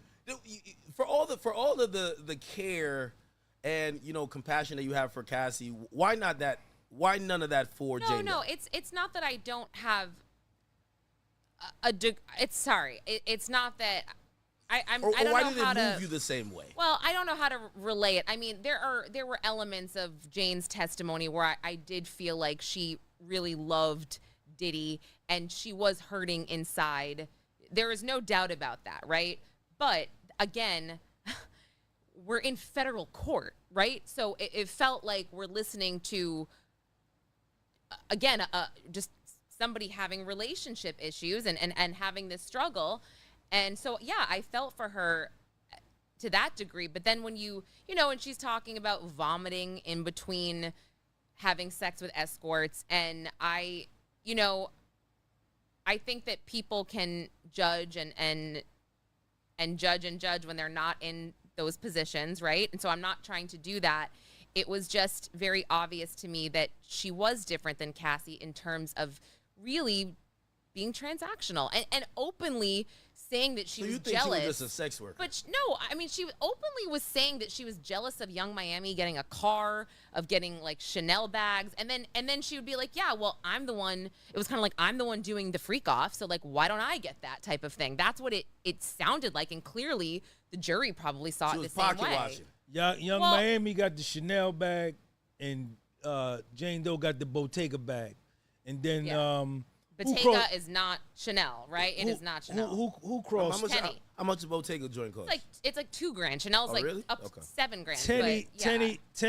Tenny asked her, well, how much does a Tenny? See, Jane Doe, when you talk about Young Miami, you might as well get ready. She finna pull her pistol out and start shooting. Oh, she was tight. Man, she got her whole body language shrunk down. And once Tenny saw that, Tenny started turning the screw. Yeah. Says, well, how much does a Chanel bag cost? Jane Doe said to Tenny on the stand, you must know. You probably got one. Oh, really? Getting at Tenny, right? Yeah. Oh, she was getting a little sassy. Yeah, with You don't Tenny. remember that? It was so crazy. I don't know how to play that in With court. Puffy's lawyer. So Tenny, Bob the Weave, the Tenny came back and says, well, how much does a Bottega bag cost? Actually, I don't. Like, she was so like, I don't. Tenny came back and said, well, how much does a Bottega bag cost? And Jane Doe said, however much my body cost. Ooh. She said, yeah, how much is my body worth? And then. Which means that if you want some of this kitty cat, you gonna pay. And she literally after that, the judge scolded on Jane. the stand. Scolded Jane on the stand. Yes, she did. Yes, she did. She got scolded. The Judge Submarinian told her, he said, excuse me, and she looked up and he says, listen, you can't be disrespectful like that in this courtroom. You have to have some level of decorum. And she says, okay. And then what? Then she asked for a break. Then she asked for a break. Then Jane Doe says, sidebar. Yeah. She called her, Jane Doe called her own sidebar. Yeah. Jane Doe said, I need some time. Sidebar. So wait, so she was. She up there fake ass crying. Hey, Jane Doe, get your ass up out of here. No, He beat the feds. So she was so triggered by Young Miami. But she had her own feelings. But my point was the way that she acted, it was almost like, well, I guess I'll do these freak offs because, maybe I'll get the bag. Maybe I'll get some, because that's the way it came across. But yeah, I of course I felt bad. She was doing freak offs to be on yachts and stuff. Yo, that's some desperate shit. I don't necessarily know if that's why. She wanted to do it for a Turks trip. I remember she was mad about the Turks trip, right? Oh, man, she took pictures. Puffy gave Young Miami a bouquet of flowers. Yeah. She screenshot it, sent it to Puff, Mm-hmm. and said, hers is bigger than mine. What? You ain't give me no flowers like that. Yes. And then you got her the diamond necklace and the bracelet. You only bought me the bracelet. Mm-hmm. Get your ass back here from that trip with her. Puff cut the trip short and flew back. Did he? Yeah, he did. Yeah. Oh, yeah. Yes, he did. Totally. Yes, he did. Mm-hmm. But why did he cut the trip short? Because Jane Doe told him to come back. Did he get her the necklace as well then? The Van Cleef, I don't know. I think. He got her a Van Cleef. Oh, it was a Van Cleef. And then Tenny brought that up. She's like, well, he got you Van Cleef. That was just such a funny exchange. The minute Young Miami posts something on Instagram, goddamn Jane Doe was on it. She knew. She was a screenshot queen. Man, shout out to Carisha in South Florida, Dade County. Oh, man. She was jealous of Young Miami. Oh, she had him hot and bothered, huh? Ooh-wee. And who else? What was the other one? Gina? That probably helped Diddy, though, She right? was jealous of Gina. Because Diddy's lawyers got to frame it in a, oh, yeah. This is just a jealous woman. This is not sex trafficking. Well, yeah, because they this framed- is a transactional woman that is just jealous. They framed Cassie like, oh, Cassie couldn't leave because he controlled her career, XYZ. Well, Jane, Jane, okay, if you don't like it, then he's not holding you hostage. He never I'm not saying the one time doesn't count, but he didn't put a hand on her for years and years and years. So there was technically no force, right? I mean, they watched their movies together. Did she get mad that Diddy, because I'm going to be honest with you, the first and only time I ever knew they were together, I think she had posted something, then 50 posted it, and then paparazzi called him another time. Was she upset that Diddy was doing interviews with Young Miami? Diddy was openly posting Young Miami. Yeah. She wanted to get credit. He wouldn't let her post nothing with him and her. Yes. Oh, I would think it would be the opposite, that maybe she wouldn't want to post it because she has a famous baby daddy and she doesn't want to mess up that child support money. She took a picture of them out to eat one time and posted it. He made her take it down. Don't you post that. Take it down. Oh, and by the way, in 12 minutes, he will be back in court, and I believe the judge will rule whether or not he can be granted the $1 million bail. Why not just give the same package you gave before? Like, just get out of jail, man. Hey, take the 50 again, man. Just let me out of jail now, man. Because honestly, if he gets out, I really don't think he returns back to jail. I think what's gonna happen whenever sentencing comes around, they're just gonna give him time served. As long as he doesn't, and I think they're gonna be on his ass to see, hey, is he back on the 2C? Is he back on the free calls? But if he's stayed, it's gonna take about like 3 months for a probation report to see what his sentence should be and figure out the sentencing time. If he's up in Star Island, no problems, doesn't do anything, and they don't find more guns, prostitutes, or whatever else, I think that Judge Summerrain is such a fair judge. I think he's gonna be like, I'm not gonna give you 6 months, or like, yo, time served, man. Well, Maureen Comey, she's on when he gets to 2-Star Island, the probation officer either is going to come out to 2-Star Island and interview him and do an inspection, or he's going to have to go to the District of South Florida, check in with a probation officer. And you're right. If he does everything right, it'll be to his credit. But you can best believe that from Maureen Comey's comments today in the courtroom, she's going to be asking for the high end of the guideline range, which is 120 Is she grasping at straws trying to get a on face value win, maybe even if it's, he got 5 years, right? Because I think there's almost like what did he get sentenced? And if it's time served, it just looks like a blanket win for him. If you got him 5 years, right, you could at least hang your hat on that to say, hey, some of these witnesses didn't show up. He ain't doing no 5 years. I've got the letter here. I'm on the docket. I have Alexandra's letter, which will be read. And oh goodness, there is a letter by victim 1 that was sent to the judge, that's Cassie. My goodness. Isn't that her lawyer wrote it on her behalf, right? Let me see. Well, let's see if is it long or it's pretty short. Yeah. It just says, they respectfully request that the court deny Mr. Combs to be released pending his sentencing on his 2 convictions under XYZ pursuant to the Bail Reform Act. Detention is mandatory post-conviction on these charges, and Ms. Ventura believes that Mr. Combs is likely to pose a danger to the victims who testified in this case, including herself, this is the girl, Cassie.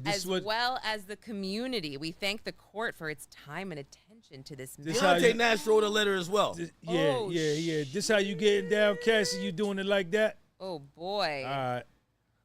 Sorry, All Sean.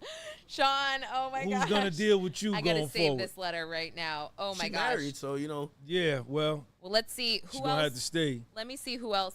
This how you do your friends, Cassie? Letter to victim 1, and then there's there's the government's letter as to why. Yeah. What did the government say? Because gosh. Oh God. I mean, I won't read the whole thing. It's just saying, the government respectfully submits this letter following the jury, following a 7-week. Okay, background. So they give a background. Over the course of 7 weeks, the jury heard evidence of the defendant's violence, interstate transportation of numerous individuals for prostitution, drug use, and distribution.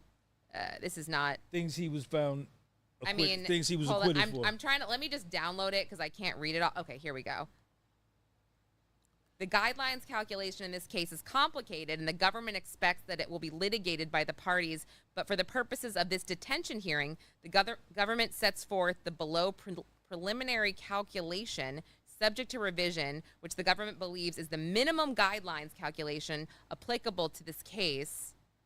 So they cite a bunch of case law, And they say because the offense involved more than one victim, Chapter 3, Part D is applied as if the promoting of a commercial sex act or prohibited sexual conduct. Okay, blah, blah, blah, blah, blah. What are they asking? This is, guys, this is... Yeah, no, I know. It's 8 pages. I can't do this. Pretty lengthy, right? Conclusion, for the reasons set forth above, the defendant's continued detention is required under the Bail Reform Act. Accordingly, the defendant's application for bail pending sentencing should be denied. And then Shapiro sent her letter in. I mean, I can post all these on Twitter, but 8 pages? I just want to see how long the defense's letter is, because 8 pages is...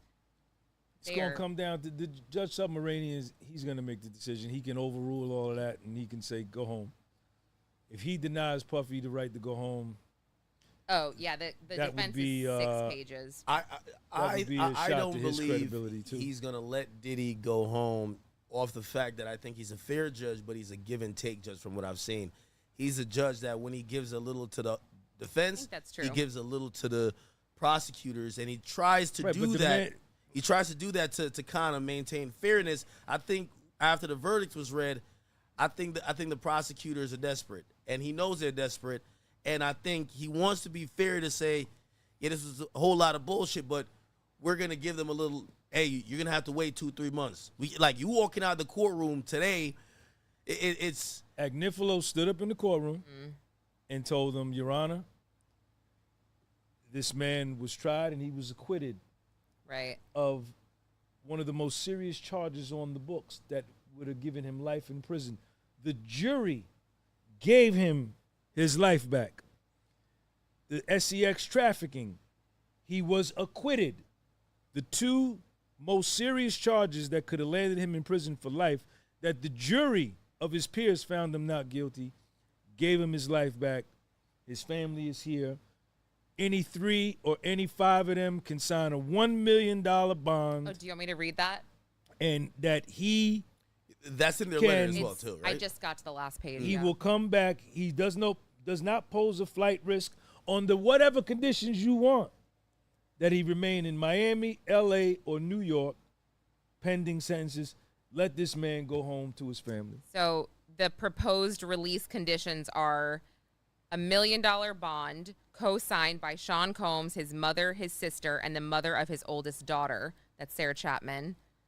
Mr. Combs' travel will be restricted to the Southern District of Florida, Central District of California, and the SDNY to attend court and meet with his counsel, as well as the Eastern District of New York or the District of New Jersey, to the extent that his travel to and from New York involves an airport in those districts. Mr. Combs' passport surrendered to pretrial services, drug testing as ordered by pretrial services. That's big. I did believe that he is a drug addict. I do believe that.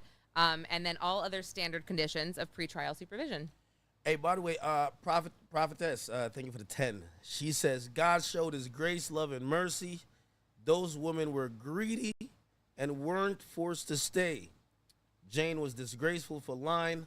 Accountability, ladies. And men, beware. By the way, this is a woman saying this. She says, free that man expeditiously. Cassie, please sit down. Oh, I mean, I don't agree with just dragging everybody. That's the women. And I know that everybody sees things differently. I think feel like there's some women Cassie, I just don't like the beating. You know that. No, of course, but I really think don't. some women do look at this case and said, was there some abuse? Yes, but what was charged here is conduct that you guys were consensual to, and you guys kept going back despite other things because of the bags, the trips, the yachts, this luxurious lifestyle that I think the regular woman, that's not even the reality. Like when Jane Doe is saying, why I ain't get the Van Cleef bracelet? That's not a regular woman's even reality. That is not my Yo, why am I not on the yacht? Why am I not in Turks? Yo, why she got the jet this weekend? Why not me? I think some people lose disconnect with. I said that. How do you go away for how many days with a kid? How long did she leave It was for? 15 days. Like on a whim? A 15-day first date. It was a 5-day first date, and then that was you're right. That is not real life. That is not what the average, I'm not a single mother, but it's like, and I, so I have some help, but I still would never dream of picking up and leaving like that to go. Would you agree that Jane Doe, based on what you heard in testimony and what you believe, her statements are more consistent with a sex worker than a victim? I think she's a sex worker, straight up.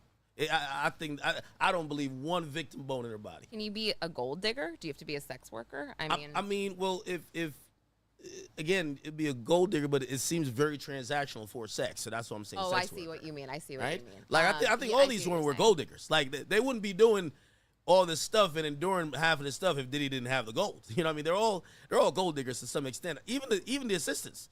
Like you have to remember, what was the one that they left, got a better job, then came back? Capricorn. They were addicted to certain things that it was not only it was only about the money. Right? Didn't Mia go work with Madonna? Yeah, but she didn't come back because she was fired.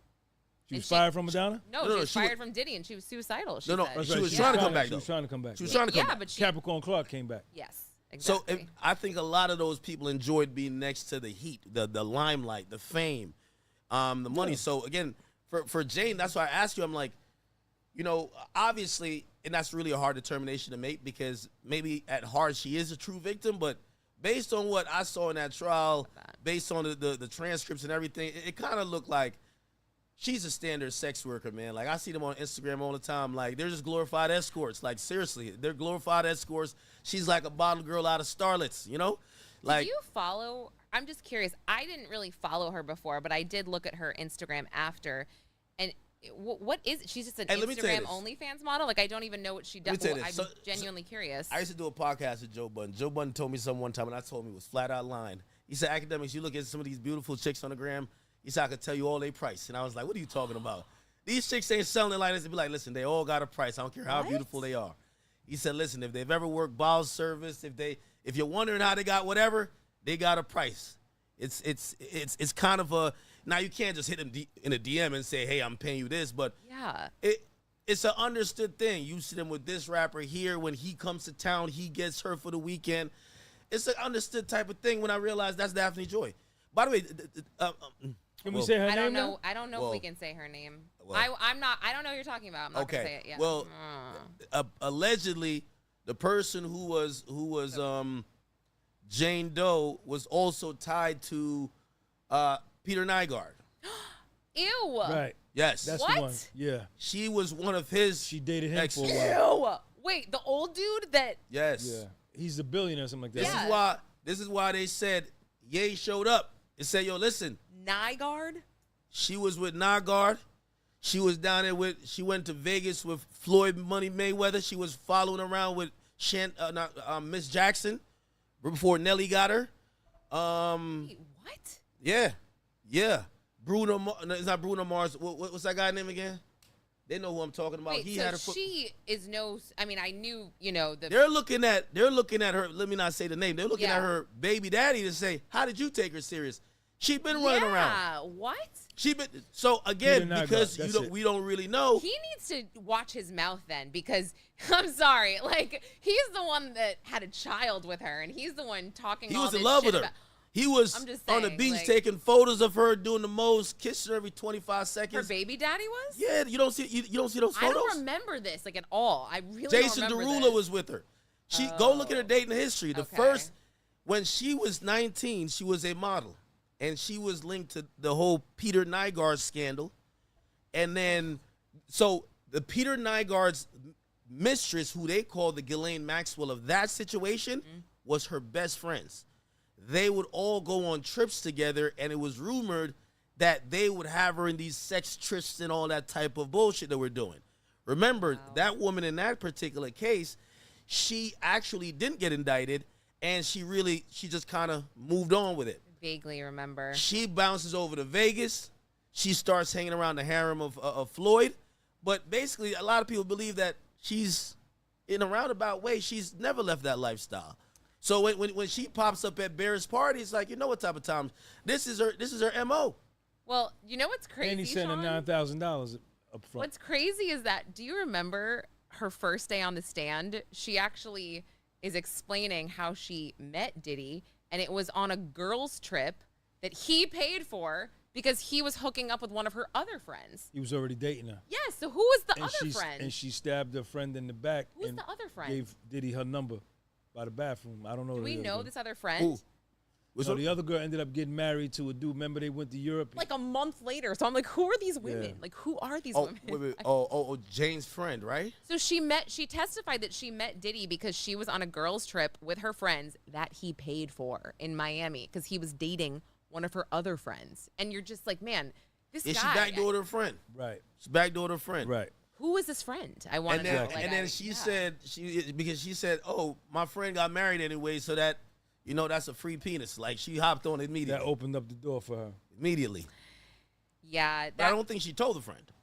She wasn't the best witness for the government. That was not great. At first, I thought she was going to be.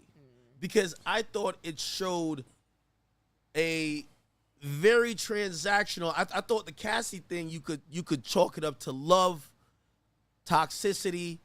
Yes, there was violence, but love and toxicity. And if anybody's ever been in a toxic relationship, if someone told you your toxic relationship is sex trafficking, you'd be like, what the fuck is going on? Exactly. Right?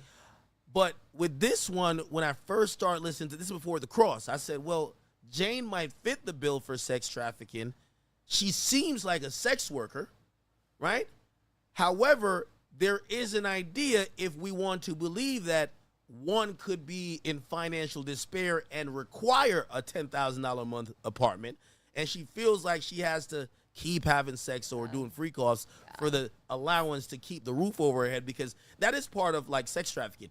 Hey, if you don't fuck this person, you don't have a place to stay. We're not used to luxury though. Oh, I'm only fucking for the Van Cleef bracelets. I'm fucking for the necklace. I'm fucking for the $10,000 a month thing. So, I think she's just a true sex worker. There's a lot of chicks like Jane Doe on the gram. Half of these chicks is like, you see a BBL on the gram, they're like Jane Doe, 100%. It's just how they try to extract the money. I'm pretty sure she was just on some, hey, just pay my bills, because that's another way how they try to get it. Just pay my bills and we're good. Some of these chicks would be like, yo, I'm missing out on work. I need $3,000. I'm gonna come hang out with you for the weekend wherever we going. Same shit. Jane Doe is a sex worker, man. So like, it ain't no way she a Inner victim. City to see if there's any news about his release. I'm like so anxious. I'm like, I feel like I wasn't gonna go back today, but I'm kind of a completist sometimes, but I'm like, I'm just gonna, no, it's not. If they don't get out, they gotta give him his hair dye. He gotta get back to form. Let him start doing burpees, some push-ups, get him the hair dye back. You get me? Here we go. Bail proceeding just started. Bail proceeding just at 5:02 it started. Okay, let's see, guys. Congratulations to Puff, man. Combs' lawyer, Brian Steele, and Jason Driscoll are patting each other on the back. Agnifilo is in the holding cell with Combs. His family is in the second row of the gallery. Oh, boy. Wow. Oh, wait. Oh, no. Okay, wait. Combs' lawyer, Agnifilo, Alexandra Shapiro, and Tenny Garagos emerged from the holding cell, still waiting for Sean Combs to be brought in by the court marshals. Okay, so nothing yet. Nothing yet. Let's see. Oh, my gosh, you guys. Diddy has to be feeling a sigh of relief. He beat the feds, man. That sigh of relief is probably worth $1 billion. He beat the feds, man. Last night, I think we both predicted, and we probably were right. Didn't sleep, tossed and turned, probably sat up thinking about every possible way this could go. Did you guys see any tears? Obviously, there was emotion by him, but did you see any tears from him today? Yeah. He stayed down in the prayer posture on the chair for about a good 40 seconds. I don't know if he was crying or not, but he got up, and then he was going to try to hug Agnifilo, but the marshal grabbed him and said, nah, nigga, we taking you back. And he tried to go back. I think, let me get a hug, and he was like, nah, we can't do it, and they took him out. The man beat the feds, man. That's it. Nothing else to say. I am like, just keep refreshing Inner City Press because I just want to know. Sorry, I don't mean to be like. I really don't think he's going to get out today. Man. Wait, I actually think that they would let him go between Miami. I don't think they'll let him go to LA, but I do think they'll let him go to Star Island, go to New York, Star Island, New York. That's what I think. There's no reason to hold him. There's no reason. I believe they're going to weigh the victims' letters heavily. There's no reason to hold him. The reason why I think they're going to weigh it is that he was acquitted of those charges, man. Yeah, for the things that might include violence, but still, Cassie's a victim of the prostitute offense. And I think they might look at that and be like, hey, you know what? You know, we want to protect. Like, the victim is literally writing a letter saying, I don't think I will be safe, and other victims either. And then you have other witnesses say, hey, we risked our life showing up, and now y'all about to just let this guy go. And he might look that way, even though I do think since the most serious charges are dismissed or actually acquitted, they should probably be more lenient. But didn't Agnifilo say something to that effect in his closing statement that, like, nobody got harmed? Yeah, well, the whole thing, like, kind of like nobody died, the police weren't called, the civil attorneys were called, the money lawyers were called. That's Has he never called the cops on Diddy ever? No, never. Not 911 report. The thing is, not they're going to be report. citing all this case law. So I feel like if they bring, which Driscoll, Driscoll will bring the case law Driscoll's about, on it. Yeah, about, other cases where they were convicted of this, they went home. I mean, I feel like they're going to bring it. Meanwhile, the government is going to be going hard, though. So, and I bet you they will be touting Cassie's Puffy letter. will be in Miami tonight. Let's see. 4th of July weekend. Oh, he got to bring the white party back. Return him to his family. I don't know about all God, that. can you imagine? He's home for the 4th of July. Like, I mean, I cannot even. He got to pop out to the Michael Rubin white party. Submarinian. If Submarinian doesn't let him go home, that would be like the ultimate. He's missed the birthday. He's missed Christmas. The ultimate. He did miss Christmas and his birthday. You're right. Sign that, like, I am an inexperienced judge. That they cited in the letter, to the government that he missed the twins' graduation and their prom. Yeah, and those girls are so sweet. They was all edited. There is one. I feel bad. I literally cannot tell them apart. They look so identical and they dress identical. Yeah, they play I mean, down to a T. But one of them has the sweetest smile, and you can't help but think that I'm sure a jury looked at those girls and those girls pulled at their heartstrings. That's for sure. I think the jury might have looked at his family and said, "We can't do this to this man and his family." I mean, right? I don't know. That's why they don't want family in there half the time. That was one of the first things he said in his closing statement. Look at his family. Yeah. Then at the end, I think the last thing he said is return this man to his family. He did say that. He did say that. that. You're right. Yeah, nothing yet. Oh wait, no. Nope. Did you think it was going to turn out like this today? Well, not guilty on the RICO, and so I predicted this as the trial was happening. Where we're discussing, is he going home tonight or not?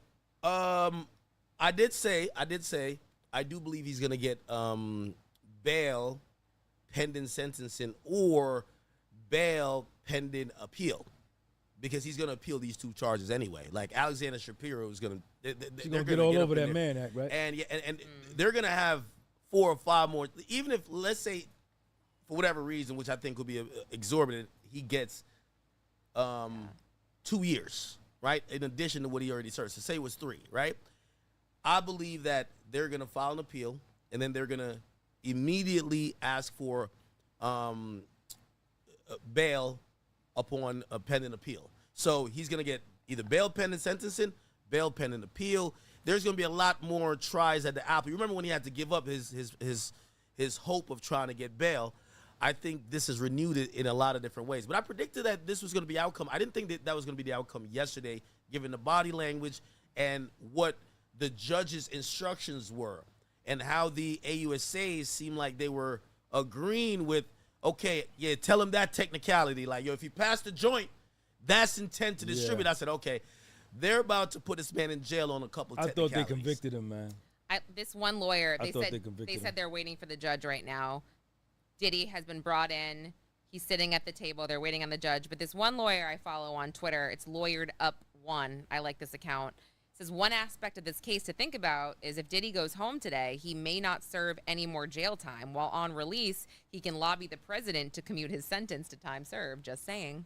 Yeah, I think it puts Trump into play again, because I was steadfast in believing that if he got convicted of a sex trafficking case, and a lot of people don't know about either. Like, for example, the pardons or the commutations. You said that yesterday. Nobody wants to pardon a sex trafficker. Right. Nobody wants to pardon said a that racketeer who was sex trafficking. Right. But will they pardon someone who has a prostitution charge? Hey, you paid for a little bit of box. Related to the Mann Act. Especially, exactly. And also, you know, the president himself, you know, basically almost have Danny admitted that, you know, he was dealing with certain type of woman that might have been in certain type of lifestyles that might be similar to maybe a Jane Doe, okay? Like, I think that the chick that he gave the hush money to, I think that's like a Jane Doe. They both selling box. They both selling that box. Come on now. Come on, you know they selling that box. Like they got that junk on the clearance shelf right now. They're selling that box. Wait, hanging out with you guys is wild. I feel like I might live under a rock sometimes. You don't think these chicks out here selling no, box? I'm not saying that. I'm literally not saying that. I just like they're selling it. Listen, I don't. You know they selling it. I don't want to say I go to like PTA meetings, but like I 100%. just don't like. I just don't. Now they selling it. I don't live 100%. in this world where I don't live in a world where women are necessarily transactional. I've had friends that were gold diggers. I went to college in New York City, so you know, like I said, Diddy was hitting up one of my friends before. I've had friends like that, so I guess maybe a little transactional, but nothing like where I know women officially selling the goods, like officially. I'm like, talking to my man 6ix9ine today. He said, "Listen, man." He said, "Listen, all these girls be selling." He said, "Listen." He said, "I'll pick up a girl." He says, "I'm Ubering her over." He's like, "Yo, she'll say, yo, stop by Wendy's. I could get something that she could feel like she's getting some value out of it." Like women.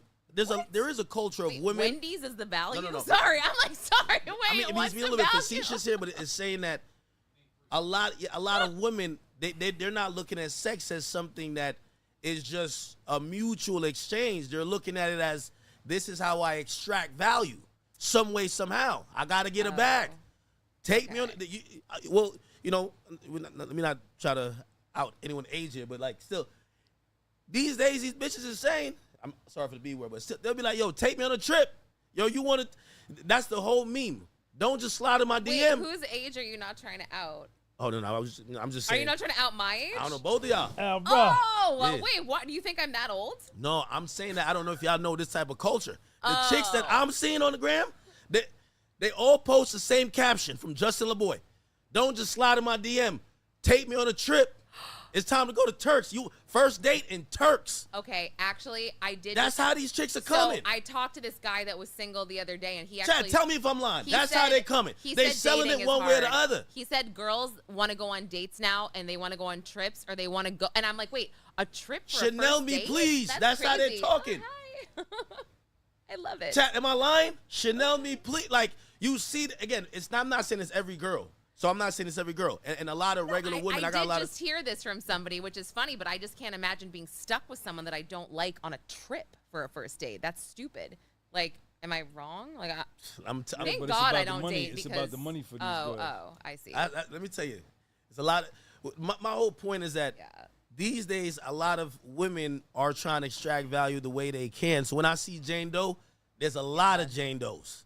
Like your favorite I get what you're baddie saying. Instagram model is Jane Doe.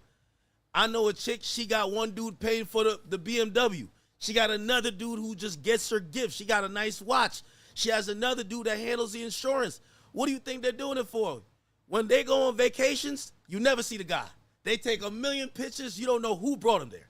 They're just on a solo vacation. That's the thing. A I agree it's with the that. same thing as Jane Doe. I've seen that because again, I do have some single male friends who have discussed this. Put it like this. Jane Doe went on vacation with Puff. We never seen them together. She was posting pictures on the vacation, though. He wouldn't let her post none. Well, it's the same thing. He wouldn't let her post none. There's a lot of Jane Does out here. Trust and believe.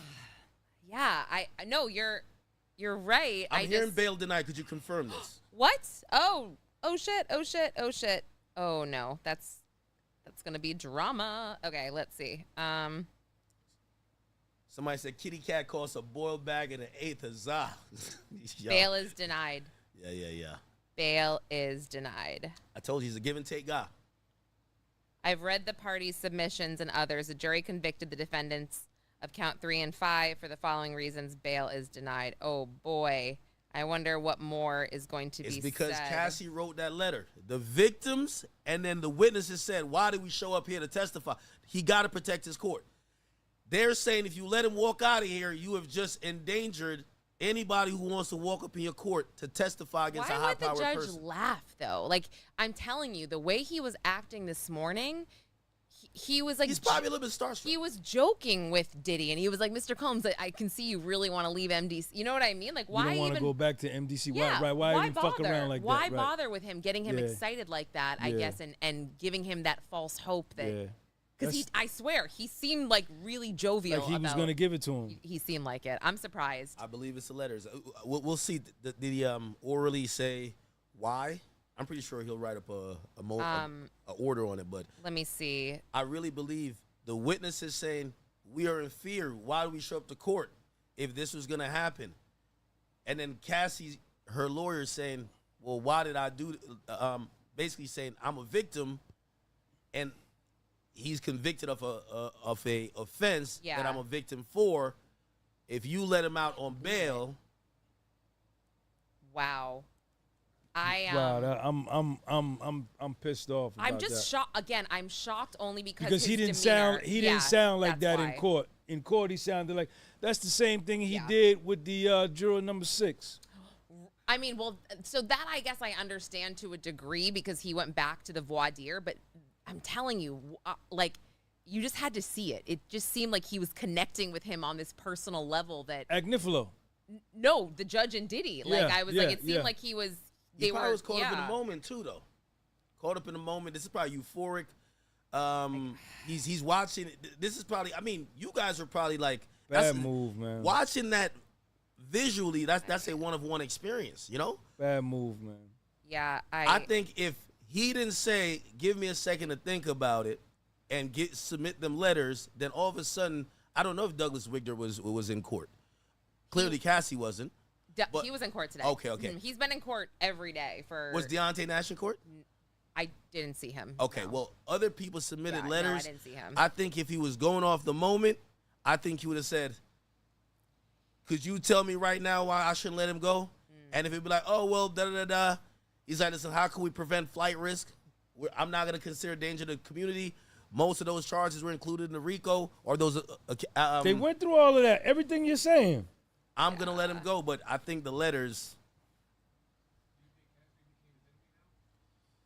He got to ignore Cassie. Cassie became his enemy the day she took the stand, man. I'm trying to see if there's any more details. What can we do? What can me and you discuss going forward when you took the stand against me and cooperated against me? Right? And I'm facing 30. So if Puffy would have got convicted, Cassie's lawyer would have released a statement saying, congratulations, thank you for sending him to prison. I'm a victim. You know what I'm saying? That's what this is saying.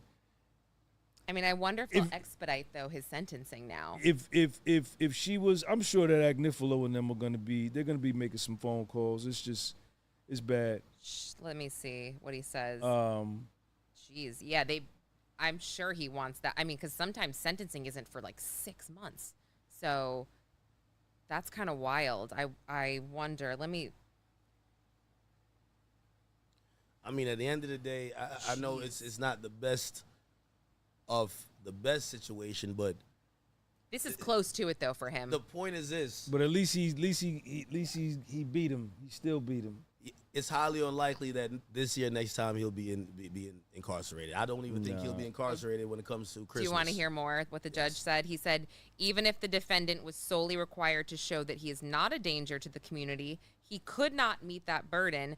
Prior to trial, the court denied bail and sees no reason to reverse that now. The defense even conceded the defendant's violence. His violence is depicted in the video of Cassie Ventura. The defense admitted this is a terrible moment. Domestic violence is the issue, and that's what she said. And it wasn't only that. There was the London hotel incident. That's what he said. And that's it for now. They're going to appeal that. They got to appeal it to the circuit court.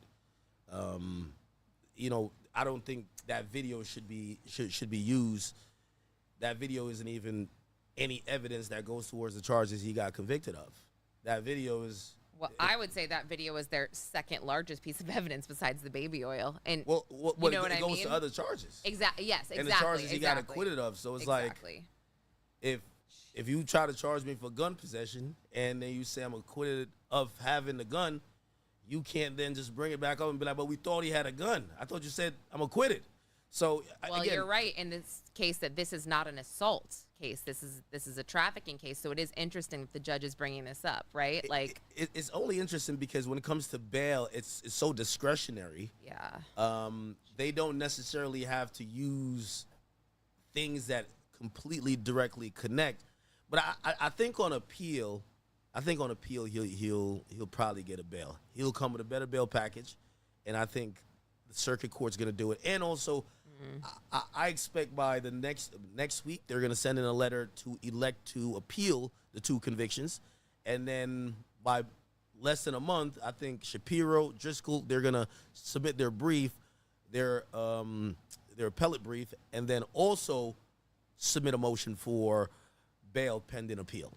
And he's going to get, I really think he's going to get out in like 2-3 months. They're also citing after the searches, they basically said after the searches of the Combs residence, the evidence there is a disregard. He has a disregard for the law and a propensity for violence. And then they cited the June 2024 incident because this was after the raids, after he knew he was being investigated.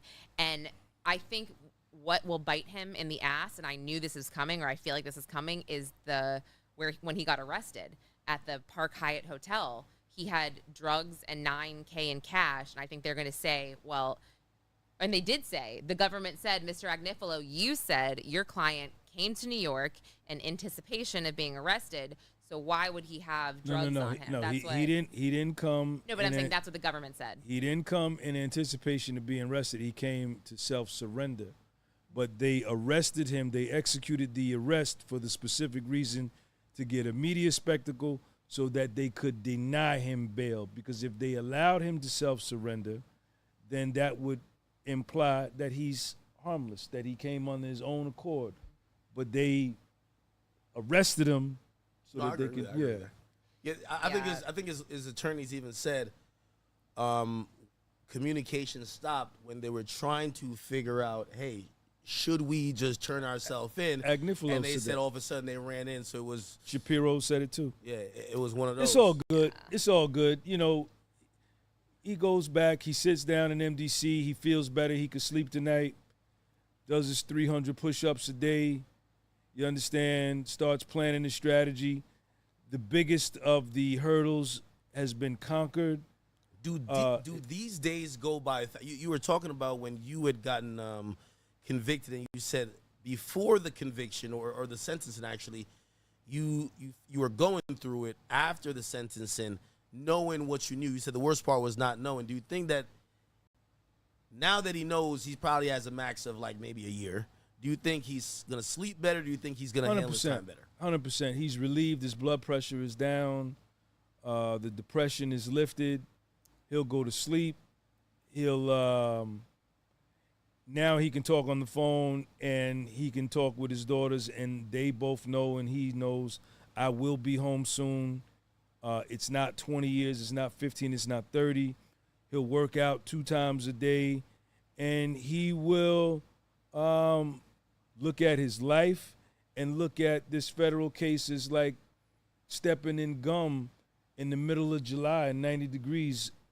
You know, you keep walking and the gum doesn't come off your shoe, right? Because, like, he should be going home, but now they're holding him.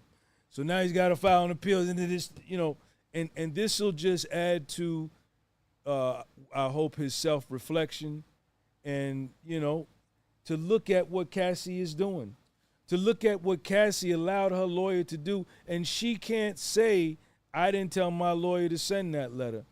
I'm pretty sure for her to say that, her stock is so low, right, in terms of people that don't condone losing your integrity. Do you think she's worse in your eyes than Jane Doe in terms of, because I feel like you described this as betrayal? 100%. 100%.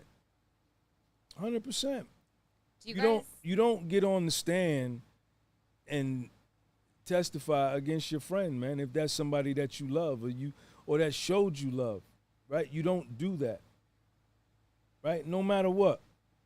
And if, according to what Lauren was saying, she wasn't subpoenaed or forced, which I don't agree with. So you voluntarily went to do this to me in front of my mother, kids, and you knew that my penalty potentially was 30 years and you came and did it anyway.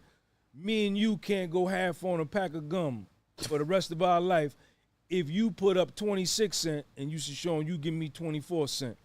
Can I ask you, though, were you really not moved when she talked about how Diddy stomped her head in so badly that D-Rock cried you don't do and that. she was vomiting? But you Cassie, really have no but sympathy for her at all? Right, but Cassie there are blatant lies in her civil suit that... But I didn't ask you that. Do you have sympathy for her when well, it comes we don't to... really know if all of those stories are true. We don't really know. This is her testimony under direct, right? Was this like memorialized in text? Having to meet with the government. Half and half, let's say. You understand? So you don't do that. Jane Doe, the same thing. You don't do that. Do you have any empathy for Cassie? Thinking back on those instances where she would be vomiting because she was beat so hard. People cooperated against me, man, that I helped.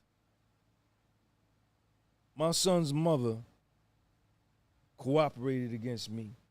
How's your relationship with her now? I'm sorry. We ain't got no relationship.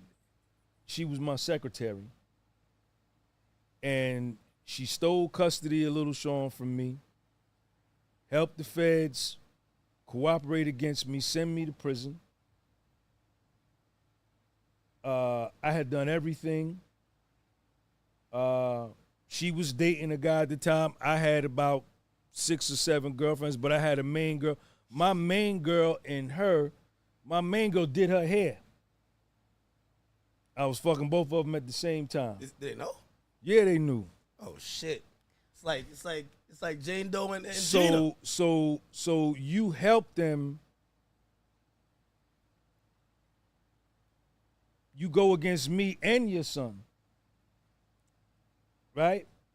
And then 27 days before I go to self-surrender, you take me to court in Paterson, New Jersey, and file for custody to take him from me on paper. When I paid everything. Right?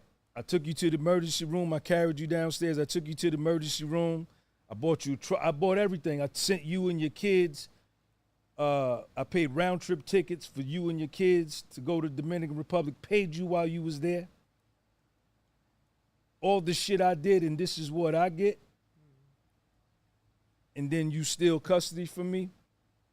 No. What can we do going forward? Nothing. Nothing. And I guess that's your well. So when you help people and see the sun, moon, and stars is real, and what you do comes back to you. And I stayed true. You understand? You think it's a little bit different if someone is cooperating, but it's a domestic violence, sexual violence case. In your situation, it was not. In this situation, I think the empathy comes with thinking that maybe she was taken advantage of sexually, and that is why, as well, she now said, you speculating. Now, well, that's what she testified or tried to testify to. Now you speculating for Cassie.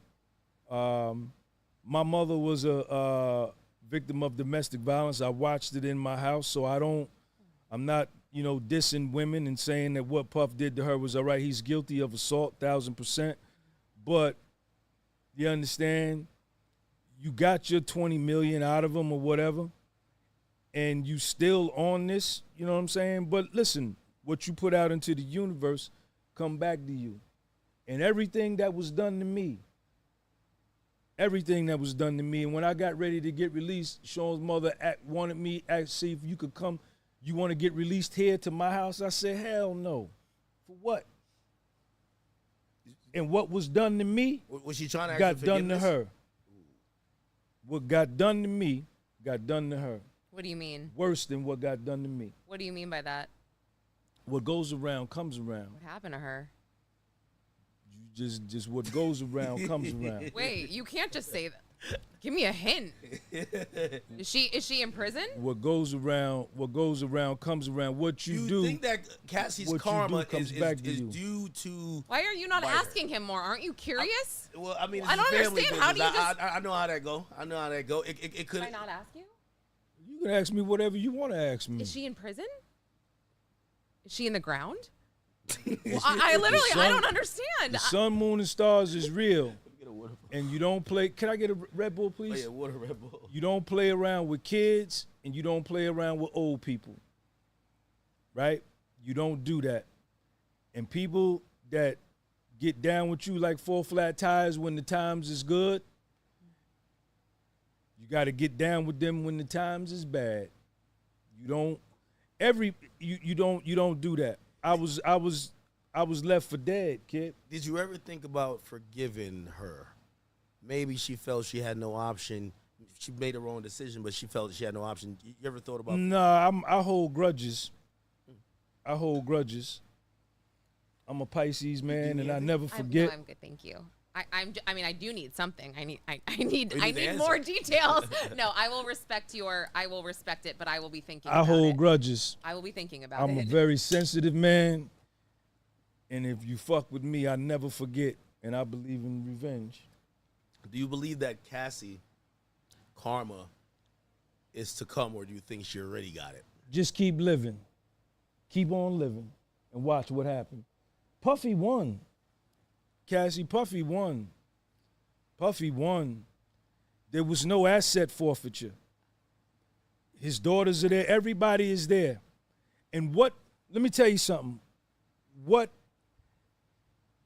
Like my son's mother, like I say, she was involved in my business. She knew my entire business, and she knew my personal life. So she knew everything. And sometimes the sun, moon, and stars will step in and rip you out of a situation that you can't make the decision to get out on your own.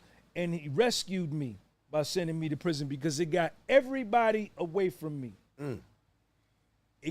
When I went to prison in West Virginia, I was by myself, isolated. And I was left for dead, and nobody thought I would ever make a comeback because nobody had ever really seen a young nigga like me, 38, 39 years old, that made $1 million legit in business as a real estate broker and trading options, right? So I was an anomaly from the people didn't believe, you know what I'm saying? And then when I took my fall, people thought that nigga never come back. And then when I got out and started window cleaning, they used to laugh at me. Look at the window cleaner. You understand? But how somebody else perceives you and how they look at you, that was never my reality because I knew I was a fly nigga before meeting you. Did you?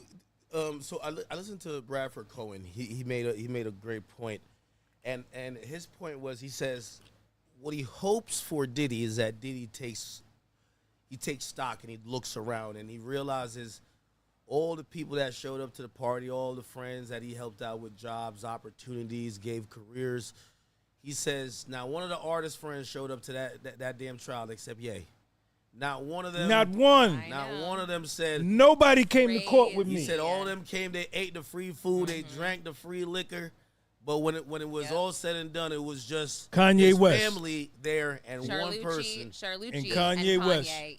Yep. And he says that's how he needs to take stock of that and move very differently. Little Sean was the only one that came to court with me. He was 18 months old. We caught the train from Jersey City, Journal Square, to Newark, 50 Walnut Street. Nobody offered. The phone went dead, and I went to court. I got sentenced, and they gave me 60 days to get my affairs together. And I flew on a one-way flight to federal prison, my own nickel. And I got one visit when I was there, and that was my mother and Little Sean. That's it. Nobody, my main girl, she didn't take none of my calls. Does he remember? Huh? Does your son remember? Nah, he doesn't remember. He was little. He was like 3 when I left.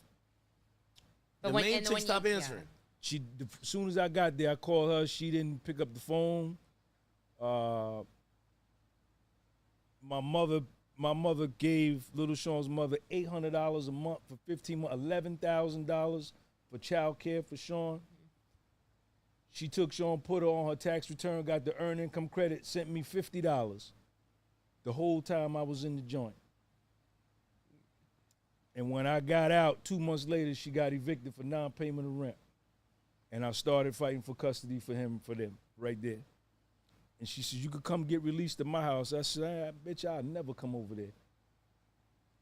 You know, but I had let it go. I used to be bitter, but I let it go. You know what I'm saying? You think Diddy's bitter today?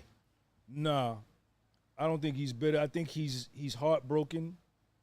I think Cassie, Jane Doe broke his heart. Everybody, Capricorn. But it was a heartbreak that he needed. You know, none of the artists that he signed to his label that used they wouldn't even talk about him. That used to be on his Instagram, feeding off his clout and his followers. They wouldn't even. Oh no, G-Dep came. G-Dep came. Yeah, he came. I forgot about that. He didn't came even once, come down there to show up, and he's looking. And this is what he needs to reflect on, and I guarantee you, he's reflecting on it. I think maybe the bail being denied could be a positive for his sentencing. Just a thought, right? I mean, maybe that'll go into, well, you've already served a year. We're only going to sentence you. I mean, that it could be a good thing. Because imagine getting a taste of freedom, and then having to go back for 5 years or something. That would be insane. He's not going to get 5 years. No, but I'm just, do you know what I'm saying? Right, hypothetically. It would be messed up. I don't know. I don't think he'll get 5 years. Is the Southern District of New York done with Sean P. Diddy Combs? I think this is an embarrassing loss. They're going to try to hang their hat on. We still got a conviction. Yes. We're trying to seek up to 20 years, even though they're not going to get more than likely anything over 2 years. But the idea that, or the perception that you could walk into the toughest district in America and beat a RICO charge is asinine. It's crazy. And I'm wondering if he beat a RICO charge and I'm wondering if they would federal court. Wow. In federal court. It's an insane and statement. it ain't no yeah, win. It ain't no win for them, academics, because they have been assassinating his character in public opinion for the last year and a half, saying my man was gay, right? That he dealt with little people, right? And what came out on the stand is that the brother ain't gay, that he had 9, 10 women, right? Wow. Telling us that all of this bad stuff, and none of it proved to be true, right? And he took him to court. They said, we're going to offer you a plea of 15 and a half years. He said, man, crank up the jury. Crank it up. And went to trial and beat him fair and square, and they cheated the whole time. Do you think that Diddy's more disappointed in Cassie taking a stand or Jane Doe? I think he was at the lowest point when Cassie. This started to happen. Same. And it came out in testimony that Cassie. Jane Doe is sitting right next to him. Jane Doe is sitting right next to him as this all starting to collapse, as he's having a think tank, and he's looking at her and confiding in her. He's laying on her, comforting her. Jane Doe approved his apology video about the CNN video. Do you remember that? Lo and behold, she looks at him and says, "You don't know, I'm gonna be up there too. I'm gonna be up there too." Like, this is Judas. It's like, I'm gonna be up there too. Don't you worry. I think with Cassie, he knew there wasn't that relationship anymore, and he probably knew she was desperate. But he loved Cassie. He did love Cassie. But Cassie already went to extort him for the money. Cassie already went to extort him for the money. So Cassie already was playing ball differently. I mean, I wouldn't call that extortion. That's extortion. I mean, it was a civil lawsuit. Did we ever see the book? He paid. But I'm saying most civil lawsuits are extortion. I mean, you can call it that, but legally, let's just call it a civil suit. Because it's sent a demand letter. If it's not extortion, then what is it? I said it's a civil suit, and sure, civil suit for what? For the damages that he caused what her throughout the year. Do I need to say them again? Stomping her head in a car, giving her multiple black eyes, splitting her eye open. I mean, threatening her to release sex tapes of the list goes on. Like, you can't sit there. Like, I respect all of your opinions, but you can't sit there and act like this man is an angel, because I have said truthfully and honestly that I felt like many parts of this case were ridiculous. I have said that, okay? But like, you just can't sit here and act like he's done nothing wrong and that Cassie is the devil. It's just not fair. I know Diddy wish say. he never paid that money, man, because he paid that money only encouraged more vultures to start swarming. No, he's glad. He's glad because listen, he's glad because he's got everybody out from around him. Everybody has revealed themselves. Yeah, everybody did play their hands. Everybody in his life who he thought was his friends has revealed to him that they are not his friends. I agree. And there is no other way that he could have got to this realization. There was no other way that I could have got to my realization unless I went through what I went through, which was to be knocked all the way down on the ground. And you find out when you sick and when you in trouble who love you and who don't. So now he knows 1,000%. And he gets to start all over. He gets to start all over. He still got some startup capital, and maybe he doesn't want to get involved in the entertainment industry again. That's fine. But he'll be fine. He'll be fine. And now he knows what it's like to face death, because he was looking death in the face, looking at a life sentence.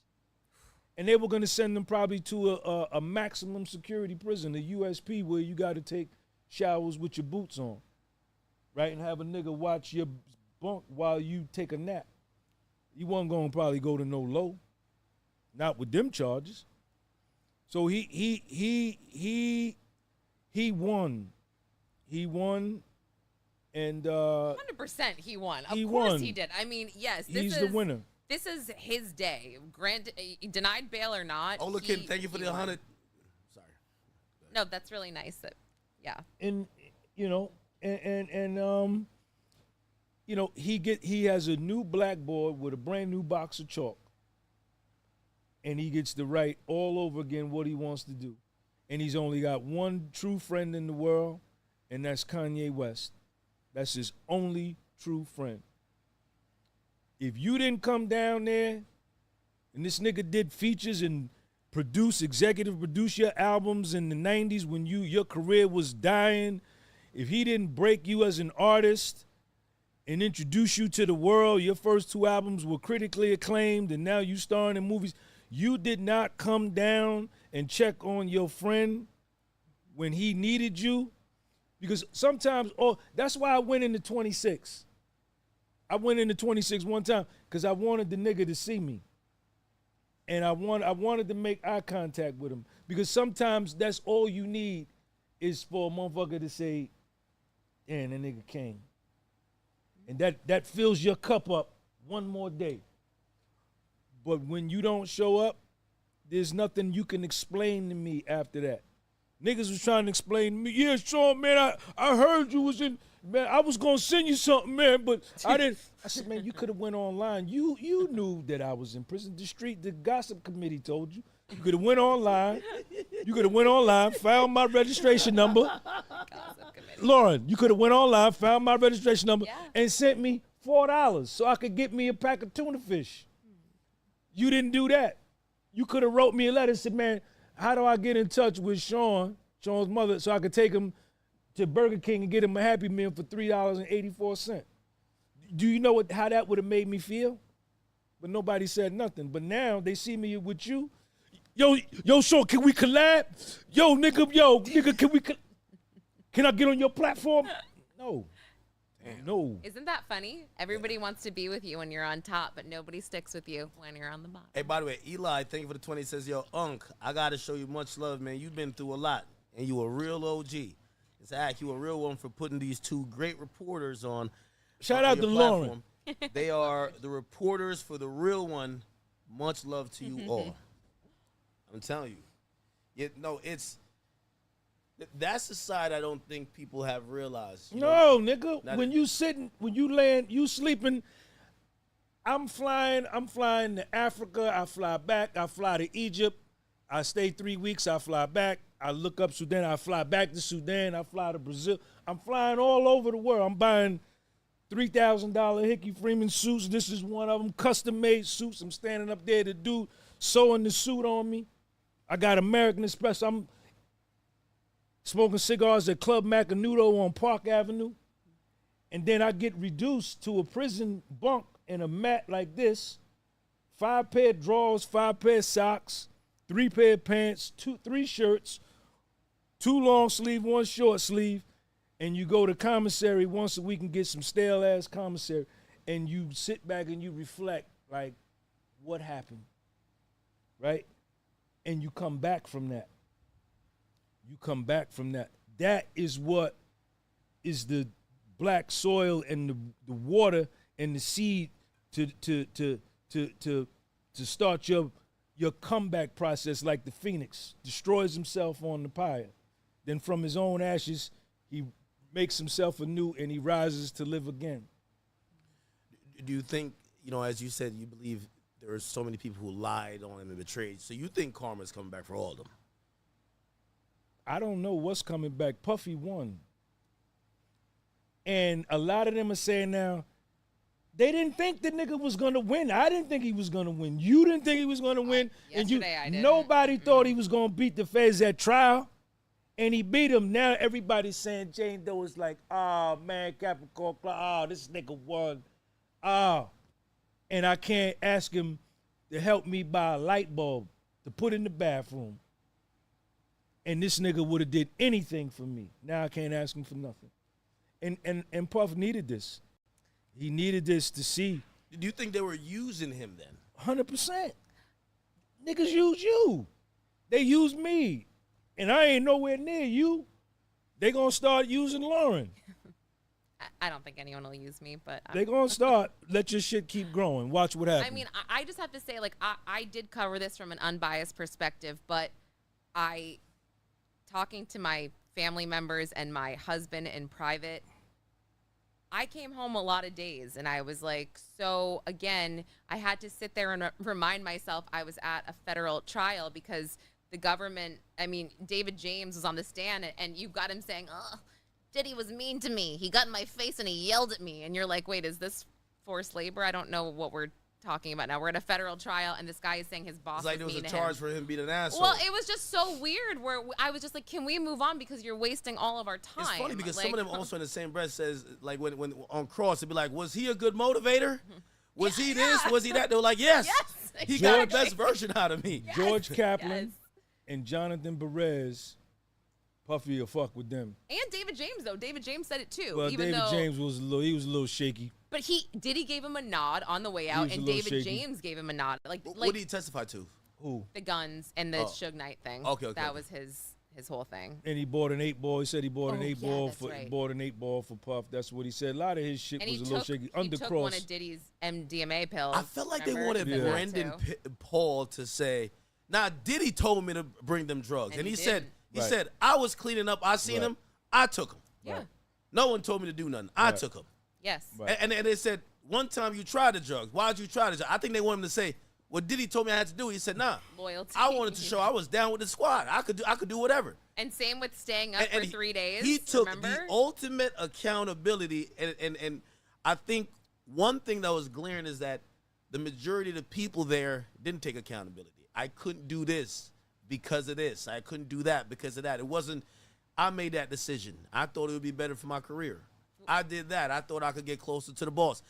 He had multiple assistants that were basically competing, right? They wanted to be pretty much the favorite, right? I mean, Brendan Paul, I thought it was just funny because I just don't think he said what the government wanted him to say because they were like, well, didn't he force you to stay up for 3 days straight, for this XYZ?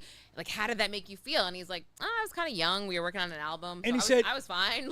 And Brian, and he said, everybody stayed up for 3 days straight, included, it was a bunch of us to get this album done. Yes, that was backwards for them. I remember walking out of the courtroom and many of us were like, was that a defense witness or was that a government witness? And then you slowly started to see why the defense decided not to call any witnesses because they didn't have to, because the government did that work for them. Listen, y'all, just because Puff didn't get bail, he still won. He beat the feds. He beat the Southern District of New York in New York City. One-on-one. man to man. He beat him fair and square, and they were cheating the whole way. So it's just a matter of time. This is just his process, and this is just going to be more things to make him stronger and let him self-reflect. Let him stay in that goddamn MDC and smell that stinky-ass place and still get fed on them trays and watch them niggas fight and stab each other and don't take showers and stink and run their mouth and play cards all day and let him lay in that bunk and get the tray through the door and the toilet is right there and you got one window that's slanted and looks one way and all of the walls are cinder block, and he needs to see that to understand what he has done to his life and the part that he played in himself getting there. And he's gonna reflect on that. He's gonna come out and he's gonna make a bigger comeback than he's gonna be bigger than what he was before. He's not getting high. He ain't drinking. He ain't on no drugs. His head is clear. He's gonna be money when he get out. He just gotta join Puff. You just gotta join my calisthenics program, nigga, so I can get you right. So you could look like something. Jen Rumby, thank you for the 20 Australian, I think. She says it's kind of like with Drake. He says this is why you can't be on the fence. He says you got to pick a side, and unfortunately, Ye is the only one who picked a side. Kanye West. Because Kanye I think West. a lot of rappers are sitting back, and they're like, yo, if he beat it, are we gonna fuck with him? Hopefully, he fuck with us. And he should not. Ain't He nothing. should not. Ain't Yeah. Think about the rappers. Think about, and I'm not gonna say no names. And I probably would never, like a nigga like me, with what I went through with my story. Like I would never. Some of these rappers, I would never buy nothing that they put out ever again. And they are some of the most elite rappers to ever be in the game. And you probably can infer, you probably can surmise who I'm talking about. You know. You supposed to come. You supposed to be this street nigga. All your records is about, you know what I'm saying? But you don't come down. All you had to do was pull up and come in and create a frenzy to show that you support me. But you didn't come. Fuck out of here. Puff, I want that first interview, man. I want the exclusive joint. Now you gotta get Podcast was sold. You gotta get that 2-star island joint. You fly out there to I'll fly down to Tucson. I'll drive down there in my Honda Civic 2012. Those houses looked amazing. When they would show us the houses and evidence, I was like, I have never, I mean, it, incredible. I mean, wow. Yeah. And then the text messages with the assistants telling Jane, like, oh, the chef made you fresh squeezed OJ and an avocado toast with, like, a poached egg on top. And that's another thing. The jury's probably hearing this, like, get out of here. You know what I mean? You're like, oh, the chef brought you this, like, freshly prepared He's not going to care food about and, money no more. He Like just he came once so did. close to losing it all. He's not going to care about a Maybach. To him, to ride in a Toyota Corolla is the same as to ride in a Maybach when he get out. Why do you think that? Because his freedom is gone. This nigga is in MDC Brooklyn. Around a bunch of knuckleheads talking about nothing. Right? And he was facing life in prison. And he's learned to live. He probably, them sweaters he had on, he probably got them at TJ Maxx in the clearance section. And those clothes helped him to win his freedom. Right? None of that stuff can help him. The Maybach couldn't help him in there. His jet couldn't help him. He'll partake in them, but he'll have a whole different perspective. He'll spend time with his daughters. He'll spend time with his daughters. Girls. Because if he would have got convicted of 30 years and went to life in prison, the niggas who we thought was his friends would have been trying to fuck his daughters. You think so? Come on, man. This is real. This is real. This is my real life. This is my real life. He's not there to protect his daughters, and that's all he's thinking. Like, I'm not there to protect my daughters from dudes that can intoxicate them mentally with their mouth and get them to do things. You know what I'm saying? He needs the father. The father is the protector. He needs to be there. He understands that now. He won't be flying all around the planet like that. Them girls will be like, Dad, let's play some spades. Let's play Monopoly. He gonna be like, all right, bet, set it up. And he gonna sit there. Puff, It's $1 million deal. Here's a $2 million. Man, I'm playing Monopoly. You think he's gonna lose some of that materialism that maybe? It's gone. He doesn't. It's not necessary. I don't need. When your self-esteem is high, and your confidence is high, you don't need material things or things external to you to make you feel like you all that. Right? Because you know you all that. Right? I can pull any honey, man. Anywhere on a skateboard that my man may need to pull up in his Audi to get her. But once she look at me and once she talk to me and she listen to my mind, she gonna say, baby, can you skateboard to my house? I'm gonna cook you something. It's who you are, man. It's who you are. I thought it was material shit. Money was my religion. Money was my religion, man. How much of a monkey wrench is this verdict in the witnesses' potential or current lawsuit? Like, for example, Dawn Rashad, she gets exposed. Expedited sentencing. Expedited? Yep. Sorry. Tuesday, a hearing. The bail application is denied. We'll receive, hopefully, a joint proposal on expedited sentencing on Tuesday and a hearing at 2 p.m. So, and then it was adjourned. You going down there Tuesday? No. You done with it? I've got to go see my family. They're in a different state right now. Shout out to Lauren's family. Yeah, man. they will be like, you are not leaving again. What's your husband's name? What's that, Matt? Man, shout out to Matt, man. Yo, Matt, what's up, man? What's your kid's name? What's that? You don't want to know? I'll tell you. Shout out to Lauren's kids. Yeah, they want to think you like a bad wife and a bad mom. No, I gotta been covering this Diddy trial. Yeah. I think I'm done too. I don't think I'm going back. Well, I mean, I want to go for sentencing, but I don't think that's Tuesday. They're just They're gonna have a bunch of status hearings and stuff like that, and wait won. for all these reports. He won. It's Agnifilo was not giving up at all. Was there no press conferences? That they had the mic set up outside. We left early. I left early. No, it was like a riot out there. Like they were squirting baby oil on everybody. The like 5-0 came out and kicked everybody off so the. Annoying. That was so annoying. Where we used to be able to hang out every day, they kicked everybody off. Why? Too much baby oil. Because they was out there acting stupid, man. And the trial is over. It's over.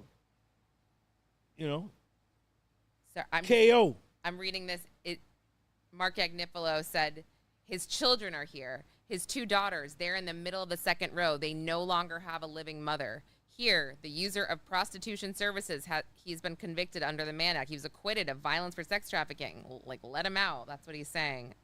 He's been a model prisoner. There have been no issues. He's going to have the next chapters of his life. When you're charged with racketeering, you have dark talks. When I was reading the Mia message for his birthday, I had a hard time doing it. Oh, this is Agnifilo talking about the scrapbook. He really tried, but it's adjourned, so. Supposedly they said the judge says October sentencing. So it's currently set for October sentencing, but if there's going to be an expedited one, maybe They're going, man. Alexander Wait, Shapiro. where did you get October from? I don't see that. The Shade Room is reporting the judge denied bail and the sentencing date is set for October 3rd, 2025. Alexander Shapiro. Oh, you're right. And Tanny Garagos, they not going to go for that. They're going to rush that. That's what, so we going to sit another 90 days? Nah. Says, I set sentencing for Friday, October 3rd. I am willing to expedite it. Agnifilo, we would like it expedited.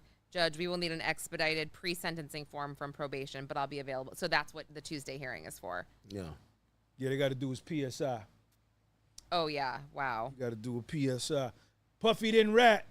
All y'all out there said he was the feds. He didn't rat. Everything y'all said, he didn't rat. And some of y'all that wanted him to go to prison, some of y'all informants. Not gonna lie, I feel like there was a few rappers I was hoping he didn't. I think Fifth wanted him to go to jail, man. That energy felt a little bit odd. It's like, because 50's a street dude, but like it felt like 50 was just like, I think he even wrote in a caption, he says, enjoy the 20 years. You a real nigga, you can handle it. And I was like, damn, I don't know if, well, I guess they play dirty in the street too, right? I don't know. But I'm just, there's a hearing next, I mean, this is going to be ongoing for a while. I may keep covering it. because my people they gonna be like, Sean, you gotta go. It's Tuesday. I mean, you might if you're here, you might as well go. I just won't be in town. That day he walks out of that MDC, because I think they are gonna give him time served. It's gonna be this Tuesday? No. Oh, you're saying October. He's not gonna get to no prison, I believe. I think before the sentencing, they're giving him, and even sentencing, they're giving him time served. He's gonna walk out of the jail, so he's gonna walk out of MDC. I think that's gonna be. I think all the fake rappers are gonna be right there for him. Maybachs, jets, helicopters. They're gonna have everything there. Sprinters on sprinters. Yeah. They might even, like, all the clubs gonna have a Diddy night that night. Baby all on the flyer. Watch. Everybody's going, because you gotta realize he helped a lot of people get a lot of money. You know, when Diddy was on the road, Diddy turned all these niggas into Ciroc boys. Ciroc boys. Everybody's running around there they're getting $50,000 a month just to have the bottle somewhere around them. You know? But they didn't come to the trial. Yeah, there ain't no Ciroc at the trial. It was Do you think that not he'll one of be them able to make like a mainstream comeback though? Like there is a niche I felt like of people that really have supported him throughout this entire trial. Rap gonna accept him back again. But like I would say 80% done, of the country. He's done with endorsements. Rap gonna accept him back. Boosie already said, man, like there was a quiet, and even though they didn't support him, there's a quiet bunch of people, they were just too scared to support him. But they thought, man, them bitches is lying. Because they deal with women that just like that too. The same, they know women just like Jane. I keep telling you, there's a bunch of women like Jane Doe. NFL players know about them women. Exactly. MLB players know about NHL hockey players. No one want to put themselves on the line. Exactly. They didn't want to put themselves all on the know line. about them women. And so what's going to happen, they're going to accept him back. I just don't think he'll ever be in the league where a company wants to say, you got to remember, Diddy was the ultimate promoter. He ran Vote or Die, helped Barack Obama get elected in 2008. He was the face of Ciroc, got the 50-50 partnership with De Leon. He had even water. He had a water company.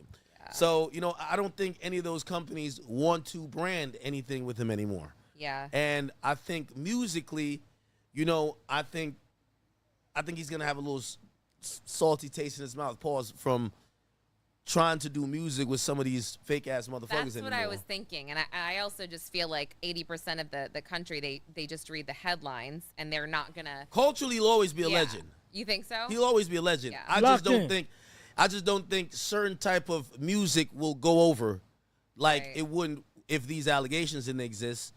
But I think rappers, when you ask them about them, it's kind of like how they do Chris Brown. But see, Chris Brown's a one-on-one. Chris Brown's still selling out stadiums. But no brand. Is he really? Of course. Wow. Chris Brown is. Let me tell you this. Yo, I get tickets to almost every concert. Chris Brown ain't no Puffy though. What do you mean? He's not no icon like Puffy. Here's the difference. Chris Brown's career musically, I think Diddy's done with music. I don't think he'll be able to make a song no one will He don't care. He care about them daughters. No, of course. That's all he cares about right now. Of course. But what I was saying about the difference with Chris Brown is that through all the cancellations and isolation in terms of brands and everybody who didn't want to touch him, he's such a prolific and once-in-a-generational artist that his career really hasn't been hurt by it. I think Diddy will always have money, and he'll always be an icon. I think if he had got convicted, it would have been more of a mixed opinion, like how they look at R. Kelly. R. Kelly is the greatest songwriter in history in R&B. But when they start talking about that, it feels like you're almost condoning some of the stuff he got accused of when you speak the truth. Right? But this guy wrote for everybody. You know what I mean? I think he wrote for Michael Jackson. I think he might have wrote some shit for Whitney. I don't know. He wrote a lot. I still listen to Ignition. I still like that song. Come on now. R. Kelly, the best I still to ever like do. that song a lot. On the R&B tip. I'm sorry. It's horrible. On the R&B tip. Yeah, so I think his legacy, but I don't think his legacy is tarnished with that, because I'm going to be honest with you, these prostitution charges light. All these dudes is getting prostitutes. And most of these women nowadays, they're moving like prostitutes. So I don't think they're going to look at it in a depraved way.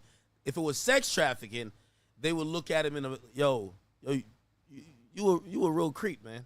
Like, that's how they would have looked at him. But they're going to look at it and say, I think they're going to just look at Cassie and Jane Doe and say, y'all are just liars. It's over for them. Y'all try to bring down this black man right here. Yeah. Honestly. You know, it's gonna be a mixed opinion with that because I think some communities are gonna be like, this is why women don't speak up. Some women.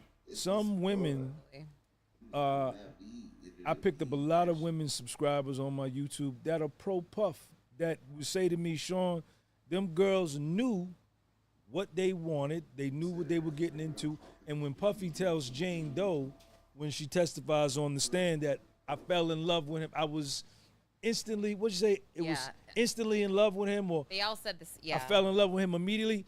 Puff told said, ho. I'm single, right? I got I'm seeing multiple women. And then she continued to say on the stand that I said to myself, I'm going to deal with it. She said she dealt with it but wasn't happy. Yeah. But then she was jealous the entire time. But he told her up front what it was. Yeah, he didn't He deceive told her. everybody up front. He told and then them also up when front she had what it was. complained about something, he told her she could leave. Kept over and over. He gave it out. Bounce. Well, the jury saw that clearly, so. Yeah, no. He won, man. I mean. I'll read some donations here if there's any. What do y'all think in the chat, man? Do y'all think justice was served? Do y'all think he should have been acquitted on all charges? Not just the two. I think what hurt him on the prostitution was them credit card receipts. Yeah. I mean, and the Jessica Ruiz, Ruiz, his the travel agent was manager, booking that, so that was tangible. It was like I think they couldn't get around that. And by the way, this is ironic too, and I hear what Uncle's saying. A lot of the people who really defend Puff heavily on my channel as well, they're women. Like Daisha Radcliffe, she just sent the donation. She says, listen, though Boosie didn't show up, he was holding him down since day one. So add him with Ye. Nah, never that. Never that. Someone else said, Boosie didn't show up because he just had a Fed case. He ain't gonna walk in a federal court for nothing. Never that. You think he should have showed up? He a street nigga. Ain't that what he claimed? Yeah. Come on, man. Come on, no, we're not doing that. You don't get there is no compromise to show up for your friends when your friend is down on his back and you know where he's at. You know he's in the hospital on the 5th floor, and then you call him when he get out. Oh, man, I was going to come through. Sorry. No, it's okay. Oh, man, I was going to come through, man, but you understand? I got off. Fuck out of here, man. Stop. Faye says he ain't free on all charges. He's going to do a couple years. I said highly unlikely. I mean, if sentencing is in October, even if it doesn't get expedited, it's going to be officially a year plus. I definitely see him getting time served and released at that point. Also, I really believe that this, again, it's a give and take judge. I think the momentum and the spirit was so high that if he walked out of federal court, I think it would have just tilted the scale in a way where I'm pretty sure the AUSA would have probably issued a scathing letter saying this is now set back some of these gender-motivated violence acts that we put in place to encourage victims from the past to come out and finally speak their truth. Yeah. You let a guy who we accused of So, and the judge could be a dick, and he could be like, well, I don't have time. I'm not expediting anything. It's summer. I want to go be with my kids and my family. But he is saying, I'm willing to meet as soon as next week and get sentencing expedited. So it's like, would you have let him go home today? Would you have let Puff? I mean, I knowing don't. all that we've seen. Well, this is the thing. Like, I also don't know all of the case law. I think that that's what they're weighing out is like all this different. No, I think he's just asking you cases, your like, opinion based on what you heard and Of how him beating the most serious charges. Oh. And how you perceive him. Do you think that the fact he's been incarcerated for 10 months and I honestly, I really don't know, just because I just don't know. And it's not, I don't think it's my personal feelings. I really, truly think this is about politics, the law, and like, I think that's what it is, I think. So. Academics finna take a shot, y'all. I'm finna take a shot for Diddy, man. I ain't gonna lie. I was very surprised that it came down that way. I really was. You know, I was shocked too, man. And it's really awful yesterday. It played out how I was predicting it to play out, but I'm gonna be honest with you. I think I thought the nigga was gonna get convicted, man. I thought. I You thought were like low last night leaving. He was like, I he thought was it like was a a puppy. rap for He him, was man. like, mm-mm. But he beat him, I man. think he did too, judging by the reaction. I think you know? everybody yeah, did, man. I think that's Everybody why it was did. so shocking when it was like not And guilty. he was not looking guilty. over at the jury like this when they Yeah. came. Remember, he was like he kept doing this to the jury. Yeah. By the way, that's a great question someone just asked. I'm trying to figure it out. Oh, okay. The statute of limitations. Wait, hold on.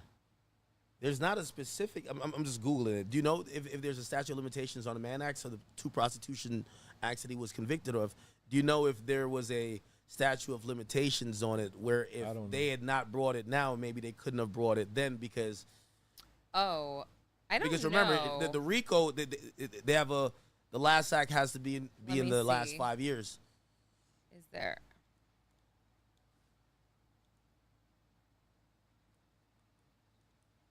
How you feel, Ak? You would have let him go today? Yeah, this shit on was bail. bullshit, man. Shit was bullshit, man. I think the jury spoke their piece, man.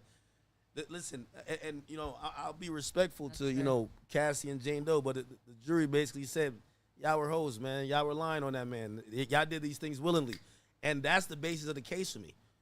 That's the basis of the case. Y'all pursued him after when Damian Williams did the whole speech. This is a man that has been taking away the rights of women to make consensual choices regarding sex. He has been sex trafficking them. Don't throw in some bullshit in the 90th minute and then tell me this is why we need to still keep him. No. Once the objective is out the window, try and come back again, or really don't try again. But, you know, I hope this AUSA Comey doesn't try to. I feel like she's going to try to cook something up. I feel she gonna try. She's gonna start angry. going over She's jail going call logs. hard. She gonna go over jail call logs. She gonna go over taxes. She gonna go over everything to say we ain't letting him out before October. And when October come, I gotta figure out a way to give his ass at least 2 years. I think you just nailed it right there. They are going to have their team go over those call logs dating back to God knows when. They even brought this up as to wanting to get some of those calls into evidence. So that's crazy. And I don't think the judge allowed it, but that is a really good point.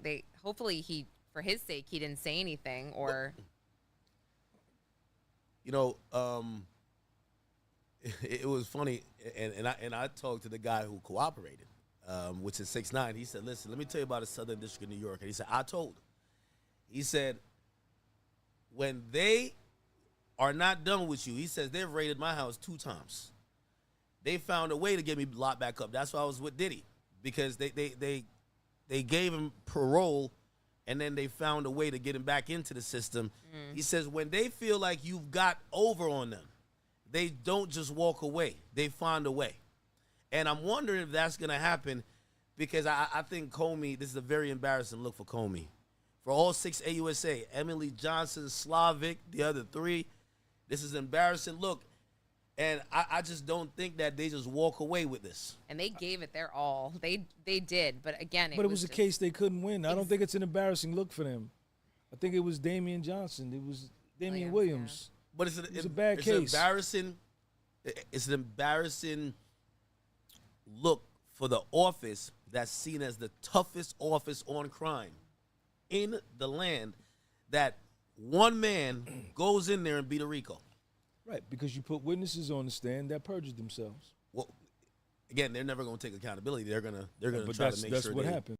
They get as much as they can That's from what it. happened. And these were he didn't call not one witness. He beat y'all with your witnesses. Look at that. I think everybody perjured himself, or was it just He Banner? beat them with their witnesses and your exhibits. Do you That's think actually crazy to think about. you Yeah. think Banner was the only person that was the Banner perjury? Brianna Boglin had the most outrageous perjury, but Dawn Richard perjured herself. Capricorn Clark, Cassie, Mia, and Jane Doe.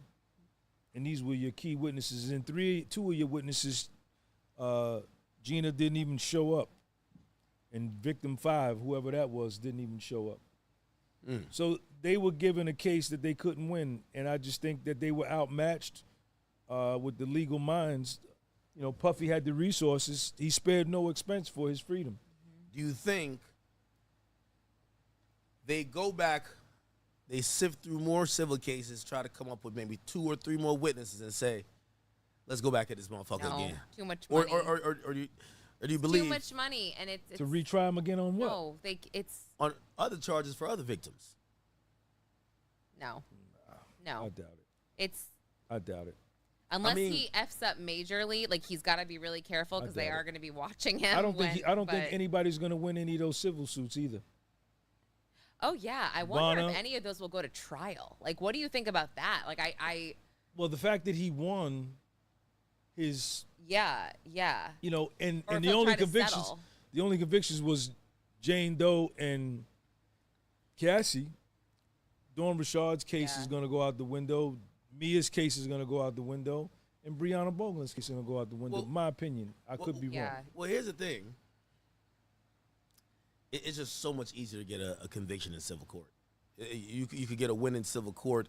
It's preponderance of the evidence. It means as long as, like, if this was a civil case, it's no way. It's impossible that, like, if Cassie had taken her to trial, based on her testimony, it's impossible the jury wouldn't award her with damages given her testimony. Because, again, it doesn't have to be like, I know beyond a reasonable doubt. It just has to be. Jane Doe probably could win a civil suit because she won the Mann Act, right? Yeah, I think he should settle with her. I think he should settle with her. He should Well, probably. let's see if she's as down as she said she was, that she wasn't going to file a suit. Let's see. Yeah, right. She did say that. Sko Kilo says, thank you for the 10, brother. He says, OG be right, but he's also part of the problem. By telling people to blindly stick by people even when you think they're wrong. No accountability. Diddy isn't a victim. We got to do better as men. What do you think about that? Who is that? This is a donator. What's his name? Sko Kilo. Yeah, Sko Kilo, you got a fake profile with a fake name. So that's what I think about your comment. Sko Kilo. They do want to know, Panday, I think I'm saying your name right. He says, besides the Diddy case, what is next for Lauren and Sean G? You want to go first? Yeah, I mean, I'll definitely be attending the hearings for the Kentucky Crypto King in Manhattan Criminal Court. You know about that case? The 2 crypto guys who they kidnapped this one Italian guy and they tortured him in this like $30,000 a month Manhattan townhouse, all for his Bitcoin password. And this guy, like they used a chainsaw on his leg. They peed on him. I heard about that. Yeah, he ran like out of a horror movie, ran out of the house and caught up with a traffic guard, and they caught it on camera. And so these guys have a hearing, I think, on July 18th. So I'll be going to that and doing the pretrial stuff for that. And then this is a freaking weird, disgusting one that no one is talking about. I call him the sadistic sugar daddy, but there's a hearing for this guy, I think a week later. His name is Ryan Hemphill. He lived near the Empire State Building. He is a lawyer, or was a lawyer. If you look at his LinkedIn, he's got all these accolades. Well, half of his LinkedIn, no one even knew who he was, half of these companies. He was indicted on 116 different counts of raping and torturing 4 different women in his apartment. And he had, they found a cattle prod. Like, he was burning women and, like, with this, like, cattle prod. Horrible. And the DA is actually still asking for women to come forward. He was meeting them on websites like FetLife, which is, like, the fetish one, and sugar daddy sites, telling them how rich he was when he really had no money at all. He's broke. Like, so he is, that's another trial coming up. And Hey, by the way, are you know which one? I don't know if you cover civil cases, but I think, you know, again, this is kind of how it got started. This is how the Diddy case got started. Obviously, that was Douglas Wigford, but this one is Tyrone Blackburn. He filed something against Fat Joe. They trying to keep saying Fat Joe was fucking all type of kids, which obviously is probably just bullshit, but they're running the same play, very explosive lawsuit, which, by the way, lawsuit. It's crazy. Which, by the way, it's too unbelievable. I'm sorry. It is so, like, I'm not trying to say this guy's lying. I wasn't there, but like when I see the number 4,000 times, really? So the 4,000th time that you were gonna have sex with, like, you're like, no, that's it. I'm done after 4,000. Like, what? It doesn't make here's sense. the thing. Here's the thing. Joseph Tacopina, the guy who represented ASAP Rocky, their attorneys are taking note from Alex Spiro with Jay-Z, because Diddy allowed all the lawsuits to pile up, and then we all thought, oh, these got to be true. This guy's just a weirdo. He's a creep. He likes kids. Jay-Z hit it, like, he confronted it, and eventually that lawyer folded. We realized the victim's line never went anywhere. Fat Joe's doing the same. Joe Tacopina, he has sued the lawyer and the guy who sued him for extortion. I told you, these civil suits are extortion now. Well, Tyrone was Brianna Bongolan's lawyer, and she had to say on the stand that she fired him because he added that she was sexually assaulted and she wasn't. Didn't he just run over somebody? Yeah, that's what he's talking about. He got arrested because he ran over the process server that was serving him Joe Tacopina's defamation lawsuit. And I just, like, I could go over that, but I went over the lawsuit, like, myself, and it was just so unbelievable that I almost didn't want to give it attention, I guess, more than what I already had, because it has similar allegations to Puff stuff, but they accentuated it, made it seem like this guy was really depraved. They put in details in there that were eye-grabbing and very salacious that could be ran on blogs, talking about Fat Joe having his genitals rub against his male counterparts while they were having sex with the same girl. They try to make it in a way to say, this freaky ass motherfucker right here, according to them, I don't even want to get into the details, because it feels like it's cap. It feels like it's cap. And this is how it starts, because we like talking about did you hear this? But it's all cap. Then all of a sudden somebody believes it, and then some U.S. attorney says, well, I need to make my name for myself before I get up on out of here. Let me go get my HSIT, my NYPD, deputized FBI personnel to go investigate it, get a search warrant. Let's indict this motherfucker, and then we just put them on. We got them locked up. Well, chilling in MDC until I get out of here. That the Diddy case, and actually being in the courtroom and hearing these people actually say that their civil suits were not accurate, and again, hearing someone say that she had to fire an attorney because something was added, it gave me this, I just look at these civil suits from a different perspective, and it feels now, and again, I am guilty of going through civil suits, on a podcast and being like, oh my gosh, and taking things as fact, and I should not have done that. And now, so it's giving me a different perspective that it could happen to anybody. Somebody can literally write whatever they want about you, and you can do nothing about it unless you sue them for defamation. And who's going to believe? Like, are they going to believe you after? By the way, landmark decision, and this is why this bullshit keeps happening. So Tony Busby gets sued by Jay-Z because he said, you said I fucked a 13-year-old. He sued him for defamation.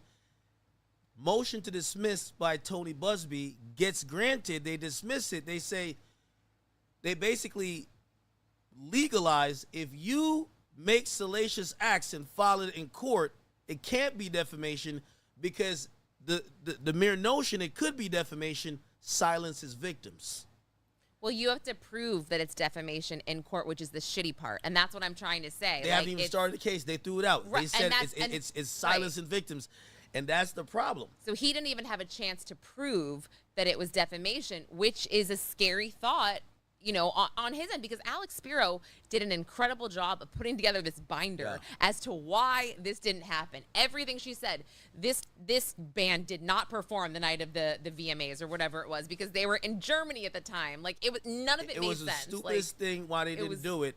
They said, well, Tony Busby didn't ethically break his responsibility as an officer of the court, because a lawyer should only file a lawsuit if he truly believes the facts herein are actually true.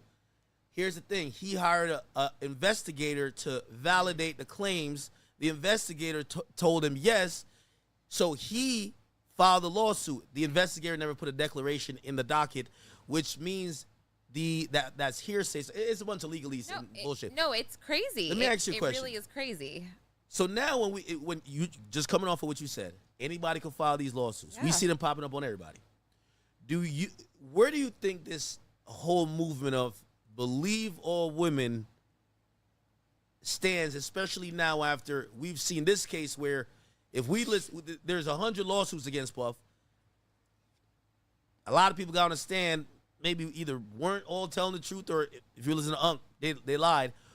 Where do you think, or how do you think this is going to affect how people might treat a potential real victim or treat anybody potential at all?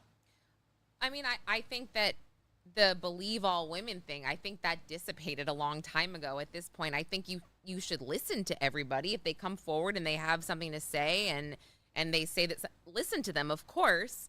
But like nobody has to believe all women. I mean, that's not. Do you know what I'm saying? Like, I don't think you been on the Shade Room. You follow Shade Room? No. Man, the Shade Room, they over there. The Shade Room demons are going through it. Oh, they're going through it. They wanted Diddy to get 100 years. Oh. They wanted him to get 100 years. Yo, listen. When the sentence came down in the overflow, you saw people and reporters that wanted Puff to get found guilty writing the notes like this. Oh, yeah. Oh, man. You can see it on their face, huh? Man, they was showing it, man, getting up, walking, hurt, wounded. Wounded. He said wounded. Wounded. Hey, wounded.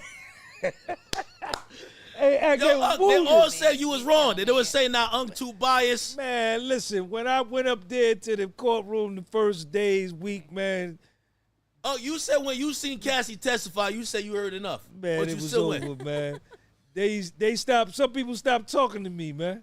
For real. After I expressed I was pro Puff, they stopped talking to me. Every time they see me, they go another way.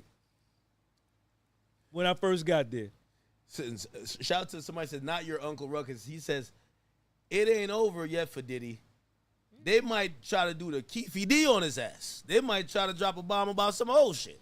Oh, gosh. What if Keefy D implicates Diddy on this? Oh, my God. I forgot. So they pushed that trial back, I think, to February 2026, I think. But speculation. He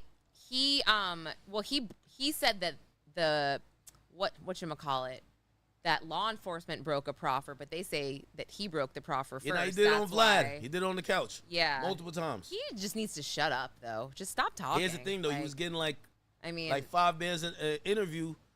He had no other skill. He was an Asian man. He went up there. They kept asking about the same thing. At first, he used to say, refer to my book and refer to past interviews I did. I did have, he had what they call Queen for a Day. Yeah. You could only say that one time, brother. Okay? They had leaked the interrogation footage or audio, and he kept saying it, remixing it, giving different details. Now he's saying a bunch of other stuff. He also was bragging when they were taking, like, when he was getting arrested. Do you remember that? Like, he never shuts up. It's not just like he is his own worst enemy, and he might not even make it to trial. He is not healthy. He is not a healthy person. So, hey, by the way, James McAthin, thank you for the 10. He says, I know the federal statute of limitations for transportation related to prostitution is 5 years. I'm just interested in how this applies to Cassie's charge now that RICO is out.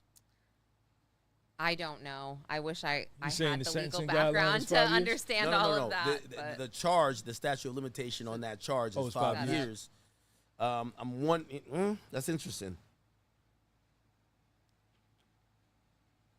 Oh my gosh. Some of these people they're hell. I have one for you, Lauren. And I hope they're not. Don't try to attack Lauren on here now. We love Lauren. It said, I like Lauren, but it seems like she's mainly interested in helping women.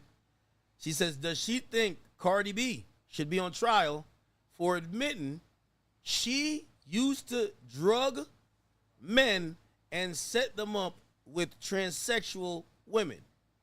Okay, I don't know enough about whatever Cardi B used to do, but, like, I think that what gets me, and, like, anybody can say whatever they want about me, about you, but the truth is you guys don't know anything about me, and you don't know anything about Sean. So if people say that I'm all about helping women, I mean, is that a bad thing if I am, number one? Number two, I would say that if... Tell him, Lauren. Well, no, I'm just saying, like, if somebody needs help, and again, I have a son. So do I want to see my son in a position where he's wrongly accused? No. Tell him, Lauren. I will help whoever needs help. And the fact that if people are even offended in the slightest that I am offended by seeing Cassie get beat up, then that says more about you than it says about me. So, and, I mean, I'm not coming down on this person. Get you him, know. Lauren. No, I'm not coming down on this get at person. him. No, come But down just on in him. general, Come it down drives- on We him. get to it on this channel. But We get to and it. listen, I put myself out there. I'm the one talking. You can say whatever you want about me. That is your right. I'm putting myself out there. But again, the truth is, you don't know anything about me, and I help who I want to help, and I'm a truthful person, which, like I said, I will tell both sides of the We story. love and respect I your don't- perspective. But I and if I see both sides, I and You're somebody not in here help, weeping I'll like, lean what's that towards- one? There's that one blogger. Somebody said hide all the ropes. Like, I ain't gonna lie, I don't even want to make that joke, but they said this one blogger is weeping outside the courtroom. I think she has some issues with you. I don't know what's going on. Okay, but I'm just saying, like, I am not Said she emotionally weeping. invested in these Tisa cases. tells. Wounded. Wounded. hey, listen. In the overflow 24B, man, them reporters in there and the public was Yo, wounded. Diane, thank you for the Wounded. No, you didn't send a message though. Wounded. They were mad. Yeah, and I'm not emotionally invested. I'm just like, you know, you can't help but when We you see support when you Lauren. see his daughters, it's like you can't help. And then those moments where he's being, you know, consoled by his team, you're a human being. You feel empathy for him because it's a tough situation. I mean, He won. He took it to trial and he won. He was judged by. Hey, and by the way, DJ K Don Vibes, thank you for the 20. He says sidebar. He said act. The Sidebar. He said the chat niggas was 25,000 deep this morning, and there's like a podcast on the West. They be trying to they was taking some shots. Chat, you know what we do? We can't keep going back and forth. We got people who we fuck with. We share our platform with them. He said them boys are struggling with 550 views. I seen Unk today, 3,000 kicking strong. Yeah, I did. Right? Yeah, I did. Listen, Yeah, I hey, did. chat, just that this is exactly why I'm not gonna spend my time going back and forth while I could find other content creators that I'm liking their content. Let me collab with them. Some of these guys just want to argue just to argue because now they could get up in the algorithm. It's okay. It's okay. I don't take offense to it, but I like to, these are my people over here. So, by the way, somebody said, oh, Jay Cardi, don't gas Unk up. He's off 2 Red Bulls. It say, yo, nah, Unk, turn up on Tisa Tells. Sidebar. No, wait. I don't want to talk about Sidebar. Yo, so wait, what happened though? So I'm coming back from the joint, my live joint. Yeah. And I'm walking through the back. Yeah. And she right there. So this is after the verdict. So I make sure I lock eyes with her. And I walk by, I do this. I walk by, I say, and she locked, and I locked, and then she got a security guard down there. But good for her. That was my I really like revenge. her. I really like her. No, I have no She's problem a with really nice girl. Yeah. You did say something, and Then she got into it with a dude in the overflow. Really? The dude in the overflow. Then she got with a dude by the elevator. Everybody was going at her like, you a liar, you a liar, girl. you lied. She had a lot of scrapes today, man. Can I ask a question about her? I haven't watched her content. I don't think she's the most fond of me, but I have no problem with her. I'm pretty sure. I actually even said earlier, I said I invited her to have a conversation. I'm pretty sure we can find some common ground. Do you believe that, and I don't know, are you familiar with the coverage, maybe? I mean, I know that she was passionate about him being guilty. Okay, Yeah. so do you believe, and I'm pretty sure there are certain people who maybe their representation of the coverage or what they saw in the court was more in line with, hey, and I won't say necessarily they're a woman or whatever, but it's like, hey, we're here to defend women's rights. And in cases like this, we want to see justice for women who are coming out to be victims. And maybe it's not, how the hell, she don't know Puff? Like, I'm pretty sure she's like really just pro Cassie, pro all the women who probably have felt victimized. I'm not sure. I don't. I'm trying to figure out her angle. I actually, I don't think I've watched anything like straight through, but just knowing her from the courtroom and seeing her every day, she's lovely and she's sweet and she's kind, and that's all my interactions have been. And she's gracious, and so I really like her. Again, I haven't watched a lot of her coverage. Is she logical and analytical? Because I honestly don't know. I want to I don't invite her know. to a conversation or a debate because, again, I'm like when I get into mudslinging, I get a little bit nasty. People know me. I got a reputation. So I heard that she had some opinions on me before I knew who she was, and I would rather, but she does have a sizable platform. I would love to engage her in conversation in a debate to see. Because, anytime I've ever sat with someone, they usually leave and they're like, you know what, I don't agree with this guy with everything, but he's a very decent guy. You're respectful right? about Yeah. it. You're a respectful human being. So watching, I seen her cry this morning. I was just like, listen, I would love. Oh, no, was she crying? Yeah, she was crying a lot. Oh, I didn't see that. Oh, Yeah, no. she was. Oh. I couldn't tell if the weather changed or it was just her crying. It was crazy, but wounded. But I didn't see. It was so crazy don't out do that, there. Unc. No, it was Unc, just don't do that, it was a Unc. madhouse that. Don't. I heard she had said Unc was leaking names, and I said, all that. Really? Yes, indeed. Why? Why don't y'all see eye to eye? Well, nobody down there saw eye to eye with me in the first 2 weeks. Oh, so you were like the black sheep down there? Ain't no question. They used to call me the hip-hop reporter or something like that. They had a special name for me. Really? That they went and told the judge and all the marshals, why is he here? And because I raised the bar, man. I changed the game, man. I raised the bar on the journalism that was going on down there. I changed the whole narrative. I wonder how Nancy Grace must feel now, too, man. Wait, can I ask you a question, Uncle? Yeah. If you had went down there and let's say that first testimony of Cassie and say you have seen the evidence and you're like, nah, Diddy's a monster. He did that shit. Would you have said that? Of course. Because I do feel like you had maybe some pro Diddy thoughts. You say you've taken pictures with him. If you had heard No, the I've never evidence, taken pictures with him. my I just would cut pictures from the internet and put them up on my Instagram. I never met Puff before, but I'm going to meet Puff when we do that first interview because I get the exclusive first. Of course. But if you had heard the evidence that he was a trash can? that was indicative of, he really, I would have reported that he was a trash can. So if you had heard he put a handcuff to her ankle, tied it to the water heater, you'd have said, man, throw the book at this guy. You would have said that. I probably would have. Yeah, I would have said he was a trash can. I was going to report what it was, man. Integrity never went out of style. That's good. I would have reported what it was, but I didn't see that. I did not see that, and I went looking for that, but it never showed up. It never showed up. One of the biggest takeaways I took away from the entire trial was what type of conduct was going to be policed under the law. And, for example, I learned a lot about Diddy's sexual history and sexual life, right? I got to realize he's a freaky dude. He likes whatever. But I was starting to think, I'm like, if you are someone, and I'm telling you, I know a lot of these people in the entertainment business that they're into some non-traditional stuff.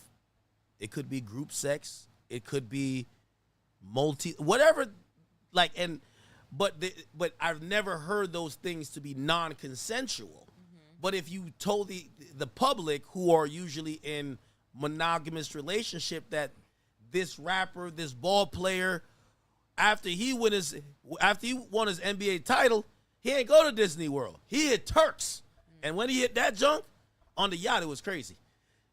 They might say that's behavior because you got to remember the Mann Act.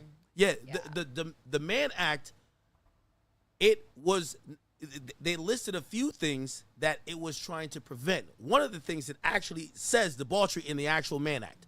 I think it's from Yeah. It was to prevent certain things that when people would bring sexual behavior and it was bringing people from places to other places to engage in immoral sexual behavior. So at that point, when you use that statute, which that statute has gotten defined over the years, but that says if I think that you have 1,000 bottles of baby oil or you like another man to penetrate your girl, that is immoral, you know? I mean, Sean, did you also feel, I felt like there was a point during the trial where it was like days of explicit dirty text being read, details of what went down. I felt like I lost a kind of the sense of what's appropriate to say in the world almost. Like I almost felt, and I also never felt more boring in my entire life, where I was like, wait, I'm so confused that this is what goes on in his sex life. And again, I just have never felt more, I don't know. You're like gross. I don't know how to say it. Like I went and bought me some baby oil. it was just so crazy. Like I went and bought me some. I got to try it. I just You gotta heat it up though. Got to heat This it up. sense Put it Jane in Doe the is pool and put it in she the said pool. Jane Doe is In a heated warm up bowl. in a warm bowl. By the way, I went and zero bought me some. I'm gonna try it. 000 says integrity never went out of style, man. Integrity never went out of style, baby. Yo, we gotta get the sidebar merch. Sidebar merch. I think Sidebar. you really do have to get like Sidebar. I want a mug. I love coffee mugs. Can you please do that? We And got I the will best buy, I will merch buy a guy. case. I believe in Let's the game. do it. Let's do it. Set it up. We need Verselli to work on it, and we gonna have Uncle prove it. All right, bet. Sidebar. Are you gonna spell it regular? Or are you gonna do a bunch of R's and a bunch of No, A's? or is Like, it a how are you W? gonna- Some people say it's S. Well, you gotta tell us. Some people say it's SIDEBAHHHH. Sidebar. kind of like that. Somebody think it's WBAW. You gotta listen. No, I like the H. The I like H? the Sidebar. Yeah. Sidebar. Who Yo, was I it? remember the first day I said that, man, and all the dudes was over there. They was all saying it. That was in front of the courthouse, and from there it They went were crazy. saying it today, and you were not around. This dude, I actually looked for you because I was in the back, and this dude's like, sidebar, sidebar. And I was like, oh, shit. You were nowhere to be found. He was just yelling it. Hey, by the way, yeah. so, and this is another interesting perspective. Again, me and my audience sat for 8 weeks. You guys went to court for 8 weeks. We watched you guys do amazing coverage. You guys Thank you, clearly, what I'm so proud of, I think, what you guys told us happened in court really bore out not only to be actual and factual and actually true, but even the verdict actually confirms it. So now I want to ask you guys, as you guys did videos on lunch breaks and did videos in the afternoon, what was that experience like? You were doing videos like all over the place. Like I asked her today, I was like, how does he always have a clean background? Like, what's going on? And you then were fully square. I used Yeah. to walk I by had you to- doing that. I You never were and like, how did you get bit by a bee? That was awful. I don't know. Just it's gross over there. Who knows? But I'm like, and we all got yelled at today. We all had. I was literally doing a live hit, and they told me to move. They're crazy now. So I went over to Foley Square because I'm gonna start asking for drinks by saying sidebar. it was away from the everybody. sidebar for real. It was away from everybody, you know. Yeah. And I couldn't get real clear service when I was over by the tents with all the other cameras and all that stuff. And I don't know if it was something that was messing with my signal. But when I went over by Foley Square and I had the background of the courts with the columns, and I could just go over there and do my thing. And How are you not distracted by people walking by? Sometimes people. Because I became invested in this trial. I became invested in it, right? And I began to seek the truth. And, my job was to come out at noon and tell the people what I heard in the morning session, go back in, and then come out in the afternoon and tell them what I heard in the afternoon. I was going to report the direct examination, and then I was going to come back and report the cross-examination. And that's right. That's what I did. it. That's all I did. And I took notes. I would sit in the courtroom. I wouldn't even look at the screen. I would just listen and write. I would just listen and write. Because there was so much to write, and there was so much going on. I think there's a defense press conference right now. Really? I think there is. Inner City Press is. They're all outside. You can kind of see it, I guess. Is it live? He's. Is Oh no. anyone at the podium? No, he's not. It wasn't live. He put a. Let me see. What was you gonna say, Ak? So, I wanted the perspective from the overflow room and in the actual courtroom. Like you guys kept saying 26B or whatever. At all times when you're watching the stream in the overflow room, could you see Diddy? Yes. So is this just a wide shot? It's a TV like that. It's two of them. It's two of them. What's on each? Half of the screen is the witness chair. The other half of the screen is the courtroom where you can see the assistant U.S. attorneys, Puffy's legal team, and maybe the first 3 pews of the gallery. And then the other one, the other screen? Same thing. Same thing. And then I would always get up whenever the Puff came in. I would always get up and walk up to the front and look at him real good. But the hearing, the volume of the speaker in the overflow was crispy clean.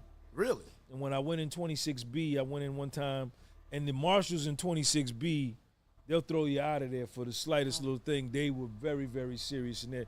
The marshals in the overflow was serious, but they weren't as They hated me. When as I was tight. in overflow, I would like literally, the MTA lady could literally bum rush somebody, okay? Take their seat, throw a fit. They kicked her out of there. But but literally, I watched her not get kicked out. I would have like a wrapper in and they'd be like, Karen. They'd literally be like, you Karen, stop with your. They hated me so much. I was like, I have to get out of overflow. Karen? No, they didn't call me that. Oh. But I just felt like they were pointing at me like this Karen with her wrapper, you know. And by the way, we have a donation. See, this is what happens. You know, we bring them onto the platform, and then they love them more than me. Lauren, you got one. Dwayne Jordan, he sends him 5. He says, Lauren, I gotta say sorry to you. This is, she says, just a question. Since Ak and Unc kept saying, come on, Lauren, when you spoke your feelings on Cassie and them.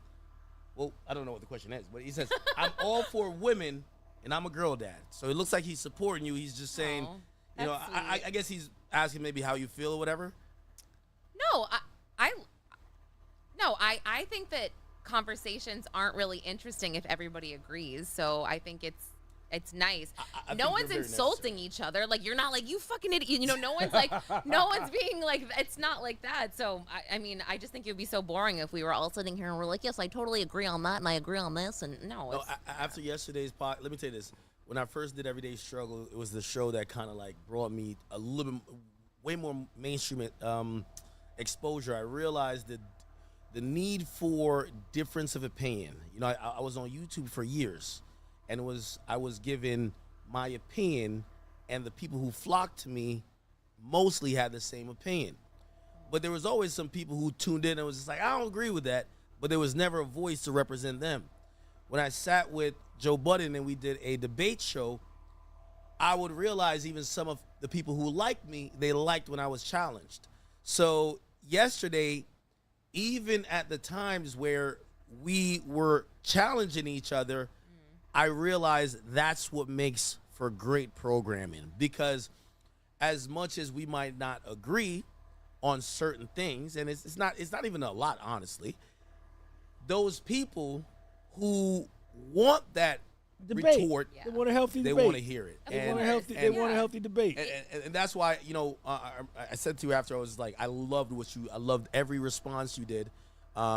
Yeah, it's not hostile. And that was sweet of that guy. hostile. What was that guy's name? That was very sweet of him. So thank you so much. But like, it's blocking from your DMs, man. Yo, Matt will beat your ass. Don't get up in them DMs. Oh my gosh, that's so funny. I feel like DMs go into like this if you don't follow people, because I feel like I never check Instagram. They go straight into like some weird abyss. They go into this hidden thing. I'm not gonna lie. I should check. I check it might be dangerous for you because it might be saying all type of stuff. Oh. I check every DM because some of the biggest stories I've ever broke, and that's why I tell people, just DM me. I'm gonna see it. Ooh. Yeah, When you're a media personality, You're a media personality, let me tell you this. Sometimes somebody will give me a tip. Hey, I just seen this happen. I was at dinner. He just did this. Trust and believe. The cops came. They got him in handcuffs. I don't got a picture, or hit me. I'm gonna give you the picture. And I go through each and every one of them, even to this day. You got to. Okay, now When I want to you're in look the at media, the DMs. I check all my DMs. Okay, yours is gonna be a look because it's gonna be people who are thirsty. Wait, yeah, are mine gonna be interesting, or are they just gonna be? It's gonna be a shit show. With me, and I think ours is gonna be, yo, check this out. You've never seen this. Yeah, I get a lot of that.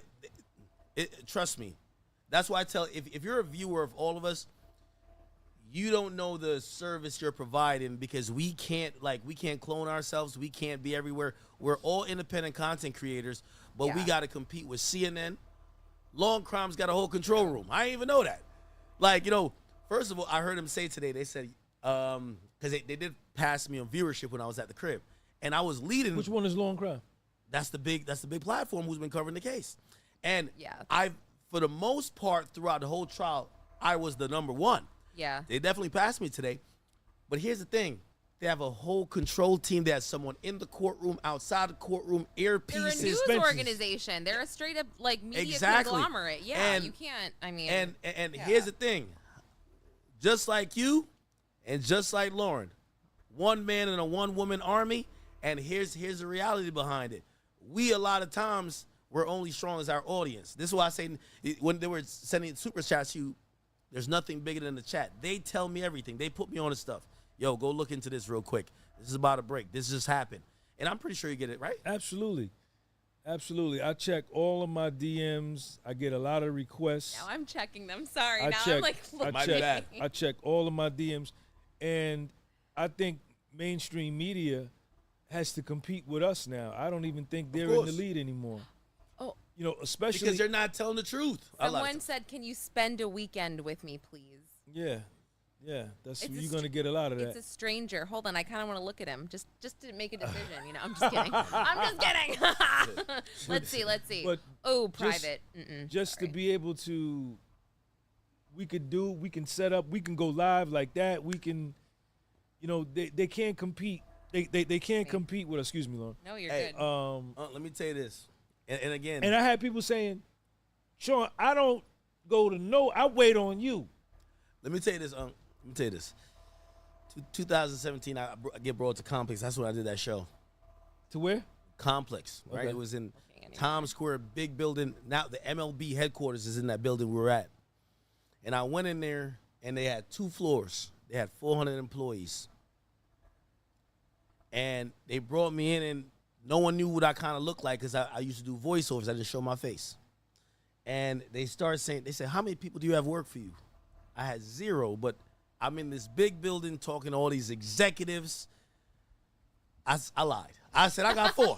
I got 4. Y'all got 400, I got 4. Good for you. I had none. I seen the operation they had. They bring me to a guy who was one of the senior editors because they were starting to get into video. They were a written platform. They were getting into video. I was heavy on video. They said, do you know, for the last 6 months, we've put 6 people to analyze your videos and see, because my engagement was so high. There's nothing bigger than the chat. So we put 6 people to analyze your videos to try to figure out the sauce. I'm walking around, I'm overwhelmed. This is a big operation. I walk in one of their rooms that they do news. I was a news guy. I was a hip-hop news guy.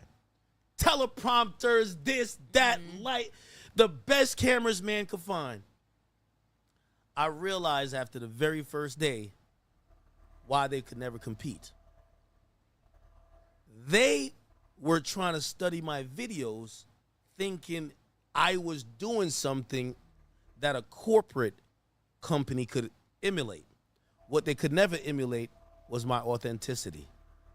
I would get up on there, I wouldn't show my face. I would be like, it's what Jack, and I would just do a video, give my original thoughts. They had teleprompters that people were reading that they didn't write. They had the writers write it and a pretty girl reading it. That's not authentic. When you get on your platform, and you say, Saba, ain't nothing better than that. Ain't nothing bigger than that. I'm telling you that right now. You know what people get? They can't compete. Right. I promise you. And I want to give both you guys the encouragement for that. Thank you, man. Because independent content creators, I got this place. I got this place when I was working at Complex, and I was like, listen, I'm working for y'all, but I'm always independent. I later got to deal with Spotify and the upstairs joint that I was at.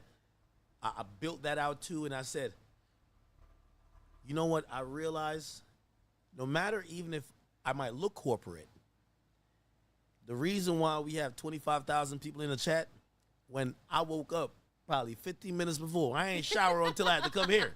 They ain't know. It's because they know I'm authentic. You're authentic. And you're authentic. Wait, your lack of showers makes you authentic. Well, I'm just kidding. No, I know. I'm totally kidding. But that's the point. And this is why I love independent content creators. Because once you start getting to the CNNs and these other things, they got scripts. They couldn't compete with me. They got on there. 15 editors. Yeah. They got this. There is no real originality. Authenticity is always gonna win. They got a color. They couldn't compete with us because the people in the overflow in the 20s, they got a color inside the lines. I agree. They got a color inside the lines. People get a kick out of me when I'm doing my live and I make a point and I turn around and walk away from the camera. I love it. And go stand and wait. I seen you directing traffic today. I seen you directing traffic today. Really funny. I seen you directing traffic today. You're saying, go ahead. Or I just stand there, right? Or I just stand there. Yeah, that people love that, man. Authenticity never went out of style. You're exactly right. God, they can't compete. And I only say that, and I know the audience respects it, and this is why, we did that reel yesterday. The reason why I love support, these are independent content creators. I watch these people grind through it. I also do want to send a message to bigger content creators. Collaboration is great. You have to get to the point you're so secure in your audience. I love when I see them turn you up. I love when I see that. You know why? Because at the end of the day, I can't be Unc. Unc can't be Ack. Ack can't be Lauren, and Lauren can't be Ack. It is what it is. We all can't be each other, and there's enough people here, and I'm not trying to get sentimental and everything because we were still, but God damn, why you giving a whole speech? You're gonna give a perspective. This is why that dude sent that donation, and also there's chat queens in here. When we were, we're raiding your stream and they're going so crazy. Shout out to Belle, by the way, from Canada. Who you telling, There's bro? some beautiful look, chat I'm in queens the who are living like, room listening no, to we the shit. love I'm like, Lauren. nah, She's they speaking for us yapping. women. I'm a man. I can't speak for I them. had to come in the room like hell. I try to they understand yapping. and empathize, but What I can't always- speak for them. They're gonna fuck with you. What always stood out Nah, about they good. yapping. with me was Nah, when I say they in this bitch yapping, bro, they in this bitch yapping, gang. Bro, I'm in the living room sitting down, but my AC don't work, so it's hot in this room. I can't sit in this room. I'm sorry. I'm like, nah, what the fuck they talking about?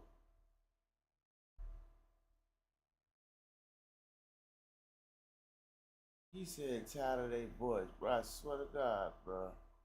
I'm in the living room like, man, what the fuck is they talking about? I'ma let it rock, man. He goddamn gaslighting the fuck out them. my girl Lauren, and this is what we do. Integrity. Written, whatever. Like, I mean, Because if I hear one of the jurors say we knew this was bullshit from the start, we going platinum. It's over. It's all good. Yo, the numbers on that'll be crazy, man. Yo, the juror be like, yo, imagine if they say what you said. After Cassie testified, I knew this shit was bullshit. I was just clocking in. I was just checking in time. I knew this shit wasn't going nowhere. I would like to hear, Lauren, about the 17th floor balcony incident. What a particular juror thought about that. There's so many things I want to know about. Yeah. You're right. There's so many 100%. things I want to know what they were thinking. Yeah. And I guess Mark Agnifilo said a lot of it. Like, Capricorn Clark, she's a little off, isn't she? And they probably were like, we were thinking that. That's crazy. Anyway, I have to pee, so I should. Okay, yeah. please go check out Lauren. Go Thank check you. out Unc. Unc, where you going live next? I might be flying down to Tampa tonight to do a podcast tomorrow with Matt Cox, Inside True Crime. I may be on his show tomorrow. Come on, man. Cool. Come on, man. I love seeing everybody go, hey, Lauren, what we doing? Come on, girl. I know you are a contributor of many shows. Yes. What's going on? I do know it is family time. Mhm. And you see, I'm a workaholic, so I'm like still in that mode. But anything else, or you're gonna I've already done today. I did a Nancy Grace hit. I did a when I saw you, it was this BET it's Big Smitty and Coach Jason Brown. Do you know them? They're really great guys. And then I did the Jason Whitlock show. I banged it out. And then I CNN came here. had me on there too. They had me on there like it's a Word? little there's some they would We gotta get y'all on Piers Morning. They've been asking me for this. they did a show on the YouTubers and the yeah, that's what they cool. call them Yeah, YouTubers or vloggers who were down there. Yeah. and they, they showed me reading my notes, and this guy reads his notes. Okay. Hey, listen. Thank you guys for tuning in. These are my amazing friends. I want you to keep supporting them. This is not the end of us doing content together. This is only the beginning. They're great content creators who cover things that maybe you guys are interested in that I might not touch on. Please go follow their platforms. Thank you to my man Sean G, the podcast with Soul, and Pop Crime TV. Right? I said it right? With Lauren Conlon.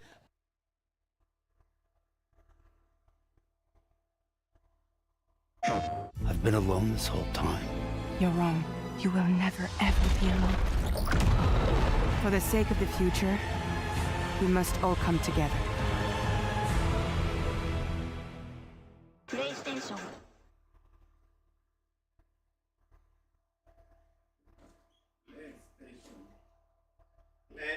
Kicking up the dirt as I pull out my skirt. When I walk by, bitch, they all on alert. Eeny, meeny, miny, mo, you could be first. Left foot, right Hey, I'm gonna be back on here later when they cool down, man. Nobody.